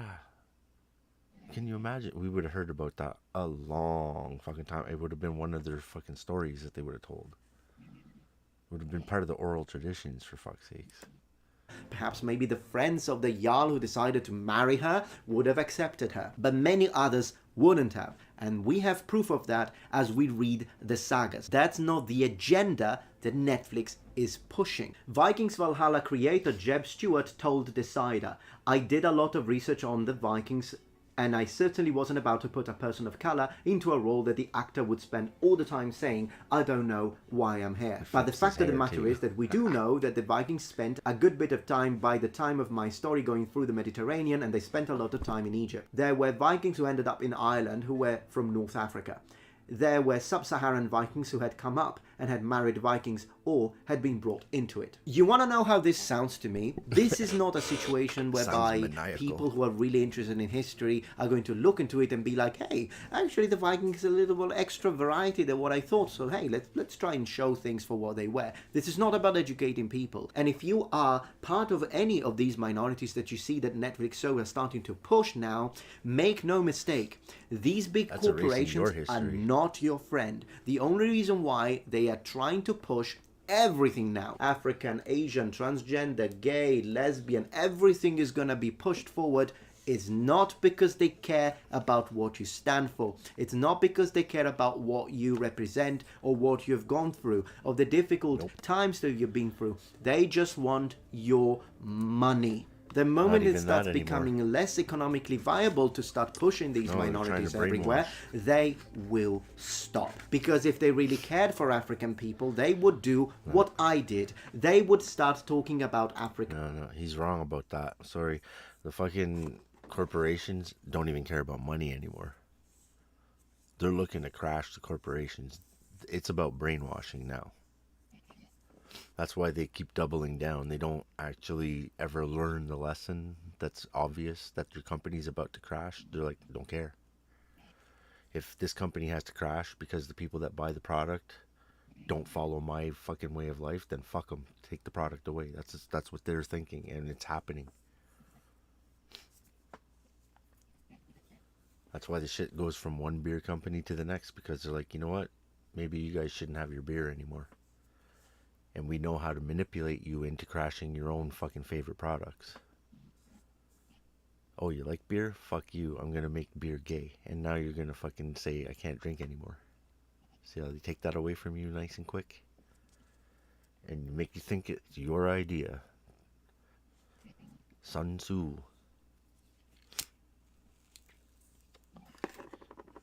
Make the enemy fucking destroy himself and make him think it was his own idea. African histories, African gods, African myths, African reigns, African ingenuity, economics, history. They don't. They have to take the Vikings because the Vikings sell, and then during their little nice meeting as they're trying to discuss the items, they say, hey, item number 1, what are we going to talk about? Vikings, that's what sells. Great. Item number 2, how are we going to force minorities of all sorts of kinds and LGBTQ into it so that we get more money? What I did instead is making a video, for example, that was that doesn't top make 10 money, bro. African weapons. People are fucking sick of hearing that. It does not make money. It's not about the money. It's about making you think that queering makes the world go around. That's what it's for. I showed to 113,000 people the smithing ability and crafting ingenuity of African smiths, making their own special kind of weapons and swords that nobody talks about because the internet is all about Japanese katana and European sword. Nobody even knows about the amazing swords and weapons and craftsmanship that happened in Africa. I spoke about that, and yet I get told that I hate black people. Not too long ago, I made a video asking the question, were the ancient Egyptians black? I want to mention that video very briefly to show you the sort of double standards that our society has in place right now. Netflix is talking about the Scandinavians, and they're using the fact that, yes, the Scandinavians weren't 100% Scandinavian, but there were some other minorities living among them, also as a result of their travels, and interracial marriages happened. They are using that to say the Scandinavian were multi-ethnic, the Scandinavian were multicultural. You cannot say the Scandinavians were a white civilization. On my video on ancient Egypt, I did a similar thing. I said that they were a very multi-ethnic and multicultural civilization due to the fact that they were living in, you know, the coastal region to the Mediterranean Sea. On a different connection monitor. between Eurasia and Africa. I did say that yes, some Egyptians would have been black, but the percentage of these Egyptians being black would differ depending on what era you're talking about and depending on what region of Egypt you're talking about. Yeah, she's sleeping. Yeah, she's sleeping. I can hear the I can hear her breathing. I hope she don't get mad. I'm gonna mute her. She's gonna start snoring. Yeah, I was just checking this guy out. He's talking about that. I don't know if you ever watched the Vikings TV show.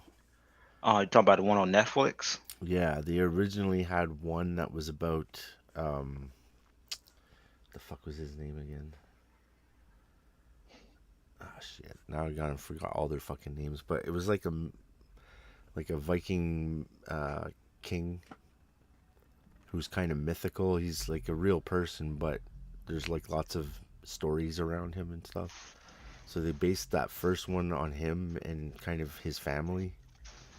And then they made this new one where they're changing everything, where they're making history like way out of whack, where they're making black people jarls and stuff, which is like there hasn't been any fucking even suggestion that that's even ever happened. So it's like, why are you doing that? Like you're making a show, you call it a historical show, but it's based on, this is just a fictional character, but it actually has a real person's name. Like they're just like twisting history, and it's like, why are you doing this? Oh man. And yeah, that's how they just want to change history, so that nobody knows their history anymore. No. They've been doing that shit for a while. Like by saying black people were Vikings and that they were in positions of power when that there's no basis for that anywhere. By saying that, it's erasing black people's history just as much as it's erasing the Vikings' history. The thing with the Vikings, and also you gotta look at the Moors as well, because they was actually warm with them. They tried to take over. The Viking was going a little bit of everywhere. They was That's going when at they were the in North Africa, more towards like the northeast Africa. yeah, well, northeast Africa. They didn't really touch that land because you had the Phoenicians, which I was talking about. The Moors was actually black people that took upon themselves to take over Spain and Portugal for 700 years, and they held it down for a minute. They almost got into it with the. They were They took over Muslims other though too, weren't spots. they? Yeah, they was Muslims. They had Just They like had in the movie Robin Hood with Kevin Costner, they had Morgan Freeman played a Moor. Yeah, they had forms. Yeah, they did had. Yeah, they was mainly into Islam, but you might find a few of them that was into they was it's a Judaism, so-called Judaism. For sure. But when they got taken down, the more they start calling the Morenos. That's what the Spaniard was calling the Morenos. And the Moreno, they was doing like some of it was Islam, some of it was Judaism, and a lot of the Morenos at that time they started to pack some of them into slave ships. A lot of the slave ships originally came from Spain. It didn't come from West Africa, but they went to West Africa later. But they wanted to get rid of the Moors out of that land, and they was sending them all the way back to what you call West Indies. Well, that Because was they all was part already of like the Islamic expansion where they like moved right into Europe. Yeah, which caused it was the like Crusades. they was yeah they took it was like when at that time when Islam came out it got real big because I ain't gonna lie you had but that was a real person prophet so-called prophet Muhammad he was They actually were. he was actually real and he was tearing some shit Oh up yeah, and he was spreading Islamic faith by the sword. Yep. You either become or else you get chopped, and if you become, you gotta follow all these other rules that aren't just for Muslims, but for the people that have converted. They're different than an actual Muslim. Yeah. I And forget that what shit they came call out them. man I forgot what they I know bits and pieces of it I feel but like you have saying a lot of those kafirs, but I don't know if that's even right. That's probably completely wrong. But they have a name for people that are converted, whether it's by choice or by force, and they have to live by different rules. Like they're stricter rules. I forgot what I don't know what it is, but I know about it because they do. If you commit to it, they You have to pay submit to a Islam and jizya. they won't get treated as badly as the other slaves when they get conquered, but they will still be slaves, but they have a little bit more liberty than the other slaves will have, and then They they had to had pay to a work jizya themselves up. tax because they weren't originally Muslims, but they Yeah. were allowed to live because they had to pay the tax. Mhm. They had to convert and pay the tax. That's what it was. And if they didn't do either of those things, that was off with your head right there. Yeah.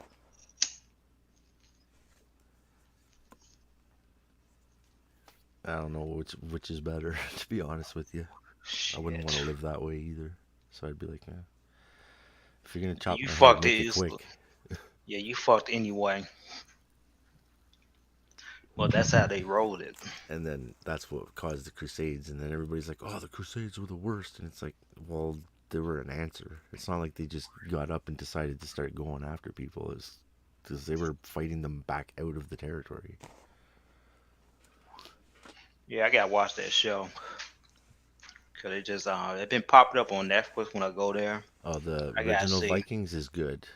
Even though it's kind of like they fucking blur history and shit, but it's not as bad. Like this one, it's like they're trying to insert everything that doesn't belong at all. They're totally twisting the history. Yeah, they ain't gonna talk about how the Vikings went over here into North America before. Leif Everybody Erikson. knew about this land before Christopher Columbus asked. And I got a book that talks about how he knew about this land 10 years before he even got here, but that's a whole nother topic. Well, we in Canada we know all about that shit because he landed in Newfoundland. He went from I forget where he started, but he ended up in Greenland, and then he moved from Greenland to Newfoundland. Yeah. And he actually established like a little, I don't know if it's really a colony, but it was more like just a base for him to go back and forth. Like he didn't try to take over North America. He made a place where he could come back and land, basically. So it was just left with no people there. It was just a spot for them to come back to. And they actually have monuments and shit. I'm pretty sure it was Leif Erikson. All right. Yeah. And that's where all like the history of them actually going and exploring the way that they did. They were the first ones to try it out of Europe. Most of the rest, they were just fighting around the Mediterranean and shit. Whereas the Vikings were just like, oh, they were already up north, so they just fucking took a boat and went around everybody and went straight to where there wasn't any people. Yeah. Hey, did they put the Viking torch on there? Where they tear the man red cage up inside out? Cause they was doing that shit a lot. I want to see how they was doing that shit. Oh, You yeah. gotta be strong as hell to do that. Yeah, they show raids, and it gets to the point where it starts off, they're just raiding other Vikings and stuff, and then one guy goes a little bit further than anyone else has ever gone, and he bumps into other people like that aren't Vikings, and they're like, whoa, what the fuck are these guys? They like, bump into Christians and like people from England and stuff, and they're like, what the fuck? Because they started going like further south and stuff. And they end up in France, and one of the guys becomes French. It's fucking crazy. Speaking of that, do you watch that Vinland saga that I told you about? No. It's about the Vikings. It's on that level right now as Berserk. I put it up there right now. Oh yeah. Yeah, it's up there. Yeah, it's violent too. I haven't even watched Berserk. Yeah, Berserk, that was like a classic, like anime. You know, back then the anime wasn't the high school guy looking at some female panty, you have a nosebleed and pass out. Fuck that. I used to have some old Berserk comics from back in the day. Yeah, I used to watch the one on Stars, and that was good. Crazy. Yeah, I heard about that in Akira too. That shit's good. Oh yeah. And those pretty, like the Acura, they pretty expensive. They're like over 20 some dollars for each volume. Man, I used to love collecting shit like that. Can't really do it anymore. It's all fucked. Yeah. All the stores don't carry the comics that I want, and fucking when I do find the comics that I want online, they're like super expensive. Yeah, it is. It's like, nah, it's not worth it, man, because I could send that kind of money to somebody and never see the money back. Like, yeah, never get the book or some shit. It's like, fuck this. But I got some shit, like, if I go online and look, I got a lot of comic books that are like worth 30-40 bucks each. Because they're like 15-cent comics and shit. They're really old.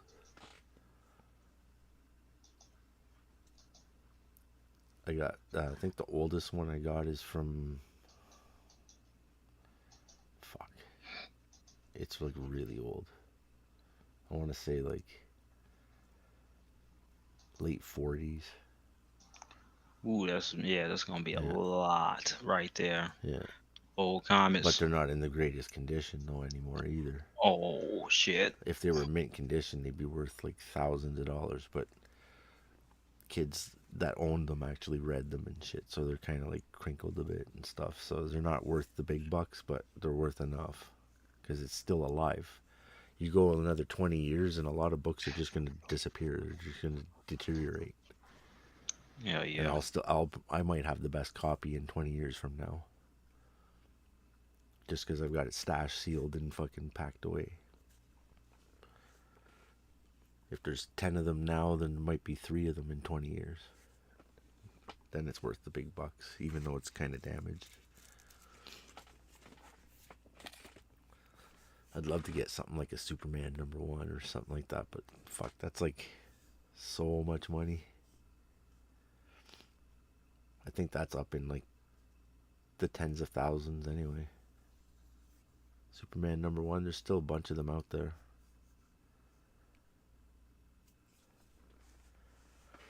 But I got all a bunch of like when something special happened, I got a bunch of those, like say Superman's dead and stuff. I got that series. You got the one with Doomsday, right? Mm-hmm. With that was that's when he died. It's got like his cape on a flagpole in a bunch of rubble. It's like he was stabbed with a flagpole and his cape ripped off and landed on the flagpole, and it made it look like it was his cape was a flag stuck in the ground. And you get to see everybody's expression. Lois Lane realizing Superman's dead and shit.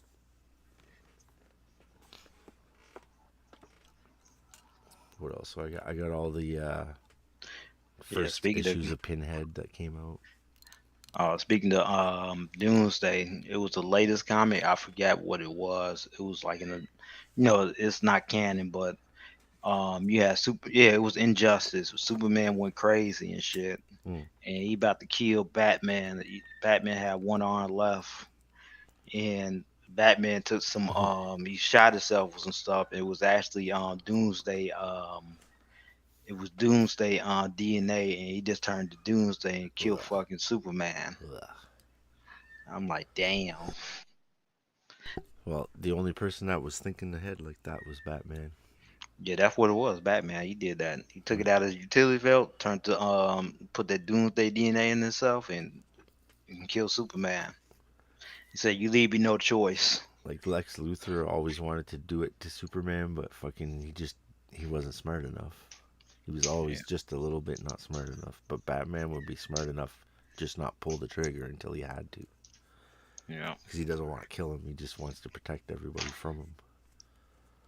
Yeah, man. He was always suspicious of Superman because Superman's not human. Yeah. He always kept a we used to say this joke all the time. Batman always have kryptonite in the back trunk. Mm-hmm. He did. Like to make sure, like hell nah, he didn't trust nobody. And so when you think about it, Bruce Wayne was like this rich ass motherfucker, and so was what the fuck's his name? Lex Luthor. Was another rich guy making all gadgets and shit. I wonder where Bruce Wayne got the whole idea from. Because I know it was Lex Luthor that figured it out. That kryptonite would do that. Yeah, he was one of them. It was somebody else that did, but he the one that made that damn. I forgot he made an android that had that shit. Yeah. And remember I Bizarro? It was Bizarro, yeah.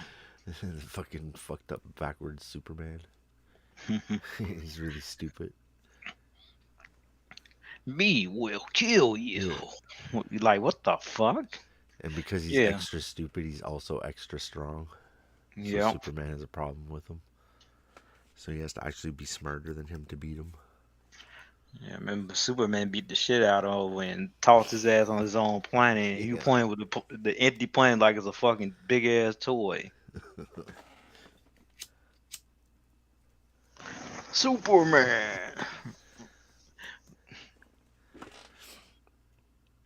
And you know what the weirdest thing about Superman is? Superman. Okay, the original name Superman doesn't come from America. It comes from Germany. When they were Nazis and they were making the Ubermensch. Ain't that some shit? Yeah. And it was two Jewish guys in New York. Two Jewish guys made a Superman that was like Jewish. Oh instead. man, that's fucked up. Yeah, that's what that is. Yeah, I'm figuring about it. It's about to be I'm gonna make sure to get to bed before 2 because I gotta go get up in the morning. But you take it easy, man. All right, man. Thanks for coming through, man. No problem. Peace. We'll go back to a little bit of this. Oh, wait, we could check up on Della first.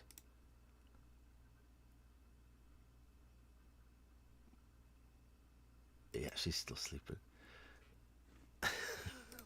talking about with the southern regions having a much higher percentage of black people compared to the northern region. I demonstrated this with actual sources, specifically talking about the fact that some of the Egyptian towns had up to a 30% Greek population among them, and yet I was told, how dare you say that the ancient Egyptian civilization wasn't black. This is not your history. How dare you say that? Similarly, they create a completely fictional character of a black woman ruling as a Jarl based on what? A very... That's like 100% what they bitch about the most. Cultural appropriation.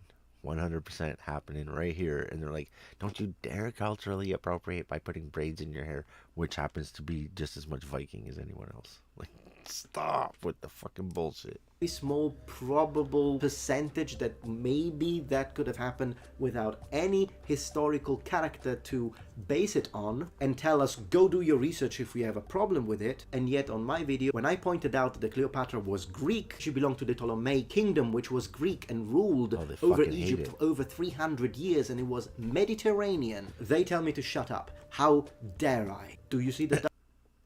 This guy looks more like Cleopatra than the last person to play Cleopatra in a movie. Double standard here. My statements are based on evidence, and they are refuted on the base that I'm light-skinned, I'm white, so I'm definitely a liar. It's not my history, so I shouldn't talk about it. What I'd like to point out, as a human being, yes, it is my history as well, because we are all humans. Everybody's what history. Netflix did is based on probabilistic guesswork, and we cannot say anything. If you say something dumb like my history, well then, if you're not just talking about your life specifically, then you're a fucking moron, because there is no my history. My history is the shit in your head.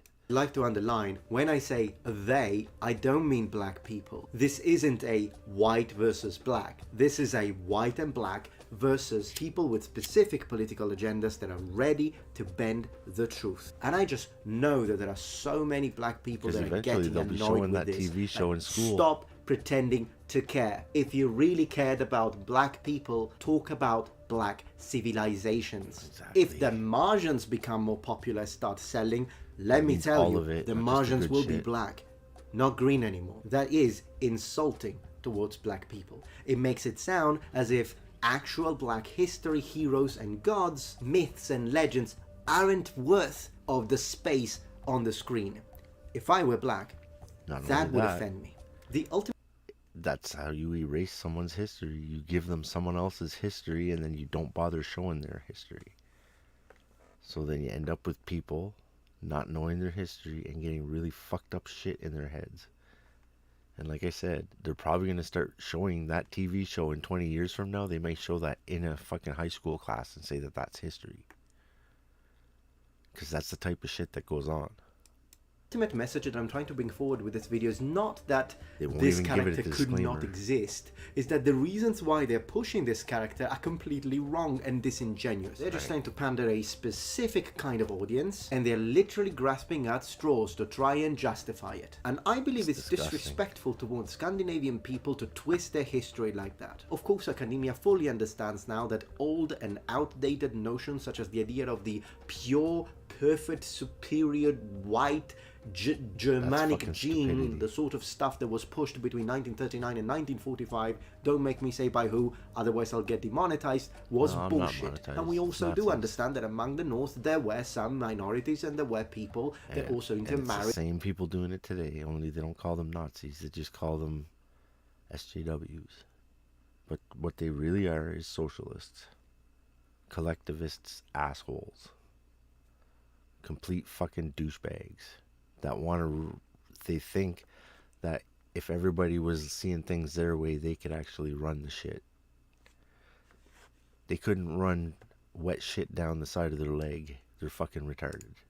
Yes, all of these things are true. And secondly, they are using ancient people to push a modern agenda.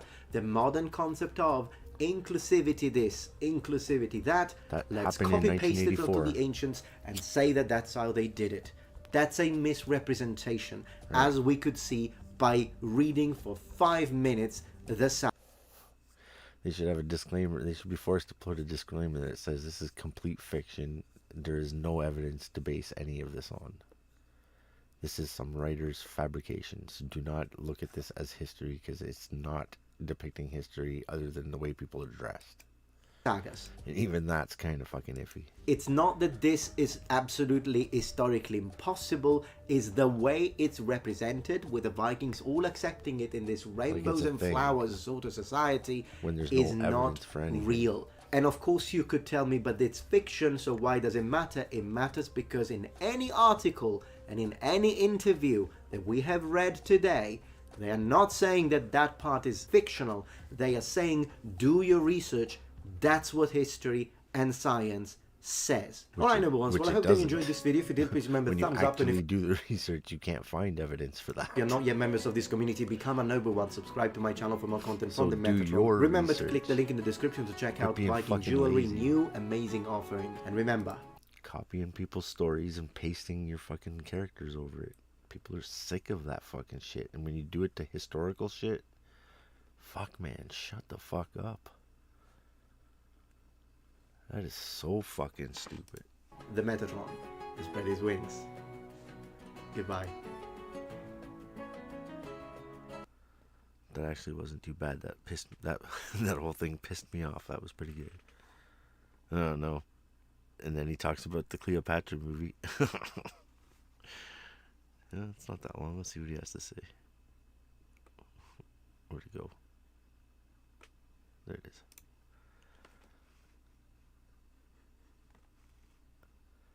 I like it when people actually this know video is history brought and they to you talk by about it. you.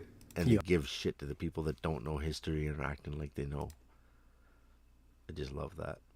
There's a few guys that are doing that, like that. I think it's like TikTok history or something like that. Or Tick history. The guy talks about like how the Nazis were socialists, and it just pisses off the communists so bad. All the Marxists freak out. And they don't get it. They were both after the same dream. They were just going after it in a different way. And they were going at each other because they didn't want the other one to be the dominant version. But these guys think that, oh, well, if you go against my style, then you're automatically that other fucking guy. And it's like, no, you're that guy. You just don't fucking know. You're not smart enough to see it. You are the best number ones. Aha. Hello number ones and welcome to the first episode of my new YouTube series Freedom of Speech is a Bitch. Fuck, his hair is Wait, a lot longer I said a than this swear one. word. Are they going to give me a yellow dollar And it's sign gray, for too. it? Hold on a second. Most likely. That would actually be an improvement for me. Oh shit. He's like Expect me. excessive swearing. Okay, so today I had the brilliant idea of wasting some of my precious time, to be specific 48 minutes and 17 seconds, watching the first episode of this monstrosity of a documentary on Netflix about Cleopatra. Although one of the things that we will notice during this first review of the first episode, this really isn't a documentary about Cleopatra. That's a pretty sick monitor. Is it? Well, I've taken some Mine's way notes bigger. and I'm going to share a few things with you, so why don't we just jump on it? Today we're going to examine a lot of things. We're going to look at the weapons and armor of the Romans, which are absolutely some of the worst I've ever seen in my career as a YouTuber. We will also be talking about some of the things that have been said and some of the actual factually incorrect historical information that has been... Can I just take a moment to point out the picture in the background here? This is fucking awesome. He's got a framed picture of Guile and Chun-Li beating the shit out of a fucking car. It's like the Street Fighter thing where you beat up the fucking car, but it's both of them. pushed as real. That's pretty sick. And also what this guy said, which is, I mean... Oh yeah, that guy's you a thought the trailer was fucking bad. idiot. But the first thing I'd like to say, very spontaneously, out of my heart, just uncensored, raw, Metatron. Oh, that's his name, Metatron. The leather wristbands on the Romans. The leather...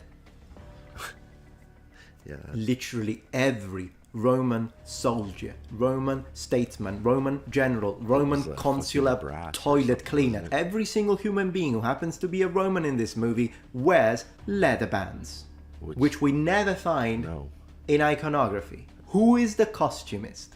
Oh, come on, Metatron, this is just a movie. Why it's If they were wearing entertainment? something on their arm, it was usually like a brass thing, I think. It's a documentary. Oh, Jesus. And I hate wristbands. Ancient Roman iconography, no wristbands. This movie, wristbands everywhere. We are told at the very beginning of the documentary that Cleopatra, so her legend has been retold for millennia, but few know the real woman and her truth. No, look what you're Please doing. remember this, her truth, because I don't think that it's a random phrasing of this statement, it's because not. it will connect to what this guy said in a minute.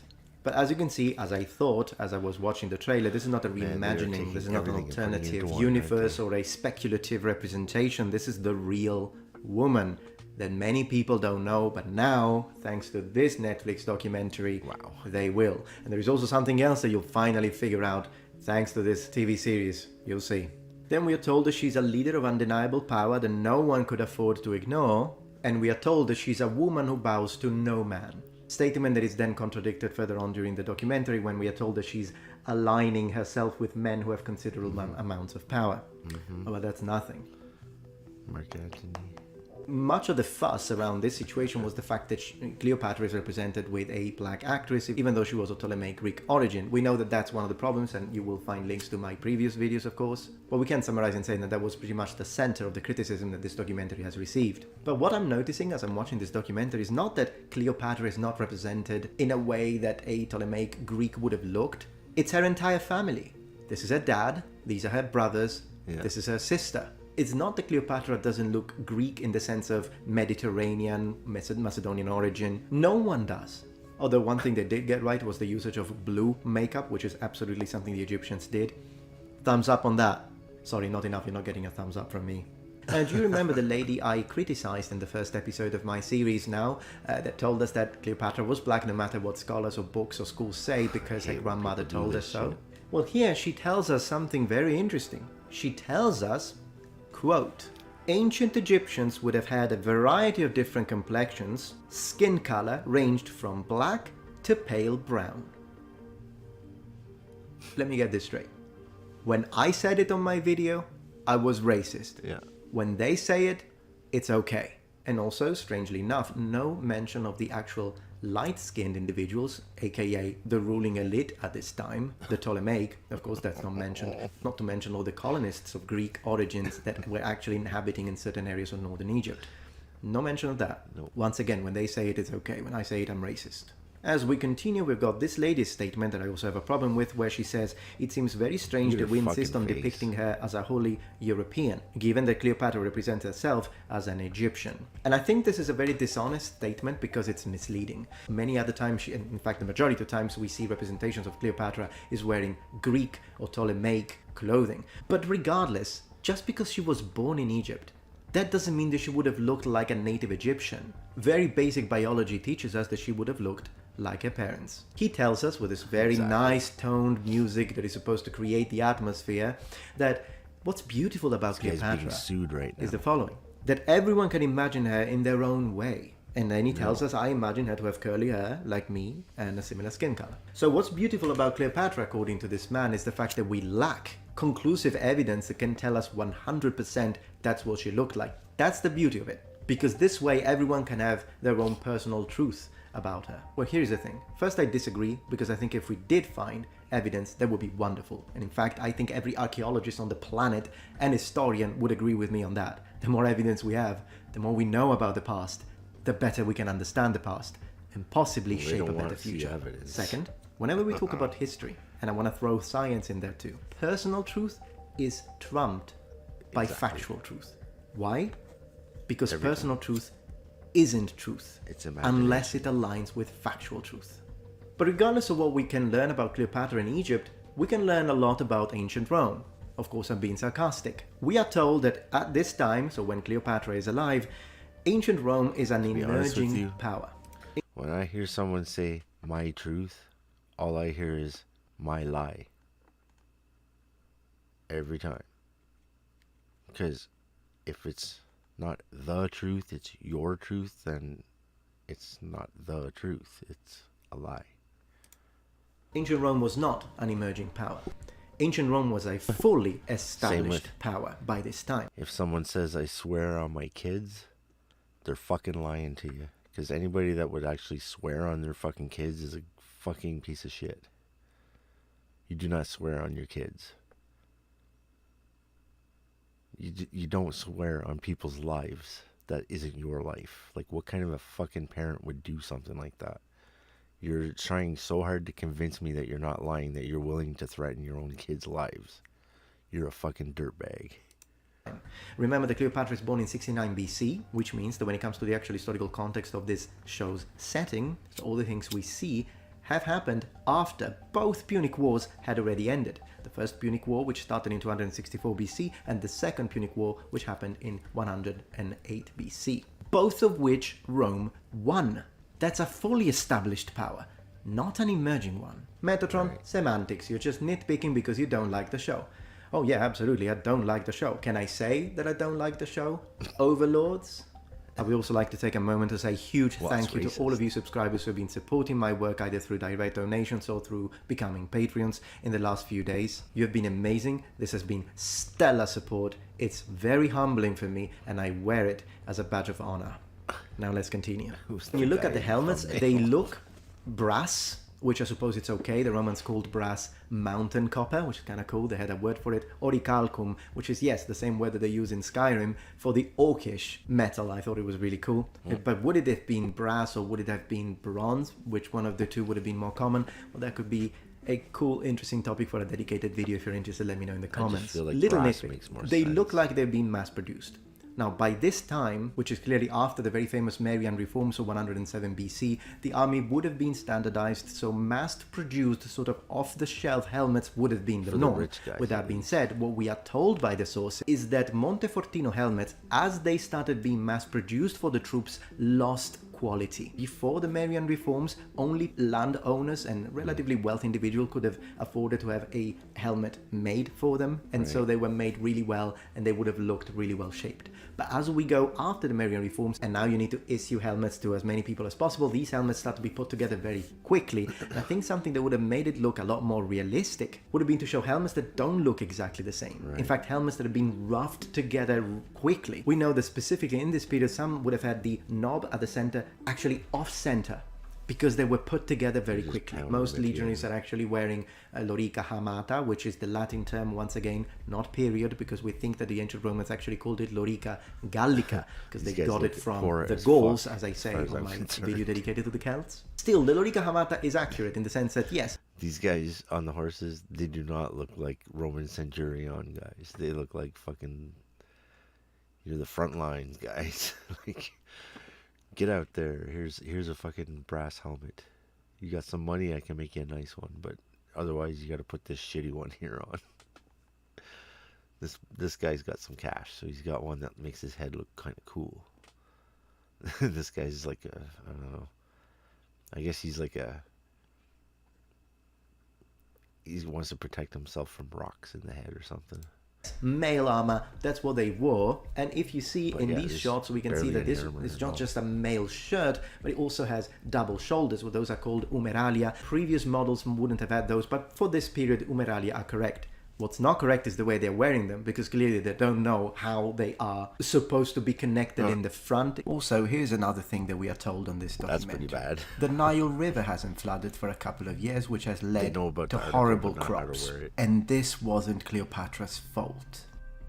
Alright, noble ones, if you forget everything about this documentary, remember this. If it doesn't rain for a year here in America, it's not Biden's fault.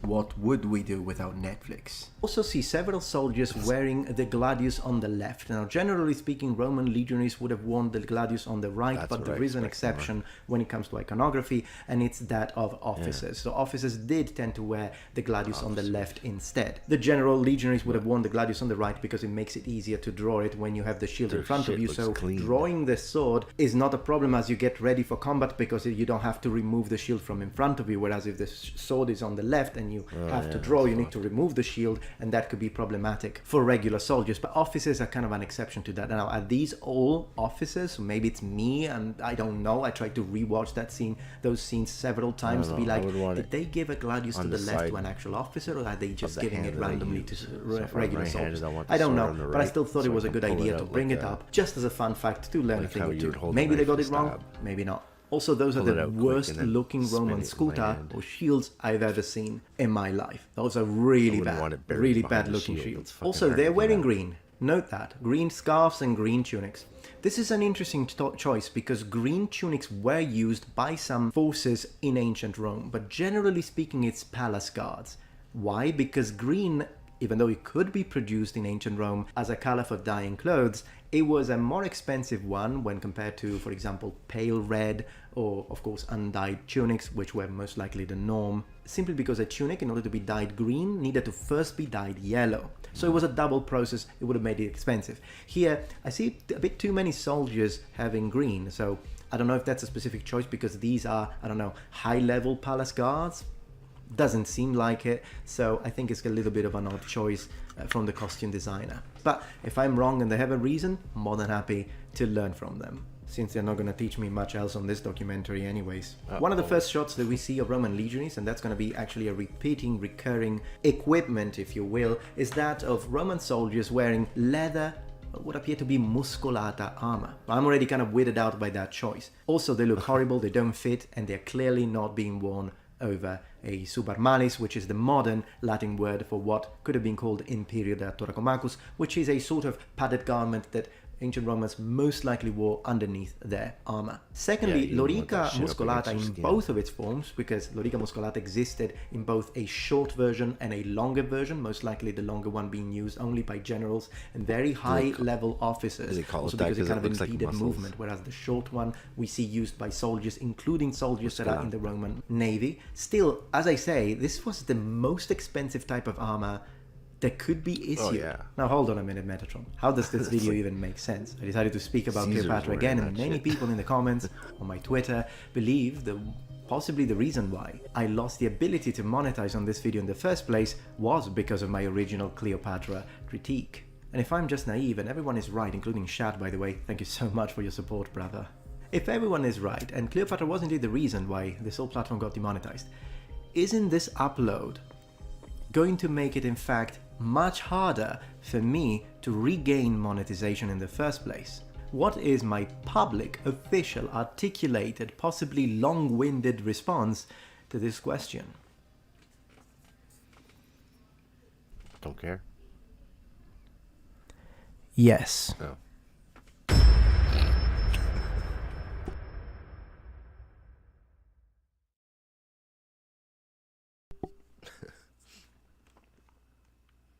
Well, that's an interesting hair choice.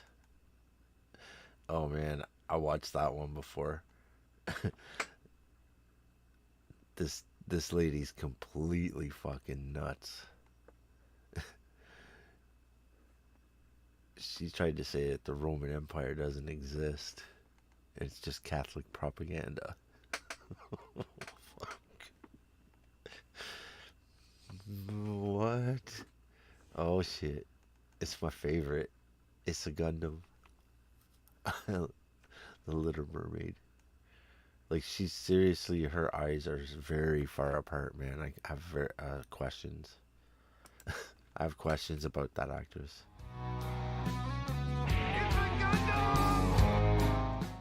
When Super Mario hit theaters, it smashed box office records, and continued to do so, while every remake Disney puts out has been lackluster, if not a total flop to say the least. Case in point, Rotten Tomatoes removed the audience score reviews for Peter Pan and Wendy, only to restore them later on when people took notice. Hell, even Disney Plus is losing 12%. subscribers. And frankly, I'd cancel too if my family members didn't watch this trash. Disney Plus sheds 4 million subscribers in second straight quarter drop. Streaming loses narrow by 26%. Oof. The world is burning. Let's dark seed devil. Oh, Times are tough when Bob Iger admits that things have gone terribly wrong. The Walt Disney CEO Bob Iger on Disney Plus. We realized that we made a lot of content that is not necessarily driving subscriber growth. It's over. What is it with people? We are screwed. Kinda crazy how no one picked up on this when they were watching the dailies for Obi-Wan Kenobi. What about She-Hulk? No one checked the process that was going on and said to themselves, well, we may as well burn $22 million a day instead. Everything burns. When you put it this way, the that first Disney thing I owns saw some of of the... it was the fucking what was it, twerking, I have a really bad name for that, so I was stopping myself from saying it. The twerking, as soon as I saw that, I'm like, oh, I'm not fucking paying even fucking 5 seconds on that. Biggest franchises in human history. And most of them are so damaged, no one cares outside of the NPCs that pretend to like stuff on YouTube comments and Twitter. Bots. While the movies themselves bomb at the box office, or the show gets canceled in a season. What happened to all the people who liked it on Twitter?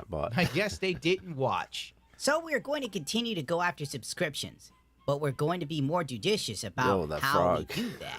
We're going to look carefully at pricing, Iger said. We're going to reduce costs, both on content and, of course, infrastructure. Marketing is another area which we are going to try and rebalance. Marketing the platform versus marketing the programs, he added. Iger believes marketing is a factor. Maybe so. Andor got no marketing while Kenobi was pushed to the high heavens. It was going to be as epic as the Revenge of the Sith ending fight. I haven't watched this in all reality, after fucking like a wet fart in your the mouth. new trilogy. You could taste it, and it wasn't pleasant. But really, at the end of the day, quality over quantity, in my opinion, that's the best course of action. And maybe a little less identity There's only politics. 6 movies. Everything else is just fanfic. The Little Mermaid. Oh my god. Her eyes are really like that? This film's about to go toe-to-toe with Mario and bite the dust. Why would I say that? Besides the obvious pandering to the point of lunacy, it's also a total 180 degrees away from the original film. Song lyrics have been changed to emphasize female empowerment. Did they do that to her? The Little Mermaid will no longer leave the ocean for love. Well, frankly, then what's the point of this story? Like, is that CGI? God forbid a woman finds value in a man's existence. It's 2023. All men are useless unless they're a simp. Disney put out the novelization of The Little Mermaid, and yeah, wait till you get a load of this. Cynical Storytellers highlights all the key points from the movie that's in this novelization that pretty much ruins the movie. Somebody, why would you even put it out? Threw a baseball, I don't know. I'm not a marketing genius. Eyes with it. This seems like something Darkside Phil would do. It's never explained why Triton's daughters are all different ethnicities. There's only one mother mentioned throughout the book, and she's generally referred to as Ariel's mom, Triton's wife, and the dead queen. So make of that what you will. I don't know how this is supposed to work. The king was married to one woman. Oh, what's I'll that show you how to get there. It's racially insensitive or species insensitive. What I mean is he's married to one mer woman and had all these multiracial daughters with the same woman. This makes a lot of sense if you don't think about it. Don't ask questions. The biggest change is that Eric's mom, Queen Selena, is alive in the remake. And that Eric is actually adopted. He was found washed up ashore as a baby.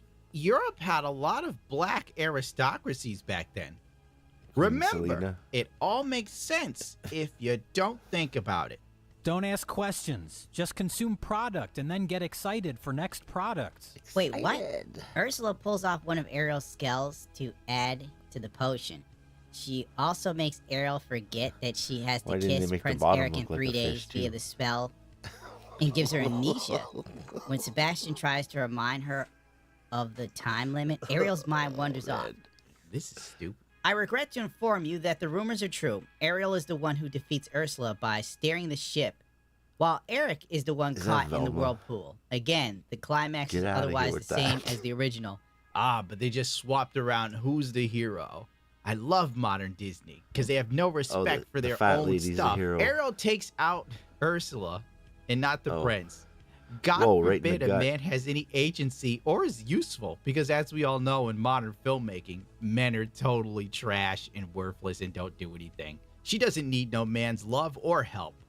Then what's the point of doing this remake if you're just going to change key aspects about the characters and their story? At this point, I think I'll go see Mario, because I know the film will give fans what they want. I know, crazy concept, fan service, and giving people what they actually want instead of antagonizing your fan base or changing around key aspects of things that people are nostalgic for. And then when they say, hey, why'd you do that? You just start screaming, because you're a bigot. Eric not saving Ariel and defeating Ursula to save the woman he loves being taken out of the film makes no sense. my picture. What proves to King Triton that humans aren't totally trash and then makes him go, well, I give my blessing for my daughter to finally run off with this human even though I've hated them forever? I don't know. Girl power. Don't ask questions. Just consume product and then get excited for next product. The people rewriting this movie have no grip on reality or talent. Ariel's saving Eric twice in the film, and he never saves her. Like, what is this? If you go out on a date with a woman, she won't even pick up a check, let alone your body. Ariel does not become human right after the big showdown. It happens a few days later, after Triton observes how much she longs to be with the humans. Why does she want to be with the humans? That makes no sense. I want to go to the surface time, guys. and hang out with all these people I don't know. But it isn't about her being in love with Eric. What the hell's the point? It's like moving out of your parents' house to go hang out. You know, you go on a date and you're like, no, I'm not paying for this, and I'm also not paying for my own. Fuck you. I'm gonna go to the bathroom. We'll be right back. Walk out the back door. You ever do that? With strangers. Also, the wedding scene at the end is replaced with Ariel and Eric going on a sea voyage. So instead of getting married, they go on a trip to basically take photos for Instagram. Because in the movie, Eric's family is kind of struggling. So is that a kid's movie? He's broke. And no modern black woman wants to be with a broke-ass man. Talked about, they're not earning the incomes. They're not having the resources. And some of them are not even showing up in the leadership. Would you date a bus driver? Would you date if he owns the bus? If he owns it. If he owns the bus. See, that's a problem. That's a problem. All right, that's cool. I've seen some pretty fucking kill me, please. I dusty want to die. buses. On some levels, I almost feel like this film is a psyop to further teach young black girls that they don't need no man. They can do it all on their own. Which is why the black community suffers more than any other race when it comes to single-parent households. Did you know most children in the black community are born to around 73.3% single-parent homes? And that was in 2015. And as you know, the world has gotten worse since then. But that's just the conspiracy theorist in me talking. In the final bit of goofiness, I forgot to mention the book does state that Ursula is responsible for the death of Ariel's mom, but it never goes into detail about how and why. This might be addressed in the movie, though, but I'm not sure. This retcons Ariel's mother's death, which is why the king hates humans so much, and he forbids her to go to the surface, yada, yada, yada. It also takes a steaming dump on the prequel book, Poor Unfortunate Souls, Tale of a Sea Witch. You probably never heard of it because you kind of don't care. So I'll save you some trouble of reading it. It's your typical Disney fare where a female villain that's obviously been a villain isn't really evil. She just had a very tragic past, and the king was horrible to her, and the villagers that she lived around were terrible to her. They made her what she was. She never had a chance to be good because men are trash. Oh boy. It's your usual chubby chick fan fiction that we've come to know and abhor in our modern age. The people that so look yeah, like I've spoiled the her would movie get for you. their kids. Sorry, That's not the sorry. movie You that weren't they gonna would go get for their watch it kids anyway. Right there. Be like, Mom, you're just like her. Oh, I love you, Mom. I'm sorry everybody thinks you're a fucking maniac.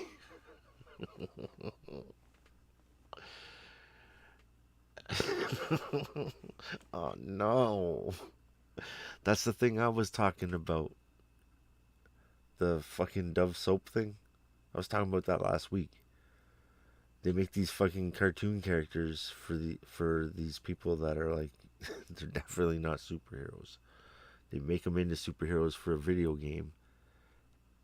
And I don't think it's even in a video game. I think they just designed the characters and they were like, this is what they should look like in video games. The real heroes. And then I'm like, okay, so you guys are saying that you can be really, really fat, or you can be really ugly, or you can have Down syndrome, or you can be in a wheelchair. It doesn't matter. You're beautiful no matter what. And I'm like, that's cool. That's cool. That's a fucking great thing to say. And then you click on the one little section that's for men. You click on that, and it's all guys with like fucking 5 o'clock shadow, fucking male models with like, you know, a sprinkle of gray in their hair, you know, dressed nice. It's like, huh. So to be a fucking Dove plus men, whatever the fuck, you gotta pretty much be one of these fucking t-shirt model guys. But over here, everybody's beautiful on that side. Fuck you and your fucking bullshit. Obi woke Kenobi. See, all that's just, there you go, fandom menace. It's just fanfic, guys. Everything Disney put together is fanfic. You don't even have to consider that canon because it's not. Lucas had nothing to do with it. It's not real. I'll tell you right now, there's a lot of books that came out that are way more fucking canon than any of that shit Disney came out with. That's Disney Star Wars. That's a fucking... That's like Lego Star Wars. It has nothing to do with reality. As if Star Wars ever did. The Woman King exposed. Oh no, he's talking about the homie. Uh-oh. I bet you that's probably what demonetized his channel, because he's like telling the truth about the tribe and shit. That would fucking get him demonetized immediately. The Antichrist episode? What is this? What the Antichrist will do? Oh shit. They weren't saying what he was gonna do in the other one.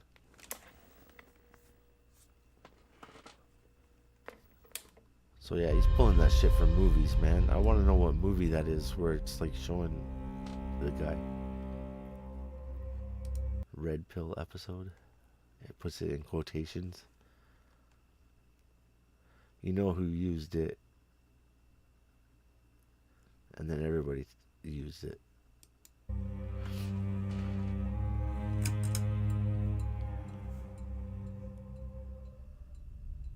This is the scary shit. There's gonna be Roman emperors again.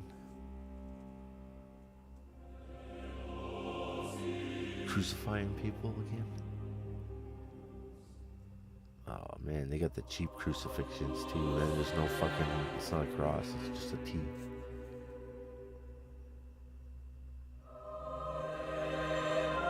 I don't know, I've seen this video. I don't know, you guys seen this shit? The whole shit? Like, I watched the whole thing and I'm like, oh. It's weird and it's very questionable what's going on there. Very weird and very questionable. Some things you don't know if it's real what you're looking at. And then some things you just don't question it because you know damn well it's real. But the thing is, all those dudes that are in the back that do what they're going to do to these guys in the front, you don't know who they really are. It's just guys dressed like ninjas. They could say they're anybody. They could be guys that like 2 weeks ago were having beers with these guys in Orange.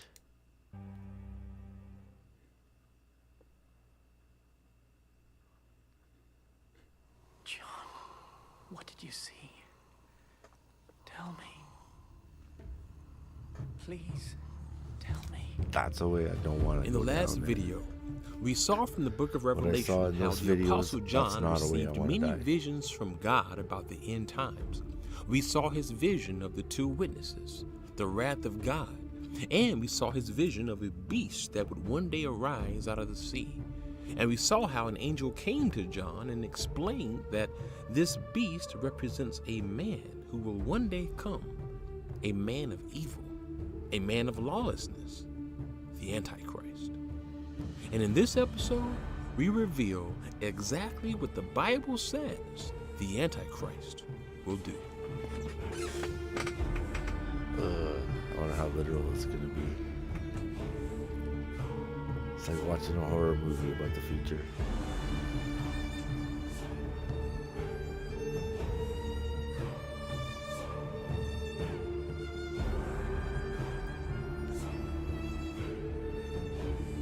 Yeah, the first beast, the second beast, a whole bunch of crazy shit. It's all lined up. If there's one thing that people ask about, it's when is the second coming of Christ? When do we know that it's truly near? This has been a question that many have asked since the days sure of as Paul. fucking gonna look like that. And that's one of the reasons that Paul often wrote letters to believers about the return of Christ. In 1 Thessalonians chapter 4, Paul was writing to believers, encouraging them that, yes, one day Christ will come, and they will rise to meet him in the clouds. You see, Paul wanted his audience to know that Jesus will return to gather his people. They weren't going but up he like also that. They were wanted to coming down. remind us And they of were zapping something that people. must happen first. Like Let's look at what it says dusting in them. 2 Thessalonians chapter 2. So here Paul again is talking about the return of Christ and when we will be caught up and gathered to him. And look at what he says. Concerning the coming of our Lord Jesus Christ and our being gathered to him, we ask you, brothers and sisters, not to become easily unsettled or alarmed by the teaching allegedly from us, whether by prophecy or word of mouth or by letter, asserting that the day of the Lord has already come.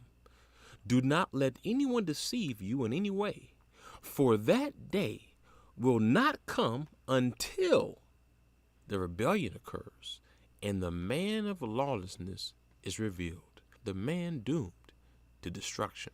Who's that?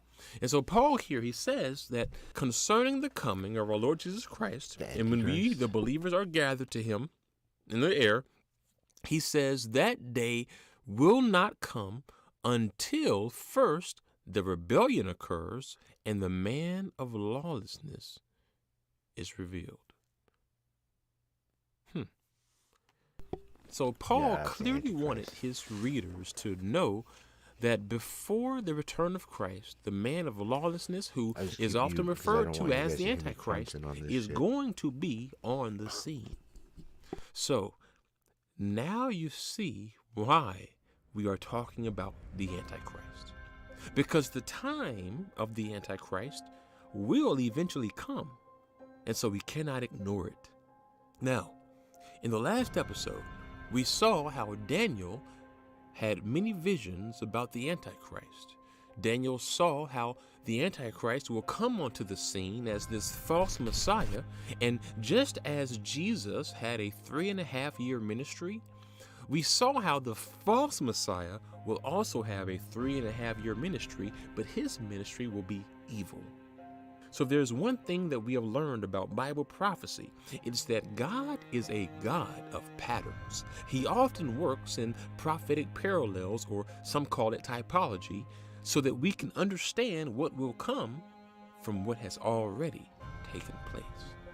In the last episode, we saw how when Jesus came onto the scene in 27 AD, there was this 7-year period, and in the middle of it, his body, the temple of God, was crucified.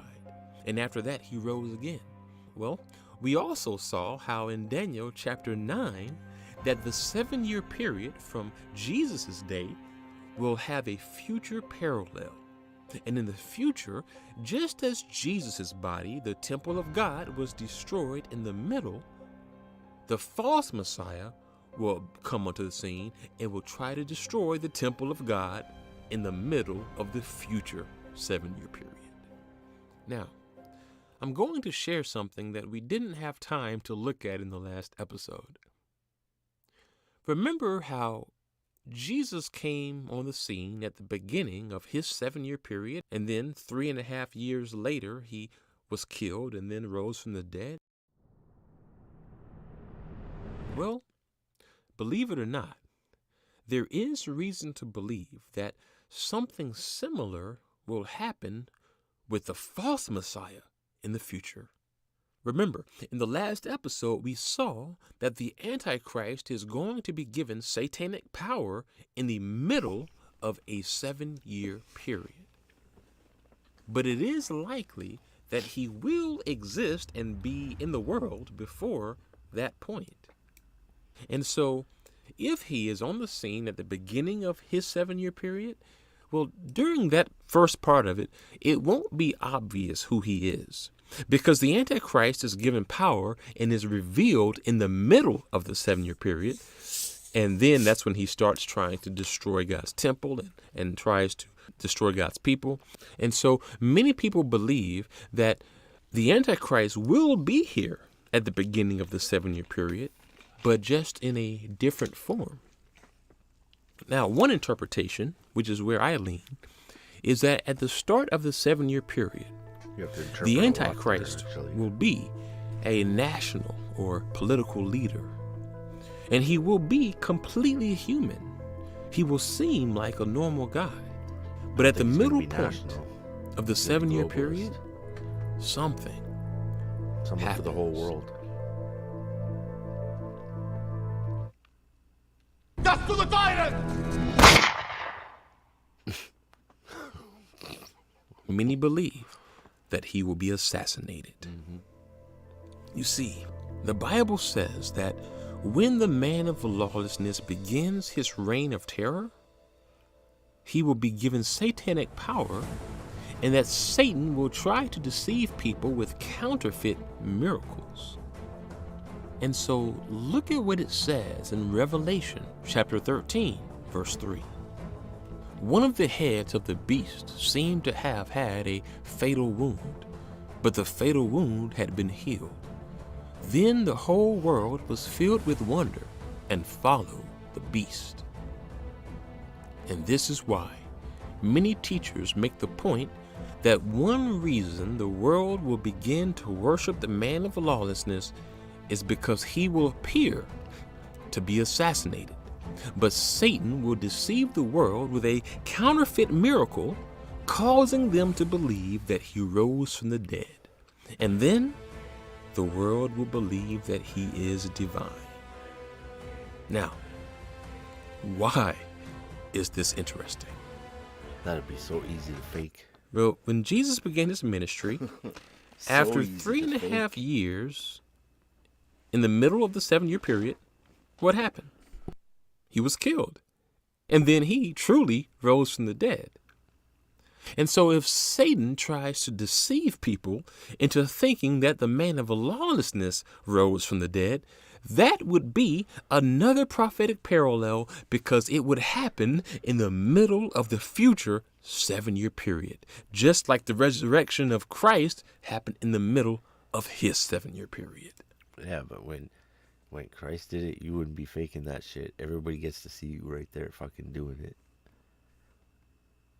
Everybody around it, anyway. You wouldn't be faking that today, or you wouldn't be not faking it today. You'd totally fake it. It'd be so easy to do that.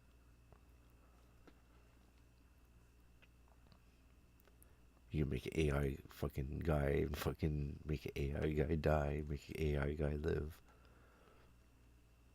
You can kill him 150 times and have him come back to life. It all connects. Like a video now, game. Satan does not have the power to really raise someone from the dead. Only God can do that. And so this is something that's going to have to be done with trickery and deception. And so we will have a video revealing how you get enough people he's in the right likely places, to do it. It's easily fucking done. So, like we said earlier, John, he saw a vision of a beast rising out of the sea, and that beast represented the future king, the Antichrist. But that's not all John saw. He also received a vision of a second beast, but this one rises out of the earth. Revelation 13, verse 11. Then I saw a second beast coming out of the earth. It had 2 horns like a lamb, but it spoke like a dragon. It exercised all the authority of the first beast on its behalf, and made the earth and its inhabitants worship the first beast, whose fatal wound had been healed. And it performed great signs, even causing fire to come down from heaven to the earth in full view of the people. It deceived the inhabitants of the earth, and it ordered them to set up an image in honor of the beast who was wounded by the sword and yet lived. And so John first has a vision of a beast rising out of the sea, and the angel lets him know that that represents the king, the Antichrist, who will come. And then John has this second vision of a beast rising up out of the earth. And we learn from chapter 17 that this beast represents the false prophet. And this false prophet will work alongside the Antichrist to deceive the world.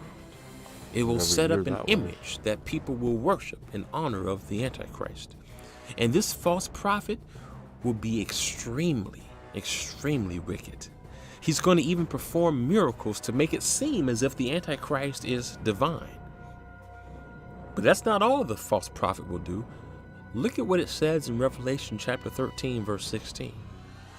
It also forced all people, great and small, rich and poor, free and slave, to receive a mark on their right hands or on their foreheads, so that they could not buy or sell unless they had the mark, which is the name of the beast or the number of his name.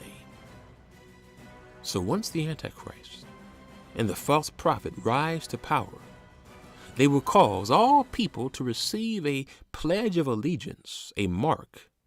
And if the people get the mark, only then will they be able to buy or sell.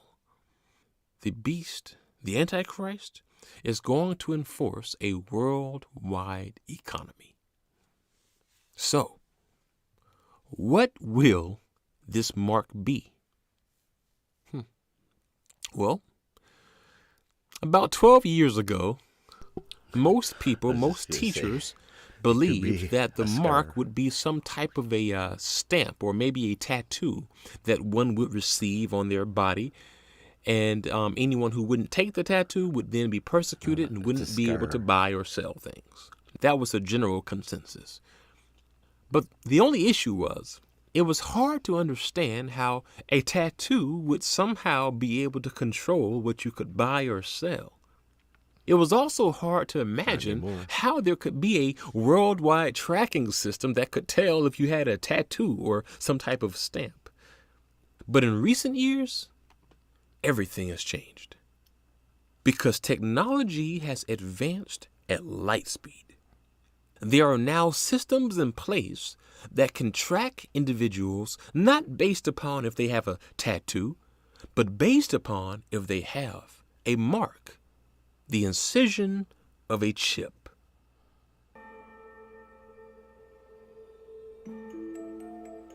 Neuralink will be the one that goes in your forehead.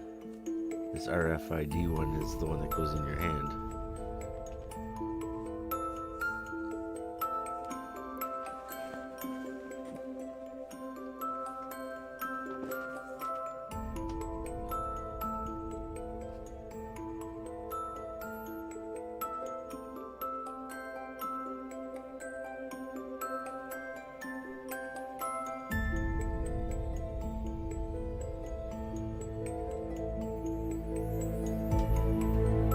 What would it look like to a guy from way back in the past? Look like some mark put on. I wouldn't know how it got there.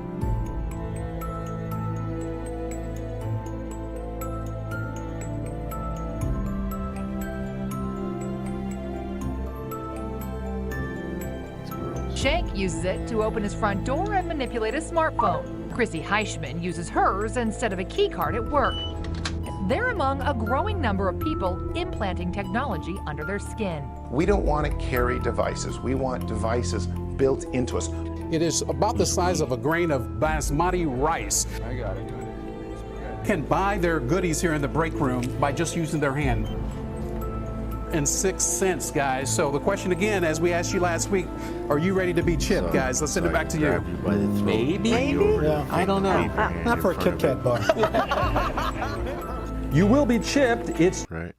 If I'm hungry and I don't have a chip, I can just grab that guy by the throat and smash him up against the machine and put his hand in and wave it in front of the machine a bunch of times and buy a whole bunch of chocolate bars. Because that's what you're going to get for having that thing in your hand. Just a hope you know. And then people are going to figure out that why have you around being a problem when they just chop your hand off and take that with them and fucking wave it in front of the machine. Okay? And then whenever they do retina scans, it'd be just like fucking Demolition Man. Just take a pen and pop your eyeball out and fucking use that to get around and do your shit. Matter of time. That's what analysts and educators tell us. A microchip implanted beneath the skin gives people the same capabilities as dozens of cards and devices. Thousands in Sweden have already begun receiving the implants for easier financial transactions. Analysts say this is the future, and it's just a matter of time. The fingerprints and eye scans of every Indian in the country are being taken and collated into an online database. So now people, all they gotta do is they gotta kidnap you, tie you up in a fucking dungeon somewhere, slice your fucking hand open, grab that chip out of your hand, and go and tape it to their wrist and go and fucking wave it in front of shit and get all your money. So not only do you get robbed, but now you get this nice painful experience where they rip it out of your body to fucking do it. When complete, everyone will have a unique 12-digit identity number. It'll enable them to access India's vast and unwieldy welfare state. There you go. Starts with the welfare. So, friends, the question of how a tattoo could be linked to a global economy, that question is now irrelevant. Because the system is already in place. Exactly. The ability to place a microchip either on or within individuals is the future. Everything is leading to it. And the first step to getting there is to form a cashless society. And that's basically where we are now. That scanning thing right there. What do we use? They can Debit make cards. a unique one for everybody. Credit cards. And in recent years, those very cards that See we that use thingy have been inserted with what? Was it Shit, right here? we are now. This thing here. You can get something like that tattooed on your body and actually fucking wave a scanner, and that would be good enough as your ID.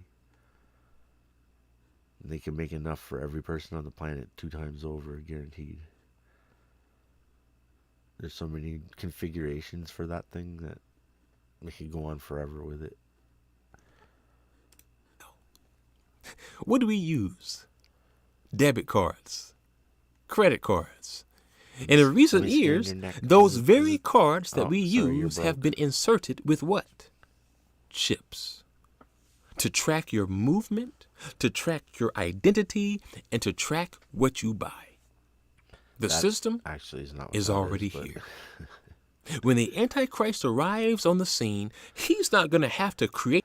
That chip part is actually just the part that's storing your PIN number. The rest of the shit's actually on the magnetic strip. So when you're doing the pay tap, it has nothing to do with the chip. The pay tap is actually your fucking... When you tap, it's the magnetic strip on the back that's being used. When you stick the card in, it's the chip that's being used. And that's why you have to punch in your PIN number to get into it. Because all that is a PIN block. So now that you understand that you can pay by tapping from the magnetic strip, you now also know that it's always been possible to strip those cards of the part that you need in order to get the money. They've always had the ability to fucking read your card from at least 2 feet away. Ever since they put the strip on the card. Create a worldwide tracking economic system because it's already in place. You know, I bet when John was receiving the vision, I bet he wondered how on earth could a mark, a tattoo, be connected to a worldwide economic system and track who has it or not. But today, we clearly see how it can be. Now, if you have a chip credit card, or if you live in a place right now that is inserting chips in its citizens, and there are places like that in the world, is that the mark of the beast now? No, I don't believe so. Because the Bible clearly shows that when the Antichrist comes on the scene, it will be completely clear that by choosing to accept this mark of identification, you are also choosing to pledge your allegiance to him and not God. And this leads to my next point. You see, right now, People are either full Christians or some people are halfway Christians. You have your backsliding Christians. You have your lukewarm Christians. You have your atheists, your agnostics, your Hindus, your Buddhists. You have some people who are just spiritual. You have so many people today who have different identifications of faith, right? All these different groups. And actually today you really don't even have to choose a faith group. You don't even have to let people know what faith side you are on.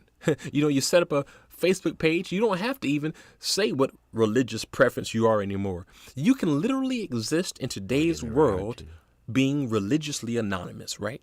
You don't wear your religion on your sleeve. But when the man of lawlessness comes on the scene, all of that goes out the window. Yeah.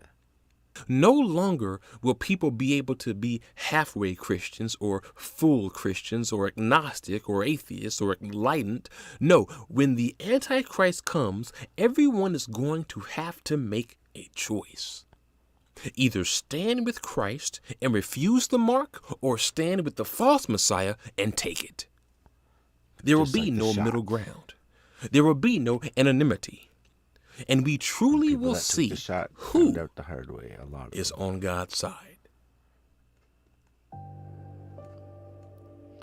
Like it or not. And around the time when the mark of the beast is in... And when the Pope is telling you to get the shot, you know the fucking church is shot. It's fucking done. From what I remember, man, that guy shouldn't even exist. They're already done with the popes, but they're pretending to have these popes now. They're just pretending. They're actually supposed to be done with it. Initiated. The Antichrist... That's what it means. It's like close to end times, according to their own books. ...will set out on a mission to this guy's destroy a total phony. God's He's telling people to do all as it reads, shit. And there's Daniel chapter 8, verse 24. He will become very strong, but not by his own power. He will cause astounding devastation and will succeed in whatever he does. And he will destroy those who are mighty, the holy people. Also in Revelation it reads, "And I saw the souls of those who had been beheaded because of their testimony about Jesus and because of the word of God. They had not worshipped the beast or its image and had not received its mark on their forehead or their hands." And so it says here that he's going to try to destroy many of God's people. He's going to try to persecute those who are on the side of Jesus and who hold to the testimony of Jesus. But wait a second. I know some of you are already asking this question, but wait a second. What about the rapture? What about the rapture? Well, as we saw in the last episode, believers are pretty split on this issue. You have those who side with the pre-tribulation rapture, and then you have believers who side with the post-tribulation rapture. And so, yes, there is this great eschatological divide, but I do want to make the point that we have more in common than not. Because one thing that both the pre-trib believers and the post-trib believers can agree with is that there will be believers who are here during the tribulation. I think we can all agree with that. The Bible clearly shows that there will be believers, Christians and people of God who are persecuted by the Antichrist. And so if you are a pre-tribulation or a post-tribulation believer, I know that we have different views about certain things, like the timing of when we are all caught up. So, of course, share your views in the comments and explain where you stand on it. On this channel, we don't disable comments. I think when you disable comments, that's you just trying to put a position out there and not trying to allow people to have discussion. We believe in discussion because the bottom line is we are all seeking to grow in the knowledge and understanding of our Lord. And so by all means, voice your opinion and let's have some discussion about these things. And I look forward to hearing what you have to say. But I just want to make the point that we all can agree that there will be believers who are on the earth during the time when the Antichrist is here. So let's just remember that, because, of course, it shows that he's going to try to persecute them. Otherwise, what's the point? Now, the other thing that the Antichrist will do is he will try to destroy the temple of God. And what is that? In Daniel chapter 8, verse 11, it mentions this. Look at what it says. "It set itself up to be as great as the commander of the army of the Lord. It took away the daily sacrifice from the Lord and his sanctuary was thrown to the ground. This is showing that the Antichrist, the wicked king, is going to destroy or try to destroy God's sanctuary, his temple, his holy place, and he's going to try to take away the daily sacrifice. So again, this is not a coincidence. This is also a parallel. Because when Jesus, the true Messiah, was on the scene, we saw earlier how in the middle of his 7-year period, his body, the true temple of God, was crucified on the cross. And so there was this destruction of God's temple, his holy place, the body of Christ. Well, in the future, in the middle of the 7-year period, there will be another destruction of God's holy temple by the false Messiah. So, this leads into another discussion. How will the Antichrist try to destroy the temple of God in the future? Well, there are a few different views on how that can happen. One common view is that there will be a third Jewish temple that will be built, and once that is built, then we will see the Antichrist trying to bring destruction upon it. And, that very well may be, there very well may be a third temple built. It's likely, there are groups that exist right now that are really trying to build this third temple in Jerusalem. And there are already reports coming in that since the recent developments that have been going on with Jerusalem, we are going to see a lot more things happening there. So I wouldn't put it past anything for there being some new temple being established there. So some say that's how the Antichrist is going to destroy the temple. There's going to be a new building built, and then he's going to destroy that. However, others say that perhaps the temple of God doesn't just have to be a literal building. Some say that perhaps the temple of God that the Antichrist will destroy may represent something else. Well, let's see what the scripture says. Let's look at what the Apostle Paul says about the present temple of God. 1 Corinthians 3:16. It has to do with the inside of Don't you, you know that you yourselves are God's temple? That's right. And that God's Spirit dwells He wants to defile within the you? people. If anyone destroys God's temple, God will destroy that person, for God's temple is sacred, and you together are that temple. That's why you gotta treat 2 your body Corinthians like a temple, or else it's coming after 6:16. your ass. What Here I agreement am, is but there I just between the won't. temple of God and idols? For we are the temple of the living God. As God said, I will live with them, walk among them, and I will be their God, and they will be my people. Ephesians 2:19. Consequently, you are no longer foreigners or strangers, but fellow citizens with God's people and also members of his household, built on the foundation of the apostles and prophets, with Christ Jesus himself as the chief cornerstone. In him, the whole... I don't know. I feel like God's really picky, whereas the devil's really specific. building is joined together and rises to become a holy temple in the Lord. And in him, you too are being built together to become a dwelling in which God lives by his Spirit. 1 Corinthians 12:27, now you are the body of Christ, and each one of you is a part of it. My friends, Jesus told the people of his day that his body, the temple of God, would be destroyed and that he would raise it again in 3 days. And that's exactly what happened. After he rose from the dead, he gave us his Holy Spirit. And because the Holy Spirit, the Spirit of Christ, is now living within us, within people, now every person who has the Spirit of Christ has literally become the body of Christ. All right, I'm just going to make this as plain and simple. All right, if the Spirit of Christ is within your physical body, your body is the body of the Spirit of Christ. This is why we are called the body of Christ. And just like the body of Christ was the temple of God in 30 AD, we, as the present body of Christ, are the temple of God today. And this is why, when the Antichrist comes and tries to destroy God's people, he will actually be destroying what?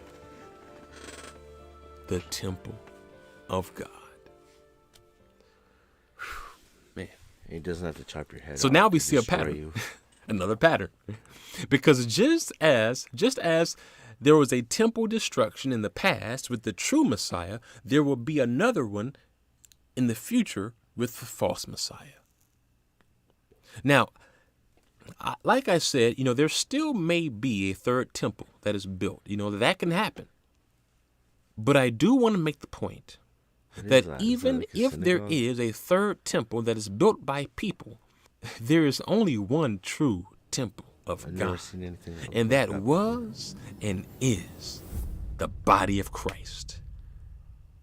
Remember, in Jesus' day, in 30 AD, there was a physical temple in Jerusalem. But it wasn't that temple that was destroyed in 30 AD. It was the temple of his body, the body of Christ, which is the true temple of God. So even if there is a physical building built today, I would contend that the true temple of God that would face destruction is not a building, but it's the same temple of God that was destroyed in 30 AD, the body of Christ. When Jesus was on the scene, he let the people know that it wasn't the physical temple in Jerusalem that was going to be destroyed and then resurrected, but it was his body. Look at what it says in Hebrews chapter 10, verse 5. When Christ came into the world, he said, "Sacrifices and offerings you did not desire, but a body you prepared for me." When Jesus came to the world, the temple of God was his body. And so this here is a great prophetic parallel. Because just as we saw from the last episode, during the 7-year period when Jesus was here, the temple of God, his body, was persecuted in the middle of it in 30 AD. And so if believers are now the body of Christ, when the false Messiah comes onto the scene to persecute believers, he will actually be destroying the true temple of God in the middle of the 7-year period, just like the true temple of God was persecuted in the middle of the 7-year period in the past. That's what that is. Now, the only way that the Antichrist could destroy the true temple of God, his people, is if he tried to persecute believers on a massive scale. That's the only way, Jesus, when he was on the scene, he was the only body of Christ. He was the only one. Just one person being crucified was the destruction for the temple of God. But now that we all have Christ's spirit, we are all the body of Christ. So you have multiple bodies of Christ walking around. And so the only way to destroy the body of Christ now would be to persecute believers on a massive scale. So, does the Bible say that the Antichrist will try to persecute believers on a massive scale? Well, let's check it out. In Matthew chapter 24, Jesus was answering questions about what would be taking place prior to his return on the earth. And look at what he says in chapter 24, verse 21. "For then there will be great distress, unequaled from the beginning of the world until now, and never to be equaled again. If those days had not been cut short, no one would survive. But for the sake of the elect, those days will be shortened." He says that, this time right before his return, he says if those days had not been cut short, nobody would survive. But for the sake of the elect, they will be shortened. So what does elect mean? Well, when you go to tools here to look at elect in the Greek, it is the word eklektos, and it refers to the chosen people of God, his believers, the Christians, and also it describes people who choose to follow the Lord. So he says that those days will be shortened for the sake of the elect, the people of God, those who choose to follow him. And so basically it shows that because of massive persecution, Those days will be cut short. Otherwise, no one would survive. And this is the reason why the Antichrist will only be given 3.5 years to cause destruction. And it won't be any longer than that. Because as Jesus said, if it was any longer than that, then hardly any of God's people will survive. And so I think we can clearly see here that by trying to persecute believers for not worshiping him, the Antichrist will be actually, in effect, persecuting God's temple. Now, what else does it say that the Antichrist will do? Well, in Daniel chapter 8, verse 12, let's look at what it says. It says he's going to beat your ass. Because of rebellion, the Lord's people and the daily sacrifice were given over to it. It prospered in everything that it did, and truth was thrown to the ground. So yes, here it shows that yes, the Lord's people will be persecuted by the Antichrist, but also he will try to destroy the daily sacrifice. So, if we are the temple of God, what is the daily sacrifice today? Obviously, we're not sacrificing lambs and animals in front of an altar. So what is the current daily sacrifice that he will try to destroy? Well, let's look at what 1 Peter says in 2nd chapter, verse 5. The Lord's Prayer. And you also, like living stones, are being built into a spiritual house to be a holy priesthood, offering spiritual sacrifices acceptable to God through Jesus Christ. Wow. Now watch this. The actual Greek translation for house means this: into a temple of the Spirit. And so Peter is saying that you, as believers, are being built into a spiritual house, into a temple of the Spirit, and you are offering spiritual sacrifices acceptable to God. Wow. And also Romans chapter 12 verse 1 brings more understanding of what this sacrifice is. Therefore, I urge you, brothers and sisters, in view of God's mercy, to offer your bodies as a living sacrifice, holy and pleasing to God. Just walk yourself onto the fire. So I think it's clear. You know, as believers, we have the Spirit of Christ in us, the Holy Spirit, and that makes us also the temple of God. And he says here that because our bodies are the temple of God, our bodies are a living sacrifice, holy and pleasing to God. Wow. So let's get deep. If our bodies are living sacrifices, the only way for the Antichrist to truly destroy or try to destroy the daily sacrifice would be to try to destroy the bodies of believers.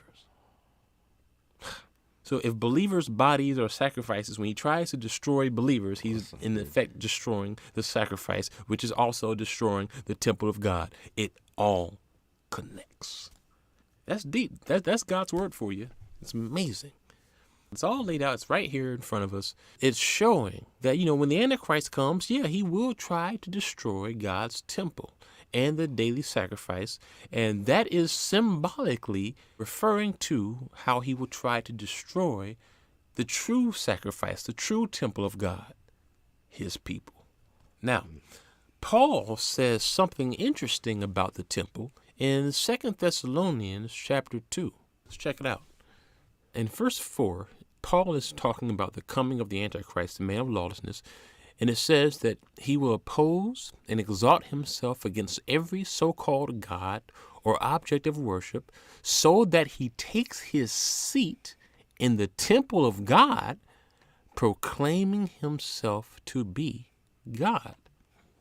When the Antichrist comes, he's going to take his seat in the temple of God, proclaiming himself to be God. Now, this is interpreted in a few different ways.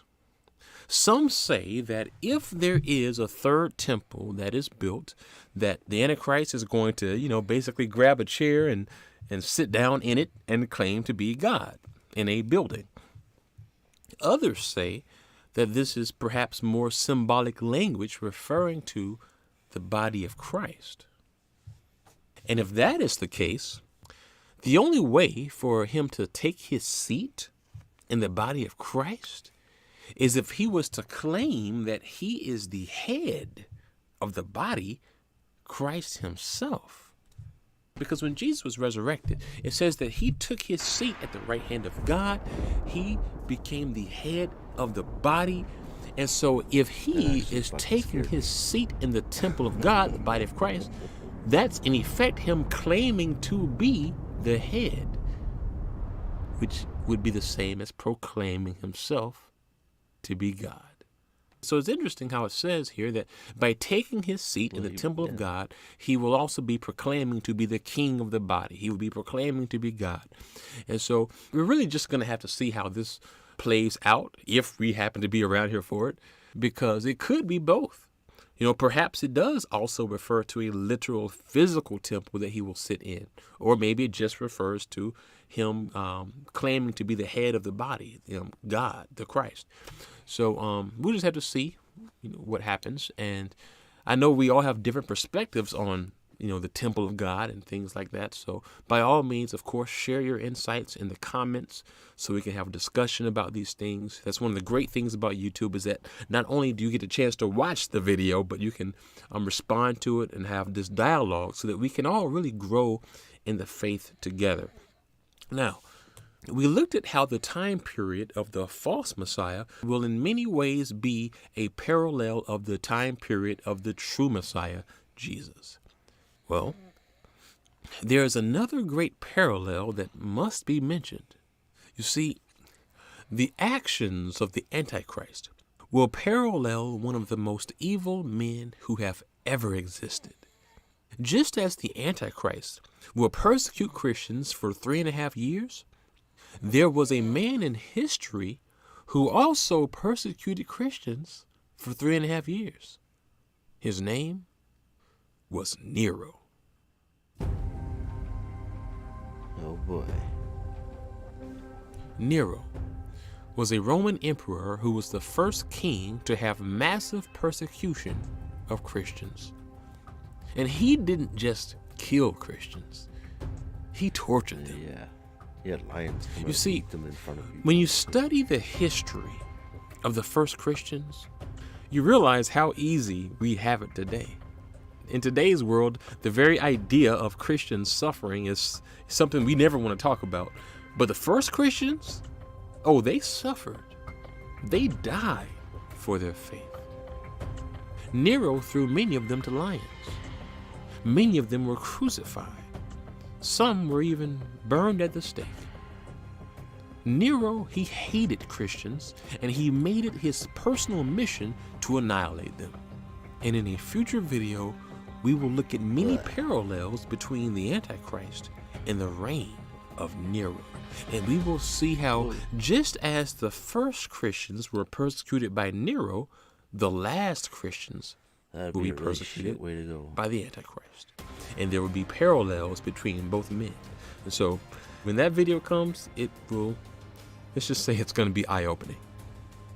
But before all of that, before the Antichrist tries to persecute those who won't worship him, something incredible will happen first. The power of God will come. Before the days of darkness come, the days of God's Holy Spirit power, the latter rain, will be poured out. Because the two witnesses will be on the scene doing amazing things to proclaim the gospel. And in the next episode, we take things to a new level, because the identity of the two witnesses will be revealed.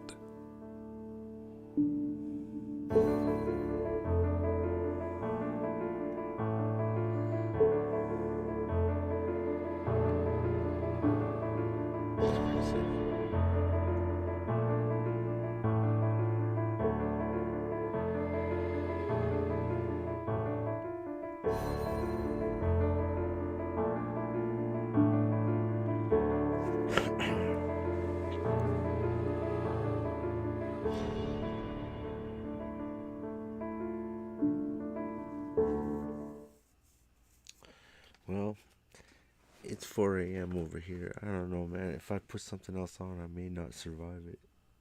I was getting like a little drifty there.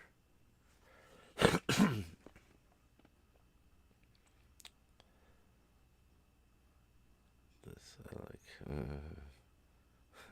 a whole hour. I'd just be like, Aleister Crowley, the wickedest man in the world. What was that fucking... He used to do the poetry and shit. What was the name of the fucking... Oh, shit. Delia. He's like, when Delia farts. He's all talking about getting up in there and sniffing her farts when she's farting. Fucking sicko. Well, how long is that one? 2 hours. Oh man, I couldn't. I really would like to. I'll probably just pass out to that for sure. Wake up with fucking nightmares of Delia's farts.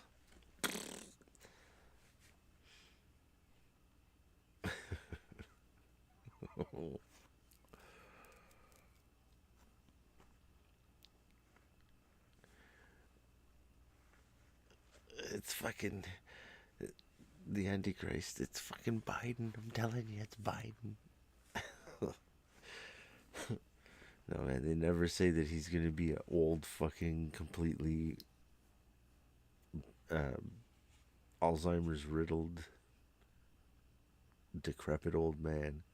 They always say he's gonna be some young, charismatic dude. When we still haven't seen very many of those. So I don't know if that's even a good way to describe it.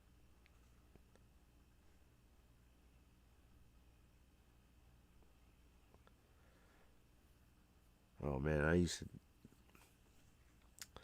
Back before YouTube existed and stuff, there was like...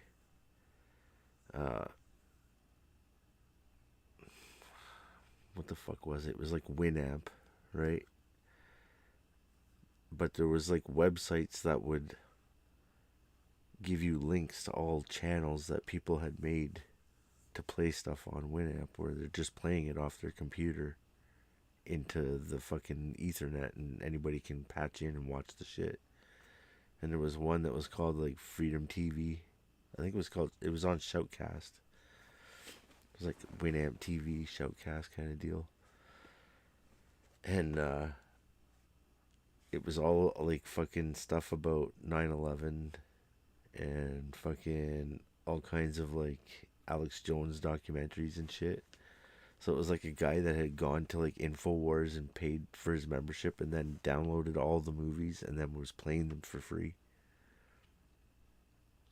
And I used to just put that on and fucking listen to it while I was doing whatever, and I would pass out to it and I would wake up and it would be like the craziest shit. You never know what you were going to wake up to, because it was always some shit about like a documentary about Masons and fucking all kinds of shit.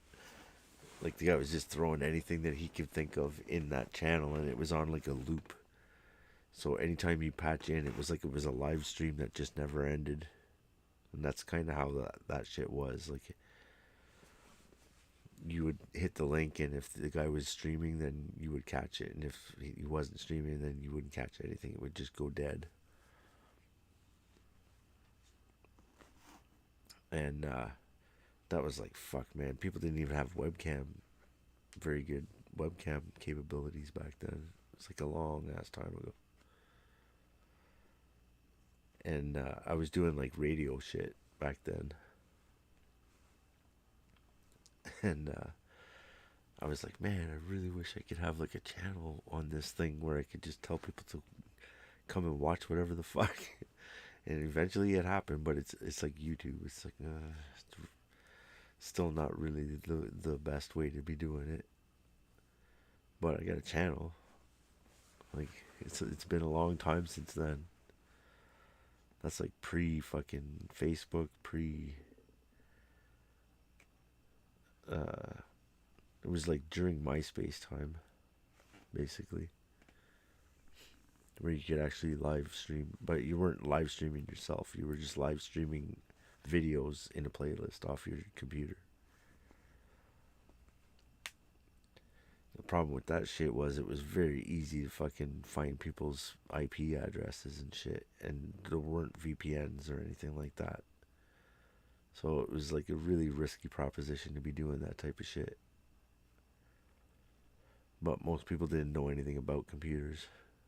So you really only had to worry about hackers. And hackers didn't really give a shit about guys doing that stuff.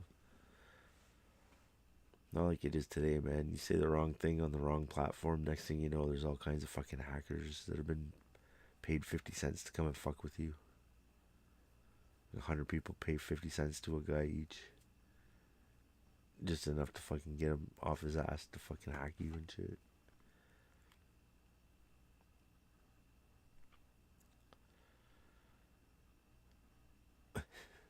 Creeping up to the fucking Aleister Crowley. Oh, look at this one. Birth of a Führer. The rise and fall of Adolf Hitler.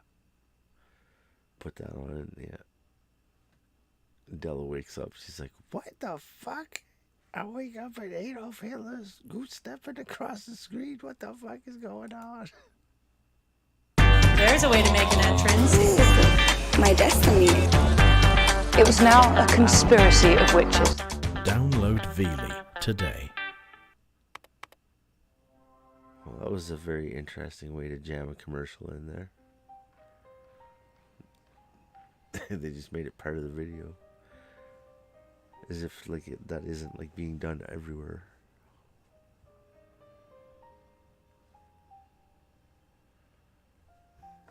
Man, that shit looks old.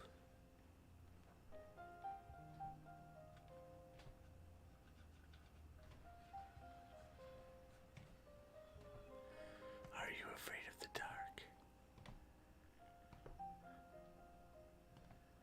Turn off your torch and walk around, I dare you.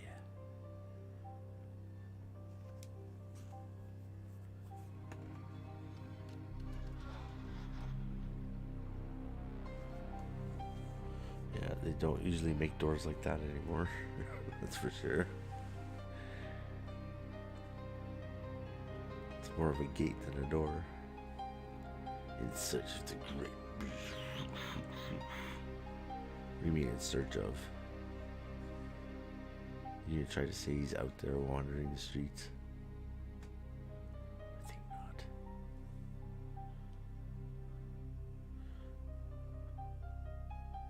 In the late evening of October the 12th, 1875, at number 30 Clarendon Square in the Warwickshire spa town of Leamington, a baby boy was born. Named after his father, Edward Alexander Crowley was the firstborn son and future heir to Emily and Edward Crowley. Nobody. This weird shit that you can pull up and you can like see more of the screen of what. That's weird.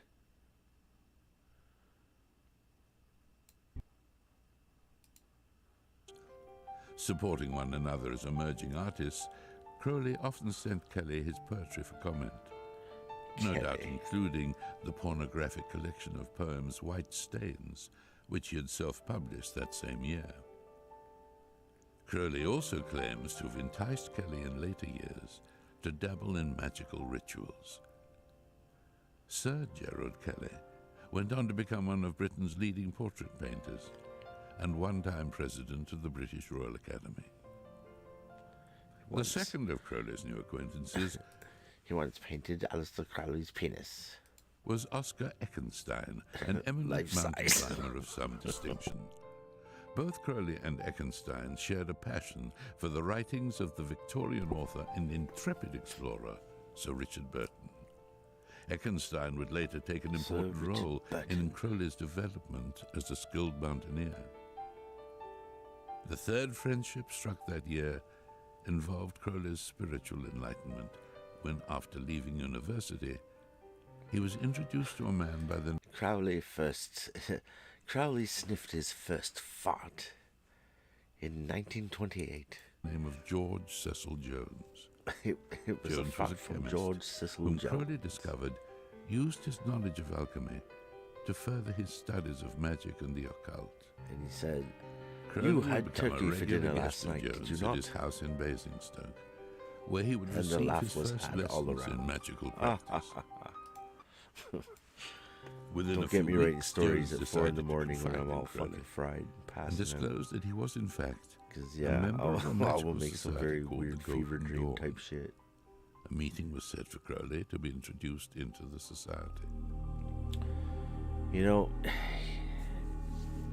him and fucking L. Ron Hubbard, very, very similar dudes, I think. I was taken along to the Mark Mason's Hall in Great Queen Street, The Mason. which was used for the outer order ceremonies. Membership of Isn't the that club interesting? cost 10 shillings a year. For 10 shillings a year, you could do magic spells in the fucking Mason's Hall. There were a number With of Alistair members I Crowley. recognized. Florence Farr, the actress, Arthur Machen, the novelist, and William Yeats, the poet. He's a poet Then, and did not know On it. the 18th of November, 1898, Oh, he doesn't look like I I thought he would. officially entered into the order and accepted all its vows and obligations. Child of earth, arise and enter into the path of darkness. Child of earth, unpurified and unconsecrated, thou canst not enter our sacred hall. Oh, look, there Child you of have the, earth, wherefore hadst thou come to request there you admission have to the this order? six-pointed star in the circle, ready to go. My soul is wandering in the darkness, seeking for the light of occult knowledge. And I believe that in this order, the light of that knowledge may be obtained. Are you willing, in the presence of this assembly, to take a great and solemn obligation to keep inviolate the secrets and mysteries of our order? I am. Kneel. Oh, King Tut. You vow to keep the order secret and to maintain kindly and benevolent relations with its members, and will prosecute with zeal the study of the occult sciences. I vow to keep the order secret and maintain kindly and benevolent relations with its members, and will prosecute with zeal the study of the occult sciences. Be warned that the penalty for breaking the oath is severe. A hostile current would be set in motion against you. It would cause you to fall slain or paralyzed, as if blasted by a lightning flash. So help me, the Lord of the universe, and my own higher soul. Child of darkness, long hast thou dwelt in darkness. Quit the night and seek the day. I will endure to the end. Thus was born in the Isis Urania You ain't Temple fucking enduring in Great to the Queen end. Street, Brother Perdurabo, This guy's into it. a neophyte of the lowest degree of the Hermetic Order of the Golden Dawn. Of course, I had no intention of remaining in the outer order of such an assembly. Oh, he's pretending to be Crowley. I thought he was just some historian guy telling the story. It's like, Crowley was a mean old fucker. No, he's like, I'm Alistair Crowley. I'm the fart sniffer. Oh, bye, Della. I seen you leave. Bye, Della. Come back next week.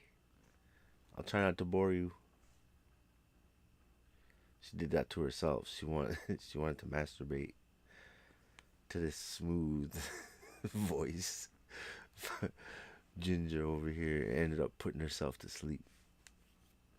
That's what I do. Just talk for 5 minutes. Assembly of nonentities for very long. I smoke a pipe and Admission smell to the farts. second order was much more appealing to my nature. Yes, of course. he rapidly rose through the grades with ease. By December, he had passed the examination for invitation into the Zealoto grade, then over the next 2 months progressed to the Theoricus and Practicus grades. In May 1899, he became a Philosophus.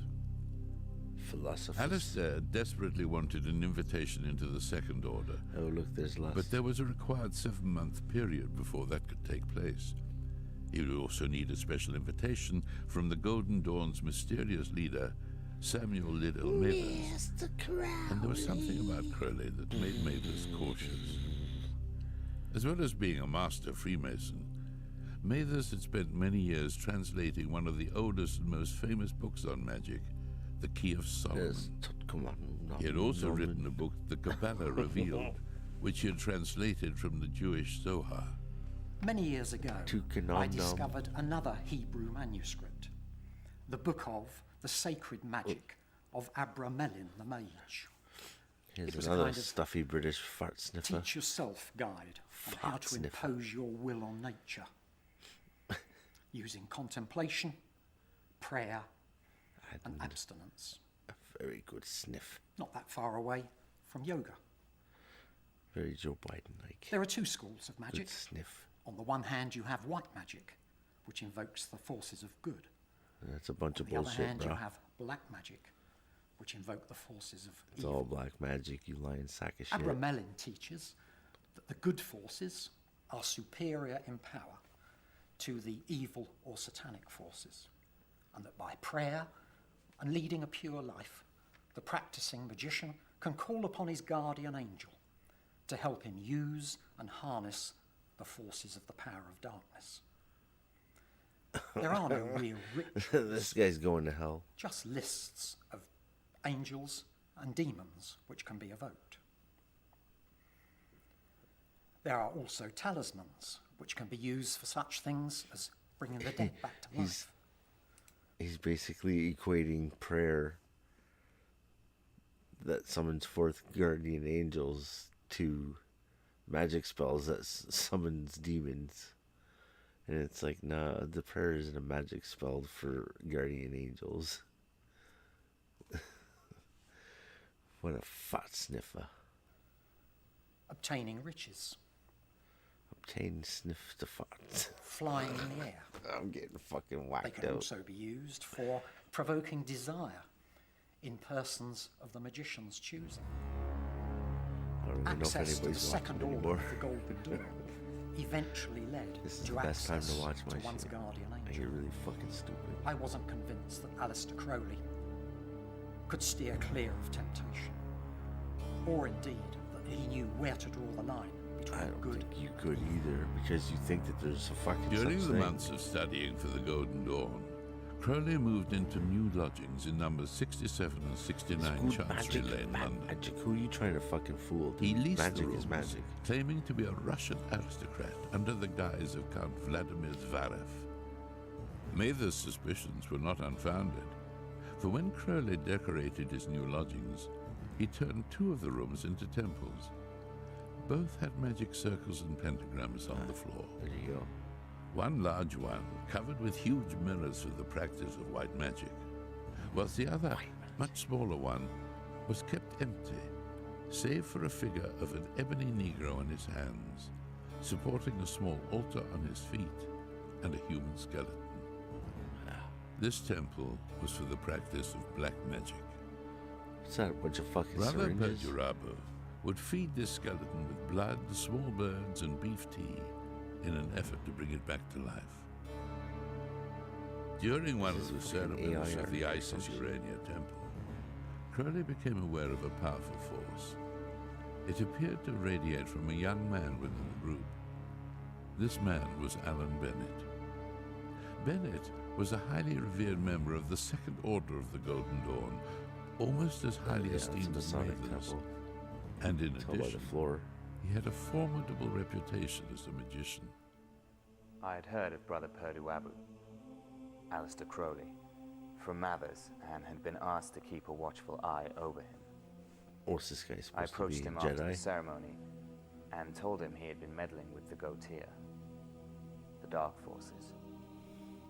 He denied it, of course. In that case, I said, the Gautier has been meddling with you. The He left dog, temple rather timidly. a side of the force, But the very next day, has gotten into he you. arrived at my door. I shared a room in a rather shabby tenant building, and to my amazement, he offered me lodgings in his grand Chancery Lane apartment. Desire interference. In return, he wanted me to teach him all I knew about Sniff the occult. romancy. He was a very persuasive young man, so I accepted. I feel I should mention. Whoa, that dude's I fucking suffered shoulders from are chronic hairy asthma, as and fuck. to keep it at bay, I would take regular, alternate doses of morphine, That opium, means his cocaine, back and has chloroform. got to be like a fucking bearskin rug. Somewhat strapped for cash, I really had no other choice but to accept Alistair's offer. I Don't must get add, I your- would never have accepted don't get your monetary hoodie caught in that rewards for shit. my teachings. That would have been strictly against the code of honor. Crowley had found what he had been searching for, a master in occult wisdom. Within days of moving in, Crowley and I were performing and experimenting with magic ceremonies, calling upon gross. demons and consecrating various talismans. Our experimentation into the occult went far beyond Crowley's formal Golden Dawn grades, incorporating the use of mind-altering drugs, opium, cocaine, and hashish.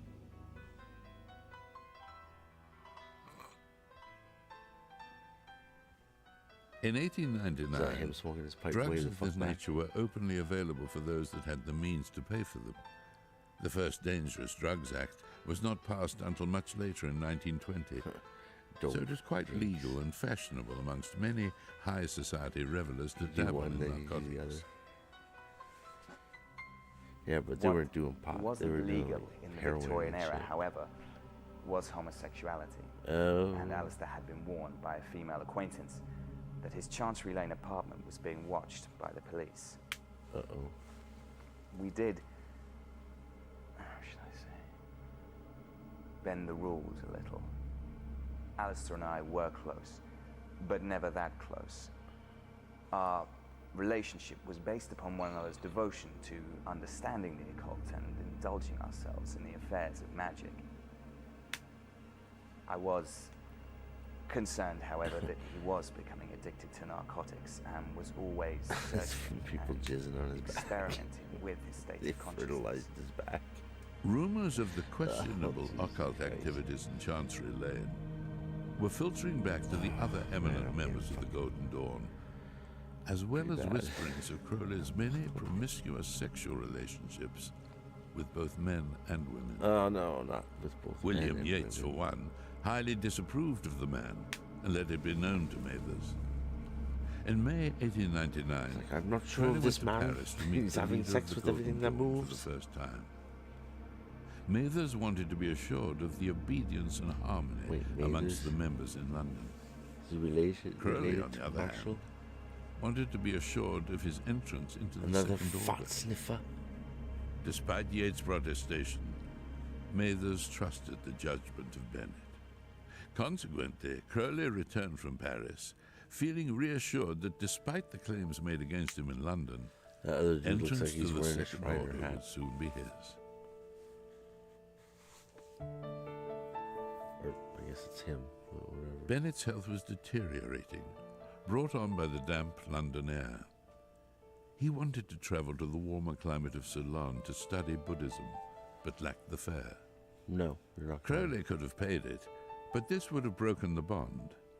Instead, he decided that he would perform a ritual to conjure up the spirit of Boer and ask him to supply the necessary funds. That's ugly. The very next day, Crowley received a letter from a married woman with whom he had been having an affair, but had ended the relationship. Well, her name was Laura. She was married to a colonel posted in India. I'm not sure why. She was a seductive Saran who was seductive no longer. Uh-oh. But I went to see her in her hotel. Just in case. She begged me to come back to her and offered to do anything I asked. Uh-oh. So I said, Wow. Here we go. Give me £100. I won't tell you whom it's for, except that it's not for myself. So she gave me the money. It paid Alan's passage to Ceylon, There you and go. so saved for humanity one of the most valuable lives of our generation. So much for Burr. I never did see her again, though I understand the matter of the £100 was later reported to the police as theft. I did Probably dip by my, Colonel whatever his name was. I did dip my Although pipe Laura in refused to prosecute. a couple of times for flavor. Whilst Alan Bennett left London for Ceylon, Alistair, Count Vladimir Zverev Crowley, had other plans. He intended to perform an intensive 6-month magical working, the Abra Melin operation, and for this he needed a country house. Funds were not a problem, as he had by then inherited a small fortune from his father's estate. The precise details of the house are laid out in the Abra Melin text. The house should be in a secluded spot. Within the house, a room should be set aside as an oratory, used exclusively for prayer and magic ritual. A door from this oratory must face north, outside of which should be a terrace, which is covered in fine sand from a riverbed. At the north end of the terrace, there should be a lodge where spirits both good and evil can be conjured, and those spirits can only be approached after the holy guardian angel has been evoked. Crowley found the perfect location near the village of Foyers, overlooking Loch Ness, and promptly purchased it. Boleskine. Ooh, that sounds fucking sinister. Alistair Crowley certainly left his mark on this small Highland village. Looks like shit. Many would talk of this strange man that had moved into the house in November 1899 and declared himself as the Laird of Boleskine. Uh-oh. Crowley later wrote of his actions, declaring that he had evoked endless demons. Yeah, the he probably lodge got and the really terrace fucking became wasted on infested fucking with shadowy crazy shapes. drugs. 111 servitors escaped down from all the lodge native people. and entered the house, wreaking havoc. Those that visited or worked with Crowley did so at their peril. His housekeeper left, unable to stomach the sinister atmosphere of the house. His teetotal coachman suffered fits of delirium tremens or the DTs, normally only found when an alcoholic abstains from alcohol, or a drug abuser withdrawing from drugs. One of his workmen went insane and tried to kill him. Even the accidental death of the local butcher was accredited to Crowley, having put a curse on him. However, a few weeks into the operation, something was bothering Crowley. He had been informed by Florence Farr that his request for admission to the Second Order was not going to be accepted. He immediately left Boleskine for Paris to visit and confront Mathers once again. Brother Perdurabo Like arrived one at car. my apartment in full Highland dress. Things were not going well with the order back in London. There was unrest. And I was aware that my authority was being questioned by Yates and Florence Farr. I needed an ally, and Crowley was the ideal choice. I also needed his money, which he Well, offered like to put unconditionally at my disposal if I granted him access to the Second Order. I carried out the initiation to the next grade myself. Alistair became, much to his delight, a full Adeptus Minor. I went straight to the headquarters of the Second Order at number 36 Blythe Road to collect my documents for my new grade.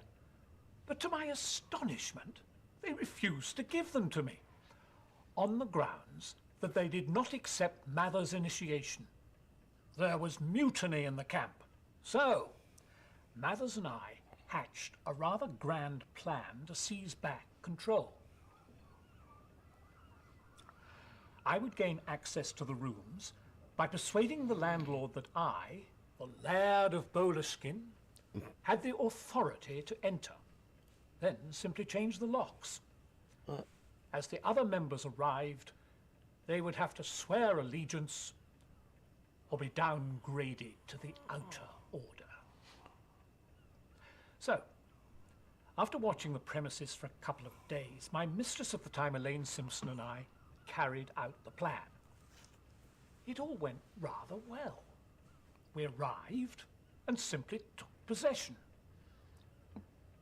Over the next few days, there were some comings and goings, other members demanding that we leave, including Yates. But I stood firm. That was until a constable arrived and we were ejected by the long arm of the law. My time with the Golden Dawn was over. And by all accounts, so was the Golden Dawn. Every time I start drifting a bit, I start making weird noises and I wake up. So I packed a bag and set off for Mexico City. You ever done that at work before? Arriving alone, the impulsive Crowley rented a house in the center of the city, overlooking the park. It just happens. And promptly found himself a young Indian you hear girl the snoring to take care sound of and his you think it's somebody else. I felt the need to get straight back into my magic. So I chose to experiment with making myself invisible by invoking the great god of silence, Harpocrates. What a load of shit. Total, complete By the bullshit. great god Harpocrates, by your deep purple darkness, by my white and brilliant purple? light do I conjure thee. Collect yourself about me. Clothe this astral form with a shroud of darkness. And so on. After a few weeks, it started to work. My reflection in the mirror grew weaker until one day I went out into the streets dressed in a scarlet cloak and a golden crown upon my head. I was invisible to all those that passed me by. In his biography of Aleister Smoking Crowley, another one, author John douchebag. Simmons noted that at this stage in Crowley's life, 3 aspects of his psychology had become clear. 1, he had no inhibitions whatsoever, throwing himself into any adventure that touched his fancy. The more horrible, the better. And he was not afraid of madness. Secondly, he needed some strong or horrific experience to be aroused. He would sleep with wrinkled and ugly whores for stimulation to write his poetry. Oh no. And thirdly, he had no respect for his own or anyone else's body. His time in Mexico was not wasted. Based upon his own magic experiments, he duly appointed himself as Adeptus Major. He formed his own new magical society, the Lamp of Invisible Light. It had 2 members, one of which was Crowley. The second was Don Jesus Medina, one of the highest chiefs in Scottish Masonry, whom in return for membership of the LIL, initiated Crowley as the 33rd degree Mason in the Scottish Rite. Apart from magic and sex, Crowley also took up his other great love in Mexico, when he took off I a doubt they're the declining same expedition person, with but his old friend I don't Oscar have any problem Eckenstein believing that they would to have climb known the each other. mountains Popocatépetl and Esther C. Wattle, both over 17,000 And feet he high. just didn't know that it was him. By the end of the year, Crowley decided to leave Mexico and traveled via San Francisco and Hawaii to Ceylon to meet his old they would friend have traveled the magical same guru circles, Alan Bennett. for sure. It had been a year or more since I had seen him. He told me of Beliskin and the demise of the Golden Dawn, and how he had progressed as Adeptus Major. We rented a This guy bungalow just- up in the hills and spent the days meditating. Even the actor He wanted to learn about yoga. playing the role. After a few months, he had progressed to the level of Dhyana, It's like the Gimp. which he described as a spiritual experience, blending brilliance with meditation. He's and Aleister extreme Crowley's violence. Gimp. I felt I was ready with my own studies to enter a monastery, so we parted once again. I went off to Burma and Alistair decided to go wandering around India. It was a few months later when we met again. He came to visit me at the monastery. I remember it well. I knocked on the door of his bungalow, and there was no reply. Then I noticed that his food was sitting outside on the window ledge. I tried the door, and it was open, so I went in. There he was, about 5 feet off the ground, hovering weightless in the air.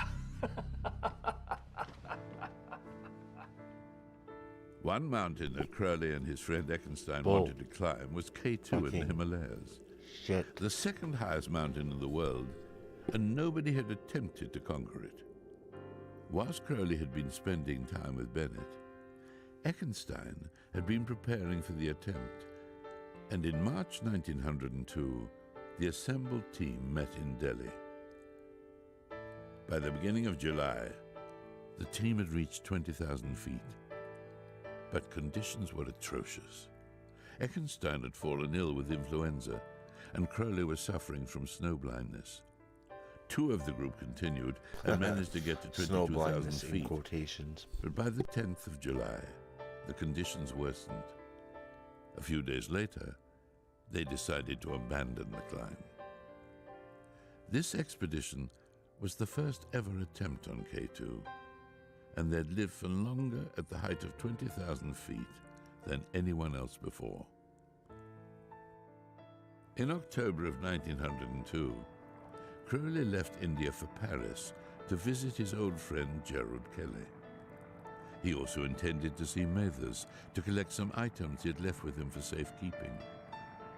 However, on arriving at the apartment, he was greeted by a stony silence, and Mathers refused to return the items.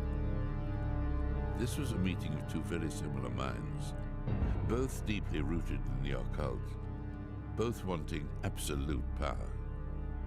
It was a question of who would strike first. As it happens, Mathers took the first blow.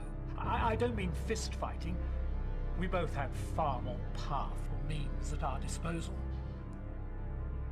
Mathers employed the services of an old woman, a female vampire. This woman invited me to tea on some pretext or other, and as she passed the milk, something peculiar came over me.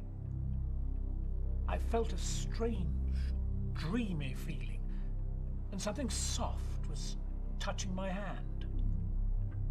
I looked up, and she was standing above me. No longer an old woman, she had become a beautiful young girl. I recoiled my hand, but she came at me again, more beautiful than before. We were now battling for life. She tried to put her lips on mine, but I held her off. She was screaming obscenities like a banshee. I returned her own current of evil through my hands as I held her. A strange orb of light circled her head. Her hair turned white, her skin wrinkled, and her eyes became dull. It's like a Stephen King novel. She was the old crone once again. Cursing me, she left the room. I was now tiring of Paris, so I decided to return to Boleskine.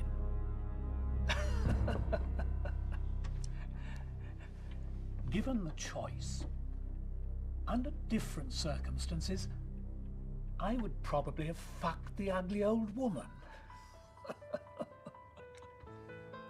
Crowley spent the next few months at Boleskine terrorizing the locals, experimenting with magic and writing his poetry. It was during this time that he completed his works, Snowdrops from a Curate's Garden. Gerald Kelly came to visit, which led to an opportune meeting for Crowley with Kelly's sister Rose. Rose was fascinated by Crowley, and he by her. Within a few days of meeting, Crowley had enticed Rose to marry him, and much to the anger of her brother, the marriage was performed in a civil ceremony in the town of Dingwall the very next morning. In the weeks that followed at Boleskine, to his surprise, Crowley discovered that he actually loved Rose. In the summer months, they travelled through France and then took a boat to Cairo. In the beginning, I didn't really have much to do with Alistair's magical dealings. Probably one of my first initiations into the occult took place on the night we were in the King's Chamber. She's strangely Great bone-worthy. And I helped him invoke the ibis-headed god of knowledge, Thoth. Remember when From people Cairo, gave a we shit travelled about how into they looked? Ceylon and spent some time there. Our plan was to go on to Rangoon to They didn't visit want to look like Alistair's friend Alan Bennett. Total joke. But Alistair had a change of heart. He told me that something in his subconscious was telling him to return to Egypt, which we did. And we did it in some style. Alistair had grown tired of his persona and decided a new one would be more fitting with his newfound life. In Alistair's normal fashion, he declared himself Prince Hiowa Khan and took to wearing a turban studded with diamonds, a silk robe, and a gold cloth coat. I was, of course, Princess Hiowa Khan. We would be driven around the streets of Cairo in our carriage. And then I took it Two young in the men fanny. running in front, clearing our Fanny path. would be the normal way. And then I took it up the bottom. By then I was pregnant. So They it took was an bum apartment sacks near for to the the- Bulak for the Museum, next 9 months. where Crowley once more built his temple with the room facing north. By this time, Rose was heavily involved in all of Crowley's Time to have magic bum ceremonies. sacks. He called her Quada the Seeress, Quada being the Arabic for rose. They engrossed clothes themselves in the workings of the Abra Melon. Through one of the Follow that ceremonies, night. Crowley So claimed bad. to have received a message whilst invoking the falcon-headed Egyptian god Horus. Horus. Therefore I say unto Pigeon thee, face. come thou forth and dwell in me, so that every spirit, whether of the firmament or the ether, or of the earth, on dry land or in the water, or whirling air or of rushing fire, and every spell and scourge of God the Vast One, maybe thou, Crazy thing is, these dudes actually believe this shit. Abrahadabra. The greatest moment in my life was revealing itself. The operation was a success. The voice of Iwas, one of the He secret writes his chiefs fiction and like my it's guardian truth that angel, everybody believes it, and he's through like, now he's Quada, like this big was monster. instructing me It's that a all new full of dawn shit. was coming for mankind and that I was the one chosen to initiate it. I was told by Quada to go into my temple Quado? on the 8th of April at 12 noon The dude that lives in and the to write gut? down everything I heard. Parasitic twin? I followed my instruction. Locked in his temple, Crowley wrote solidly for 1 hour. The same procedure was followed the next day, and again on the 3rd, until finally the message from Awas was complete. What he had written down would later become one of Crowley's most infamous works, known as the Book of the Law, the doctrine which the new order would follow, and Crowley himself would be the chief of that new order. The Beast 666 and his Scarlet Woman Rose. Do what thou wilt shall be the whole of the law, was probably the most famous line from this book. But there are also within the work prophecies and revelations which would leave even the most skeptic of minds wondering. And my number is 9 by the fools. My number is 11, as all their numbers who are of us. Hail, ye twin warriors about the pillars of the world, Parasitic for twin. your time is nigh at Quado. hand. For I have crushed an universe, and naught remains. Whoever disregards this does so at his own risk and peril. These Yeah, but how are can I most believe that dire. shit?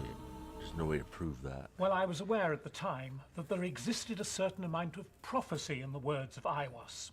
After all, a new eon was coming. Horus epitomized force and fire. Undoubtedly, his new eon would manifest itself in a baptism of flames. The opening act of his reign would be to plunge the world into a catastrophic, bloody, and violent war. Okay, but I have to say, Manson, relax. I didn't realize the significance of the book until some years later.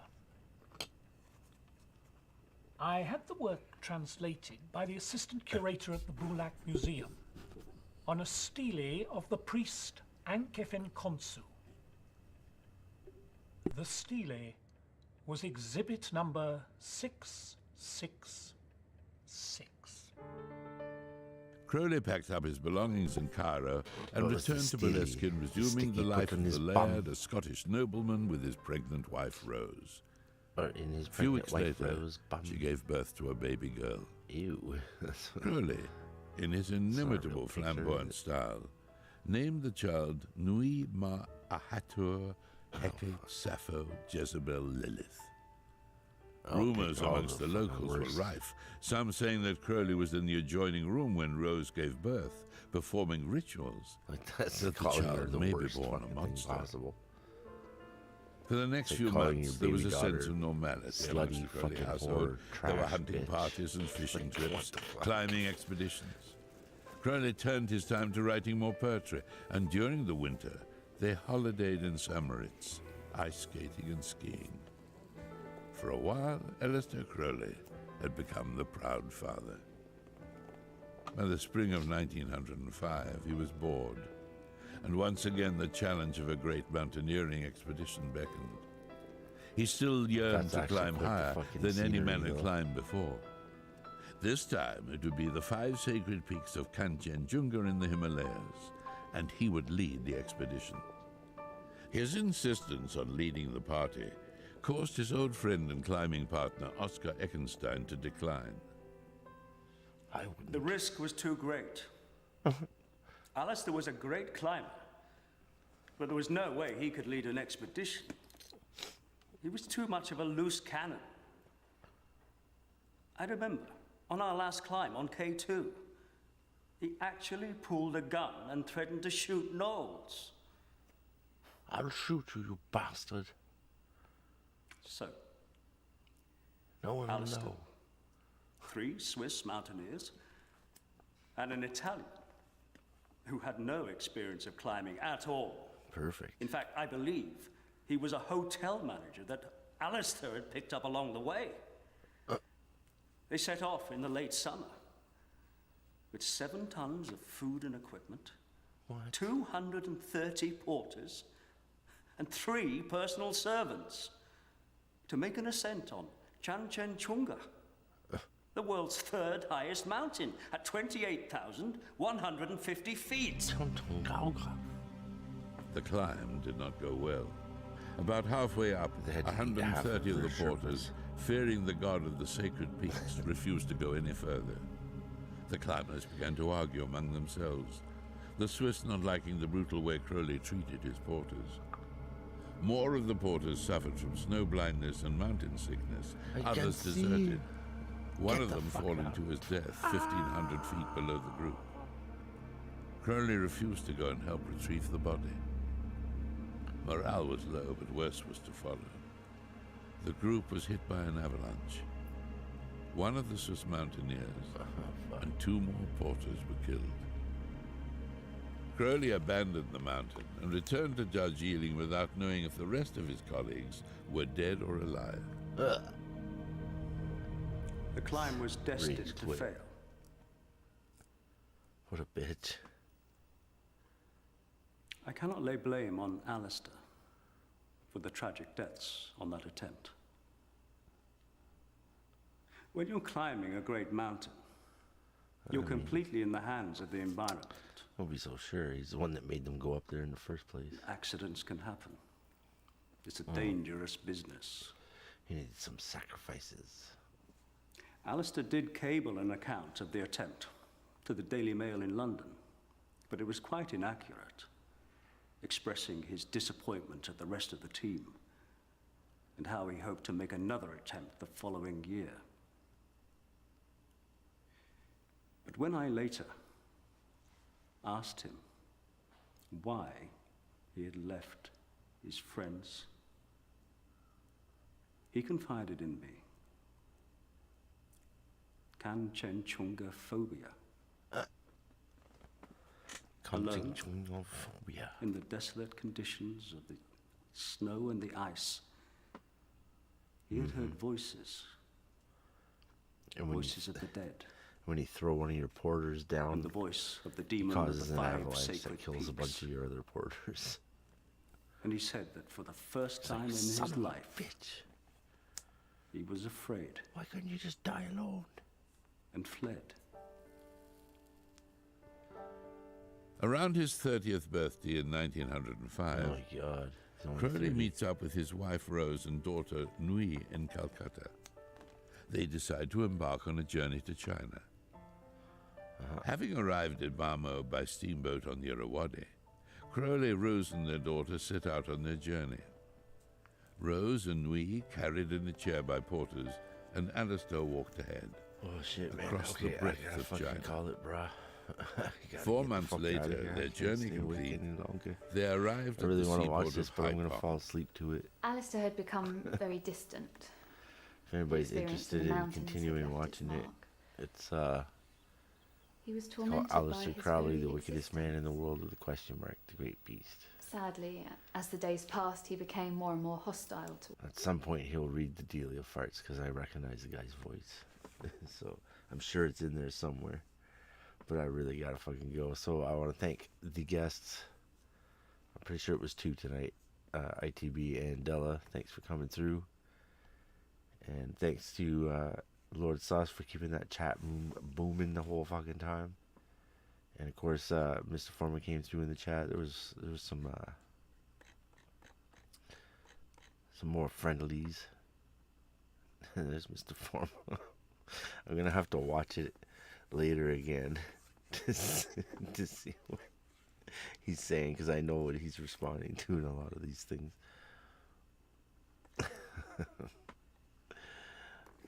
Anyways, Timothy Sokol. I'm not sure where he came from. He's new. Don't recognize the name. Anyways, thanks for coming through. And I got the TV shows ready for tomorrow. I just need to render that shit. So I'll definitely, if anybody's interested in some old ass TV shows, man, I'll play some shit tomorrow night. And on Sundays, always a movie. I haven't picked one yet for this week, so can't tell you nothing about it. But until that time, I would like to say peace out. Peace.